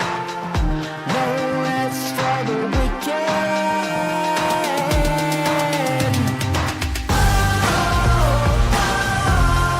Give me what I want. Never get enough. I'm never giving up. Give me what I want. Turn on, get ready for it. Stay strong. I'm here for it. Don't stop. No rest for the weekend. Turn it up again. I lose control. Finally, we've already reached the final match for this evening, okay? So, yeah, welcome back to the Ruthless Invitational Showdown Season 11 with Red Queen and Sir Cloud. Are you guys ready to wrap things up? Are you ready to see who will claim the last chicken dinner in Miramar after this? Well, Alpha7, they broke the streak of red logo teams to score the chicken dinner in Erangel. And yeah, it's still anyone's game in Miramar, because now Alpha7, they're at second place. They're trailing behind DPLUS at the top. Speaking about DPLUS, they're the top Miramar performing team, followed by Alpha7. And then we have Team Secret and FaZe Clan. Oh man, it is really getting hard to pick a team here. I mean, we can understand why DPLUS Kia is still, you know, like the team to watch out for in both maps. Okay, but it's still making my head ache. Like, okay, what team am I gonna choose? Ooh, BTR for the experts. Okay, that's a big play. Okay, I'm gonna go for stats. Let's bring on Team Secret. Let's go. It's a good pick. It's a good pick. Okay, let me check. Okay. This is hard. This is hard. Okay, I don't know. I don't know anymore. Maybe this time I'm gonna go with you know, they really haven't scored any chicken dinner just yet, and Nongshim already scored 2. But I don't want to go for DPLUS Kid because I already picked them. I already picked 4 Thrives as well. I already picked FaZe Clan. Okay. Okay. I guess I'm gonna go with let's give chance to E Arena. Okay, E Arena. All right. Okay. I think our predictions here for the last game seems to be like all the chips on the board, right? It's like, okay, just put it in. Okay, let's see where it goes. Sort of prediction. Yeah. Okay. At this point, I just don't want to go for the obvious. Like, okay, I mean, same teams that have been performing since yesterday and even during the playoffs. So maybe, just maybe E Arena could step it up a bit. You know, like the unpredictability of playing in the battle royale is what makes the game exciting. So let's check it out again. 2 more seconds, and we are about to drop into our final match this evening. Again, we are about to get our guns locked and loaded for the last match in Miramar. And here we go. Final game for today, that is. Torre Akumada will be the starting point, going all the way down to the north of Valdemar. And because both DPLUS and Nongshim Redforce, they still continue to perform, we're going to see a lot of them on screen. But we're not going to forget No Fear as the most headshot players. 8 as compared to 2 players of DPLUS at 4. Wow, that's quite a big gap. And it's a good thing, again, we can see a lot of names on the board here with like who's getting the most damage, most elimination points, and even the headshots. But let's welcome back King Nobu right now, sweeping again all of the titles here for the tournament. King Nobu. Okay. So that's going to be his moniker now. King Nobu. Okay. All right. Cool.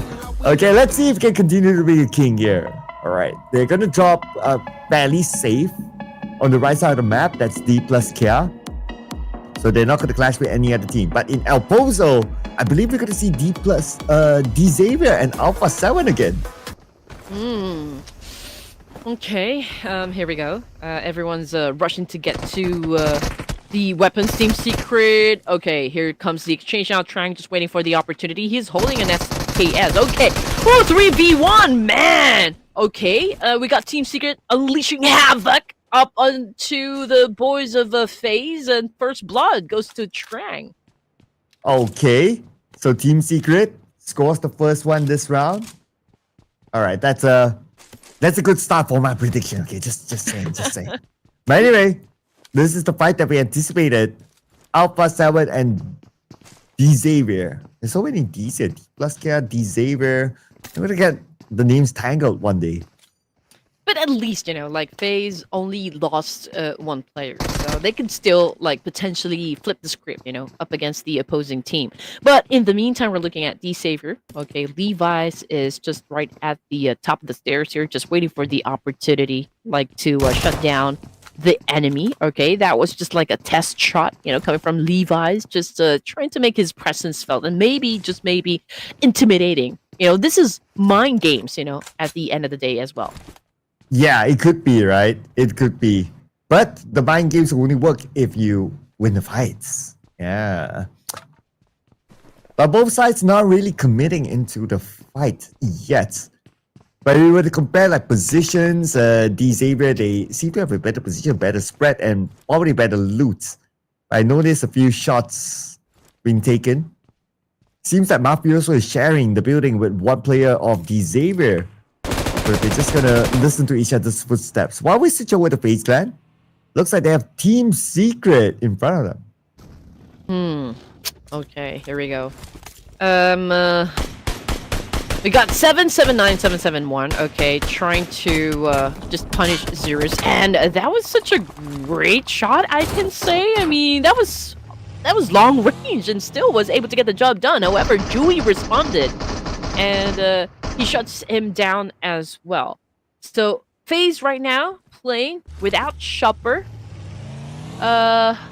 Let's see how this is gonna go down. I think they're ready to crash the compound. And as for D Savior, okay, they were able to bag 1 point. Mafioso already out of the game here, so they have that leverage up against Alpha7. It's a 4v3 situation. Pathogen ready to back up 2504, while the rest of Alpha7 already charging in. And Alpha7 closing in the gap between themselves and D Xavier. D Xavier is still spread out. And Alpha7, they're moving in unison. They have to because they don't have Mafioso.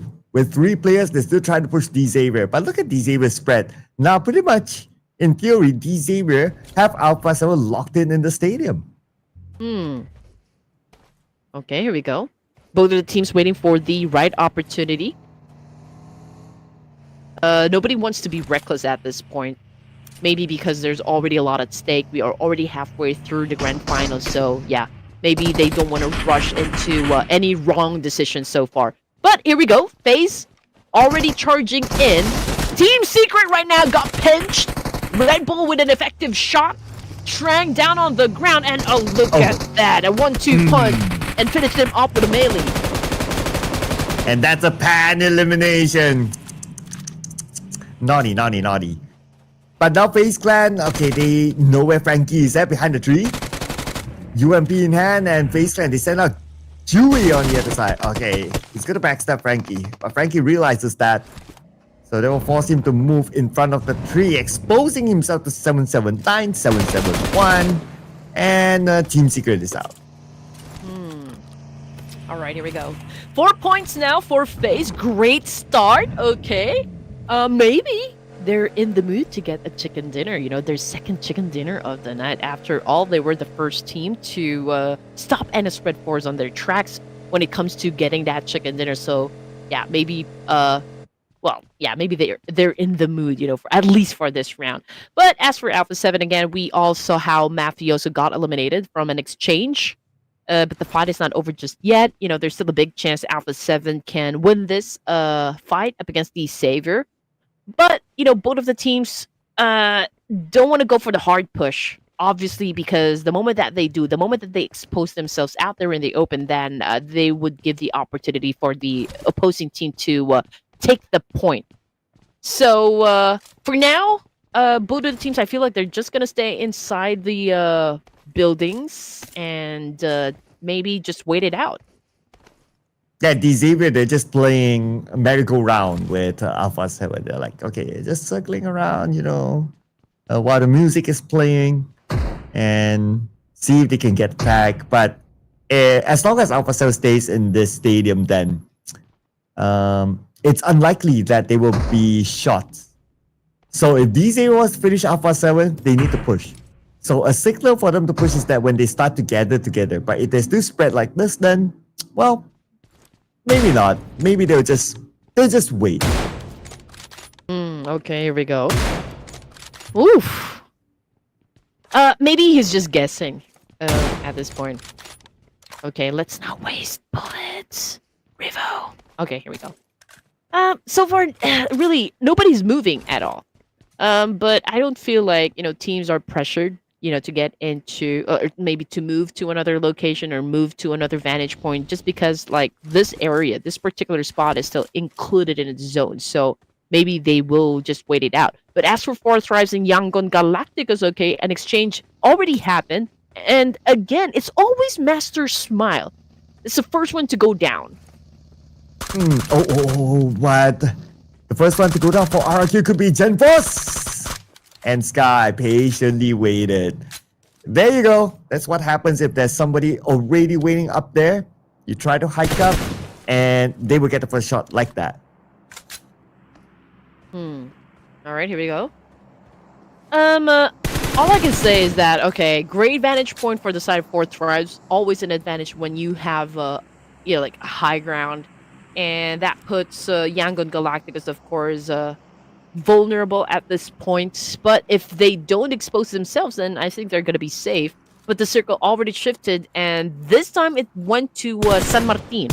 And just look at the amount of teams that will be coming from the west and the south side, Sir Cloud. So maybe we will be witnessing a lot of edge fights happen. And plus, there's that high ground where HORAA Esports is at, so they'll have an advantage of looking at the other teams. It's like what Sky is doing now against another team that's on the other side. It's too far for us to see exactly who's that. But he managed to smoke up that vehicle, so that means that somebody is running at a handicap now without a proper vehicle. Okay. But at this point, I feel like, the only thing that you can do is just really gather as much information, right? Just check in, like, okay, teams are going for rotations, and so far, HORAA Esports, they've already picked up that, and is staying over to that compound. Fourth Drive is doing their rotation as well. And as long as you are at the top of these mountains, then you just really have to maximize, like, get everything that you could get out of this location, so that you can accumulate a lot of points. But again, we all know the danger of being at the top when it's no longer included in the zone. So that is when it becomes a double-edged sword. But whose sword will be swung here between BTR and E Arena on the elimination feed? Okay, yeah, that's no fear getting Fear for 7-9. So again, that's the advantage of you having that high. Whoa. Oh, Yumiko. Oh, wow. How did Mika? Oh, he could have snuck up behind and surprised them.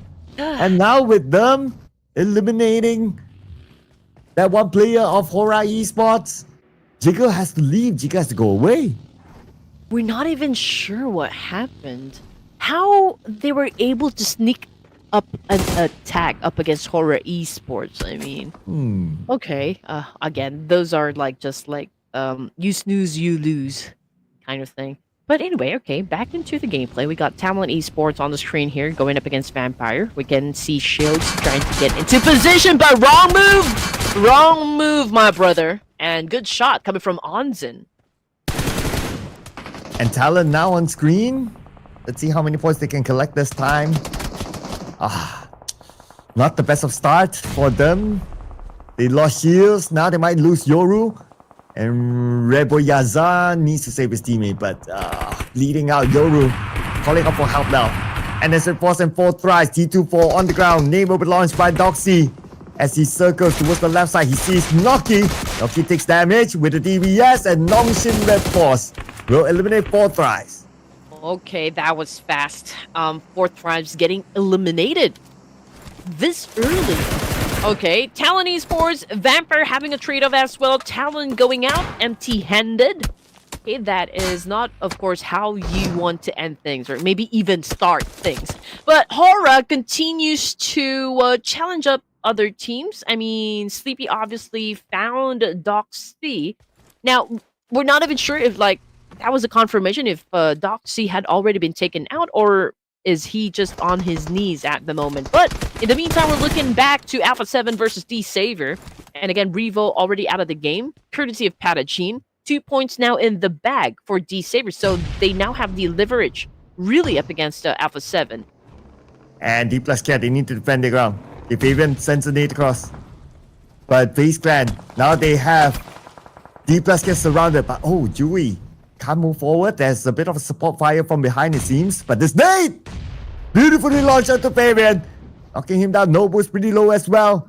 And also with his own nade, cooking it up. Hopefully he doesn't nade himself again this time as Fabian takes damage. 10% of health left. Fabian will be picked up by Dewey and FaZe Clan. They managed to push D+K.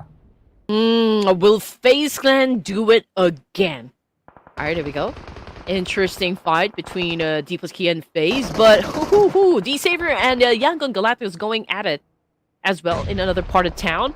D+K continues to throw a lot of nades, but Dewey already on his way. Oh, that was a road rage coming from Dewey.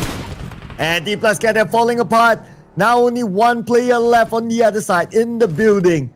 If D+K goes out here, there will be an opportunity for FaZe Clan to overtake D+K if they can score big.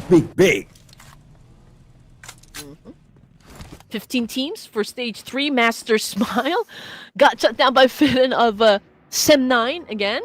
Okay, so Yangon Galacticos down to 2 players. TZ got shut down by RQ this time, so again, there's a lot of trade-off happening. But I feel like most of it are just damage output, considering just like how much of a distance they have between one another. We got Romeo Boy taking hits from Yumiko, but this time Romeo Boy will not survive. It goes out to Sem9. 3 elimination points collected. Can't say the same for Jiggle. He got taken out as well. And now SayCloud, final player for Yangon Galacticos, Sem9. They will push him in this house. SayCloud DBS gameplay. Oh, now he's taking damage from the Molly. And from afar, again, it's Mika finishing off SayCloud. Yangon Galacticos out. Okay, here we go. Alpha7 down here in El Pozo. Okay, they're attacking the blue, obviously. But there's a need for them to actually get a move on. Just because they're so far away from the zone. And you know what? D-Saver will probably be leaving them behind, you know? Like, live to fight another day. And they're about to pass through Montenuevo. And I'm not even sure, like, if Alpha7, if they have, like, good vehicles to use in order for them to get into the zone. Because just look at the amount of teams that would definitely greet them the moment that they get into the edge of the circle. Yeah, that took a while for Alpha7 and D-Saver to call a truce. But now they need to find a way into the circle. That's going to be their next mission. Potato knocked. VOIN Donkey on the outside still. As they need to pick up their IGL. Where is he and how far is he from his teammates? But what we're sure is that they are not in the circle. So need to find a way to move in later on. Same goes for E-Arena. Now they're coming in. They see Sleepy and Sleepy. Oh, okay, Sleepy. I believe his vehicle is smoking up. 5 elimination points now for Sem9. Sleepy getting shot at by more men of E-Arena. Alpha7 got eliminated. Oh man. We have a kill feed lighting up as well. Oh, man, okay. NS Redforce XZY in a corner there. So I'm not even sure how he's gonna be surviving that one. But here comes Dewey once again, challenging up 1T. 1T holding a nade, and just like that, he didn't even come close. Because of the cover fire behind. And that leaves FaZe Clan with only 779, 771, and he's very low. And he will go out to the zone. The point denied away for the hands of the Vikings. Okay, NC2 spotted a player, but not going for the spray just yet. And Lapar is, well, he became a bush. But you know what? He's about ready to shut down Zeta. He's just waiting for that right opportunity. Of course, timing would always be key. XZY taking in a lot of damage coming from Turney K. And Turney K sealing the deal. And NS Redforce out of the game. Lapar still one with nature. Hoping to surprise his opponents. But 3-3 definitely not going to surprise VOIN Donkey. They saw him. And now VOIN Donkey, they managed to cut across RRQ. Now they are in front. And they can block RRQ. But okay, RRQ made their move as well. They don't want to be left behind. They don't want to be blocked out by VOIN Donkey. 10 teams remaining for stage 4 here. BTR, okay. For now, they're holding on to Power Grid. But, like, looking at the number of teams looking at the same direction, oh, they have to prepare a very good defense because everyone will be gunning for that spot. On screen we got RQ, and they're having a fight up against Sem9 over here. There's a little bit of pressure onto the side of Sem9 just because they're the team that's about to get inside the zone. But you know what? They're doing an effective job so far, eliminating players coming from RQ. And now they're taking a lot of hits, so let's see if Lapar can make a difference in this situation. Unfortunately, no. RQ, well, they got executed now. Wow, Sem9 on fire this round. Already 8 eliminations. And next their challenger is going to be VOIN Donkey. But the circle hardships towards the south. Okay. So many teams on the north side. We have VOIN Donkey and Sem9. Nade on the Yuhai. Yuhai goes down. Oh, same goes for Mika as well. The two front flaggers for Sem9 currently down. And Mika will be finished off by Gachor. Manparang, final player. He's going to go in for the save. But before that, tries to land his nade against Gachor. Yuhai still calling up for help. Nade launch across. And Razak is getting closer and closer. Looks like Manfa has to fight this one. Razak gets the best of him.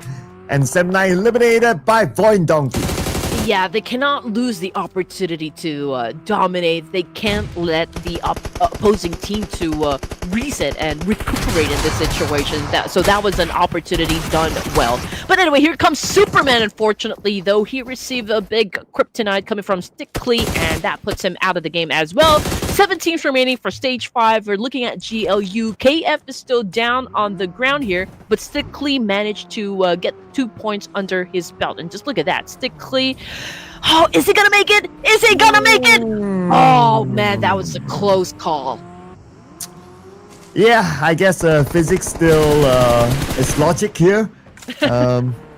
As the vehicle accelerates, then KF, he lost grip of the vehicle. But yeah, anyway, now it's time for E-Arena to come in. Oh, but they sent Mormon very, very deep into the circle alone. But lucky for him, he has this high ground. So he has information. He knows that somebody is below him. Okay, Mormon. We got D-Savior. Noel, however, spotted by Gakor, the VOIN Donkey. And that's it. Is out of the game as well. Got obliterated. And now Razak looking at the direction of BTR. Okay, so this is what we were talking about just moments ago. Since a portion of the power grid is still included in the zone, I feel like, you know, a lot of teams will be gunning for that spot as well. Now, let's take a look at what's going to happen between BTR and VOIN Donkey, because Snipe, well, he got a lot of shots and now is badly injured outside of the zone. And VOIN Donkey still with a full squad, but there are so many teams in front of them. Okay, still on the outside of the circle though. It's going to be BTR and GLU Squad that will try to block out VOIN Donkey. BTR 3 players playing without Sata. It's GLU Squad also looking at the same direction as VOIN Donkey. Now they have to pick their poison. It looks like they will pick BTR. They have to find a very good spot, and yeah. Again, if you want something, you just really have to fight for it. That is the name of the game. 4 points now for the side of E-Arena. They are still pretty strong. Formidable, I can say, up until this stage. VOIN Donkey doing a massive spray up against E-Arena over here, but could not hit their targets just yet. GLU Squad in big trouble because they're in between VOIN Donkey and E-Arena. So let's check how they're going to be defending themselves. And the zone will close. Goes to the middle. Oh, Mormon is still in the zone. Same goes for D-Xavier. Okay, they survived to this stage. So far, so good for them. At E-Arena, without Mormon, they're going to try to take out points out of VOIN Donkey. NC2 sprays forward. Not able to get anything yet. That Joker tapping away onto BTR. Trying to get that player of BTR. Okay, still tapping it with the AUG. He tries, but still to no avail. But anyway, somewhere, somehow, Mormon gets an elimination point, and now E-Arena is dominating. 6 teams remaining at stage 6, okay. Mormon, oh man, he's still alive and not even budging. Like, he's not even shying away from any fight just because he's alone. We got VOIN Donkey taking in some hits. Razak just got annihilated. Okay, Zeta now on prone, looking for the opportunity to respond. NC2, okay. Took some damage, but Zeta, man, it's a major one for his side. So he needs to back away from that situation so that he could pick himself up. 5 points in the bag now for the side of E-Arena. And E-Arena, okay. Vampire Esports, they're butting in, it seems. Taking out a player of BTR. And E-Arena, they got Zeta, they get Gator, and Potato found out by Turny K. And E-Arena, they're on fire this round. 9 eliminations now. Oh man, here comes the background music that gives us anxiety. Okay, from the kill feeds, Vampire Esports versus BTR. And a Turny K with a grenade elimination. Okay, there you go, and another point done. However, it took some damage as well. So let's wait if they can still get picked up at this point. But yeah, Joker and C2, they could probably go... Okay, no, never mind. Okay, so they will have to face the boys of Vampire Esports, and a 2v4 can be tough to survive. Top 4 now. Arena, 3 players. Vampire Esports, a full squad, so they have the best chance based on the numbers here. Okay, unless the team could cancel them out. The closest opponent is definitely going to be Arena. 2 teams at the north. And DZaber, last we checked, they were at the south. Same goes for DPLUS Kia. So they won't be involved in this fight as of now. But looking at the current position and also the circle, I guess both sides will want to reset. Let's see what happens in 30 more seconds. Okay, so there's a very good reason why Mormon is not actually giving up this spot. You know, I was thinking maybe like Arena could use a rendezvous at this point of the match, but then again, you know, understandable because Mormon does possess a high ground advantage up against DZaber and even Chips, you know, of DPLUS Kia. But Vampire Esports, since they are the only team right here with a complete squad, of course, they have the advantage. But can they follow through? Can they make it up until the end of the line? Tapping away is going to be Moment, still with the high ground.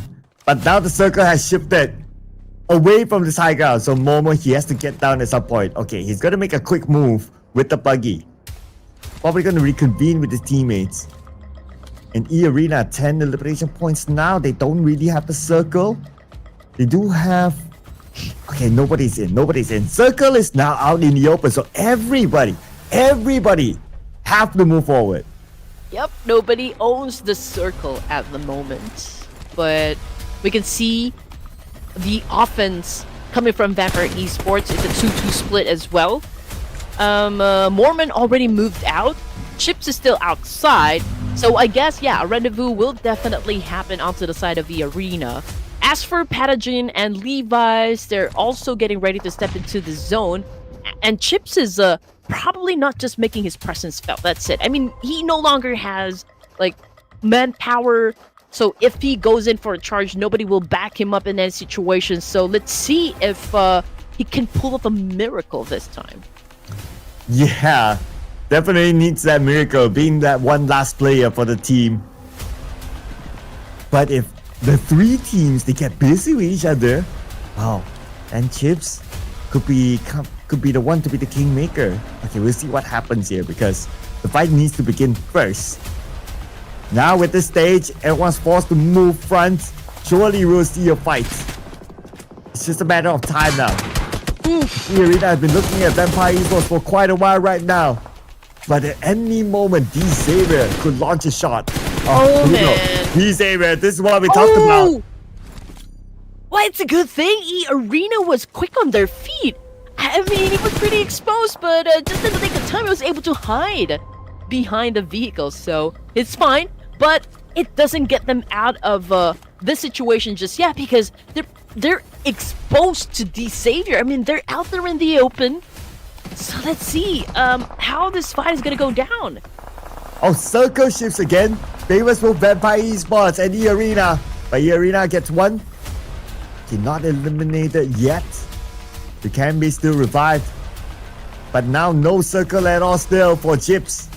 Final player of DPLUS Kia. Still not known by the teams, but he might expose himself to DZaber soon. Now that he doesn't have the space, he needs to move forward as well. I can't believe that we're at stage 8 with still so many players. Yeah, 4 teams in total. And I love the fact that Vina actually rushed towards his teammate. You know, the moment that he got shut down, he went there to help Lazarus. And now Vampire Esports back on the full squad, which is, of course, a huge advantage compared to the other 3 teams here for stage 8. Now we can see Levi's throwing nades. Okay, preparing, of course, to step into the zone here. But, like, can he manage to take out anyone from Vampire Esports? Not yet, though. But Chips now? Let's see what he can do against Arena. He's looking that direction. On the left, okay. He has a good clear view of DZaber. He pull the trigger. NC2 sees him first. And looks like... Oh, Chips! denied his point away to the zone. Oh man. Okay, so Levi's obviously took some hits. Same thing goes for NC2. So I do wonder if Joker or Mormon will be, of course, brave enough to save NC2 in this process. But you know what? I don't think there's still time. D-Savior obviously doing a reset over here. Vampire continues to obliterate the points of the arena while Joker trying to accumulate points from D-Savior. So everyone is really pointing their guns at each other. Onsen sprays onto E Arena. Still trying to get a good clear shot. Oh, Swaps. He gets Levi's. Now D-Savior, they are in trouble. Paragin, I'm not sure if he will have enough time to pick up Levi's. Boom! It's been launched across. Nate bounce. But at the end of the day, it is still Ventoris getting Levi's. Paragin will fall to the hands of Mela. Now, it's going to be an all-time finale between Vampire Esports and E Arena. Oh man, 4v2. We can see them putting a lot of effort to throw a lot of nades, just, you know, to distract them, disorient E Arena, and there you go! Joker already down on the ground here, Mormon trying to heal himself up. He doesn't have any options at all, so Vampire Esports, it was an obvious outcome. 4v2, obviously they're gonna be winning the fight, so at the end of today's matches, Vampire Esports was able to step up, showed us a very good performance, and now they were able to secure match number 12 here. Yeah, and Onzens didn't have the space. The blue was just right behind him. And Vampire Esports claims the chicken dinner. Maybe a slight revenge arc, considering that they're from the same region and they lost the PMSL Southeast Asia title to E Arena. So, yeah. But they happen to be Onzens, the ex-teammates of Vampire Esports. But looking at the eliminations, 12 eliminations in total, 22 points for Vampire. That could be the case. And you know what? I came so close at getting a point as well. I mean, the arena was so close at getting that chicken dinner. So I do wonder if they are a full squad or they were a full squad during that match. Would they do it? Like, would they win? Maybe, maybe not. But, you know, we don't want to take away the spotlight, of course, for Vampire Esports here. I mean, their energy is kind of fluctuating, right? I mean, we don't even know when they're going to show up. So it's such a treat, again, you know, for Vampire Esports to get the chicken dinner. I'm pretty sure the fans are happy with that kind of gameplay from this team. Oh yeah, definitely not going to take away the quality shown in this round, right? And we're not going to take away the other teams to watch as well. So we have here Vampire Esports, E Arena, D-Savior. From a very early potential fight against Alpha7, at the end of the day, nobody really fought, and they managed to make it into the top 3, so that's still pretty nice. And VOIN Donkey, they were super busy at the north side when the circle kept pulling away from them, still able to make it into our top teams to watch. So gotta pick up the VOIN Donkey. Okay, here we go. Head to head, it's Joker of the Arena and Tourniquet. Okay. Obviously Tourniquet has more points compared to Joker over here. Damage output, it tells a different story. Team contribution, however, that is the strength of Tourniquet over here. Yeah, so Tourniquet, 6 eliminations, but damage, Joker, so that means he did a lot of initial work, and Tourniquet is the finisher. That's kind of like the story here. But the bigger story is Onzens. Second time today, Onzens get the MVP. And this time with 6 eliminations and 824 damage. So with 2 MVPs in Onzens, we don't know how far would it be from the top spot of the road to the MVP. Oh man, okay.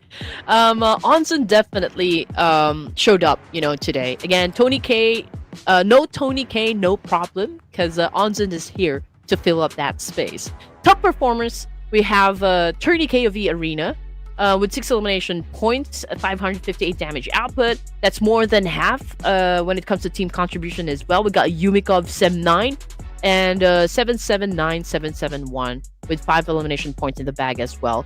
And wow, that's a staggering 71.43% when it comes to team contribution, which is of course perfect, you know, for FaZe Clan. And points 22 for Vampire Esports, E Arena 16. Only 2 teams with the double.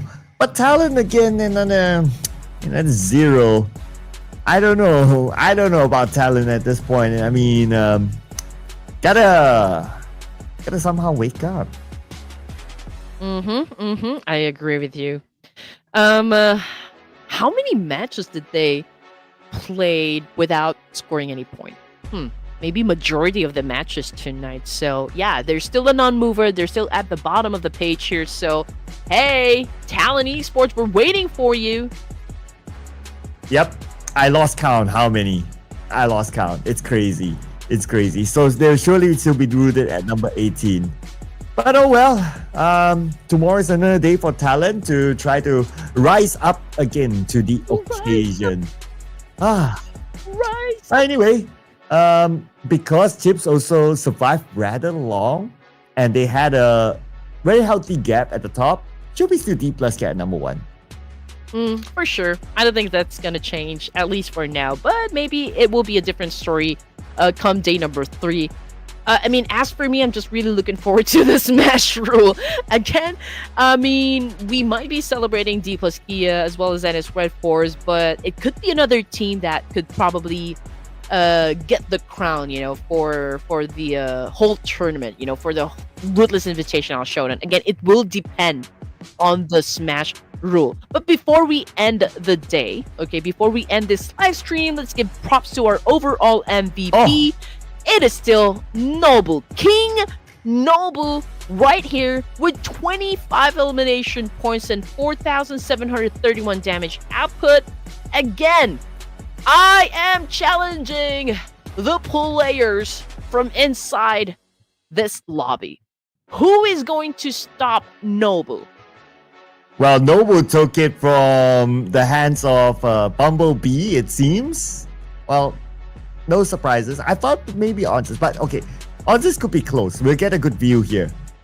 Oh, Onsis is not even here, even though he scored 2 MVPs today. Interesting. Anyway, besides Noble, it's Osaf, his teammate, and then we have Chips here. So Fabian is the one missing out from DPLUS Care. And then we have IQ at number 4. And we also have to welcome Joker for the first time here in our road to MVP.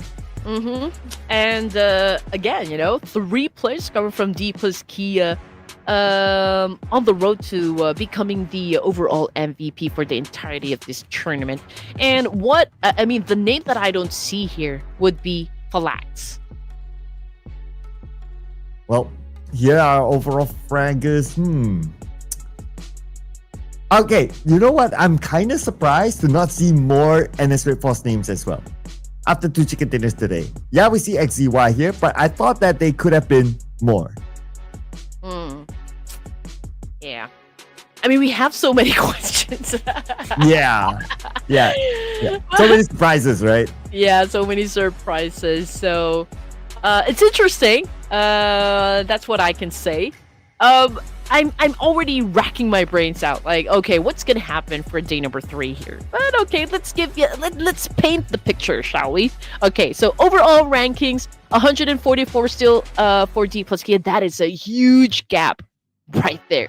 So DPLUS Kia, after just 2 days in the grand finals, they were able to build the foundation, and they are slowly cementing their overall position at the top spot. FaZe is trying to catch up, but a lot of reshuffle still happening, you know, from 2nd place down to 5th place. I mean, 4th Thrives was part of the top 5, you know, in the previous matches, and now they got pushed further and further down the ranks. So I'm hoping for a strong comeback for tomorrow.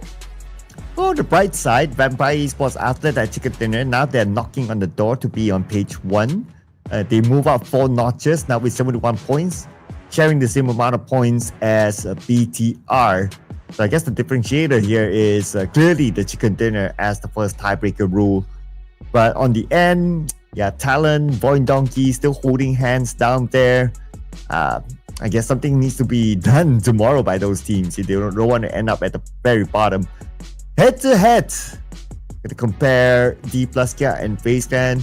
Obviously, DPLUS Kia is above, but if we were to look at like the amount of heals, FaZe Clan, they healed a lot more. So that means that they get involved in more fights. That's why they are required to heal more. You know, this is the perfect example of like one team with the loud confidence and the other team silent confidence.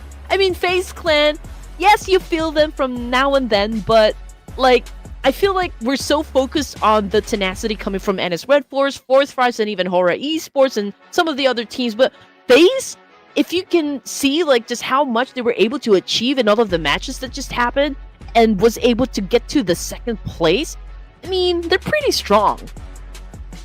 Team trajectory. Well, what trajectory are we talking about for DPLUS Kia? Number 1 day 1, number 1 day 2. Okay. I mean, you can't go any higher than that, right? But of course, naturally, as you progress the games, then you get eliminations along the way, you get damage along the way, so those numbers do increase. But for FaZe Clan, yep, they slide down. They ended day 1 in number 2, they slide down to number 4, but what matters is the overall points. Day 3 is still there, still 6 games before Smash Sunday. FaZe Clan can still catch it. Yeah, definitely, no doubt. So again, you know, tomorrow will be, I guess the last day for teams to get to the match point, secure a chicken dinner, perhaps. Oh no, not yet. Okay, get to the match point, and then come 4th day, that would be the Smash rule taking effect. So it's gonna get crazy. It's gonna be epic for sure. So I know we reached 24 live viewers today, so perhaps we can go for 30 for day number 4 of the grand finals. How about that? Do you think we can achieve that? Yeah, why not, right? So tomorrow will be the day where we will set the match point for Smash Sunday. But today it is, ladies and gentlemen, 6 games done. Tomorrow will be same time, same channel. Day 3 of the grand finals in the Ruthless Invitational Showdown Season 11. My name is Sir Cloud together with Red Queen. We'll be seeing you again tomorrow. Bye-bye.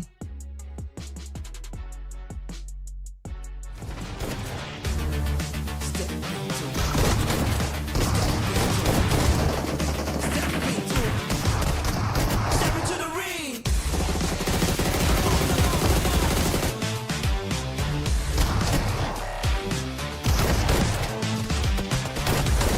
Let's go.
into the ring.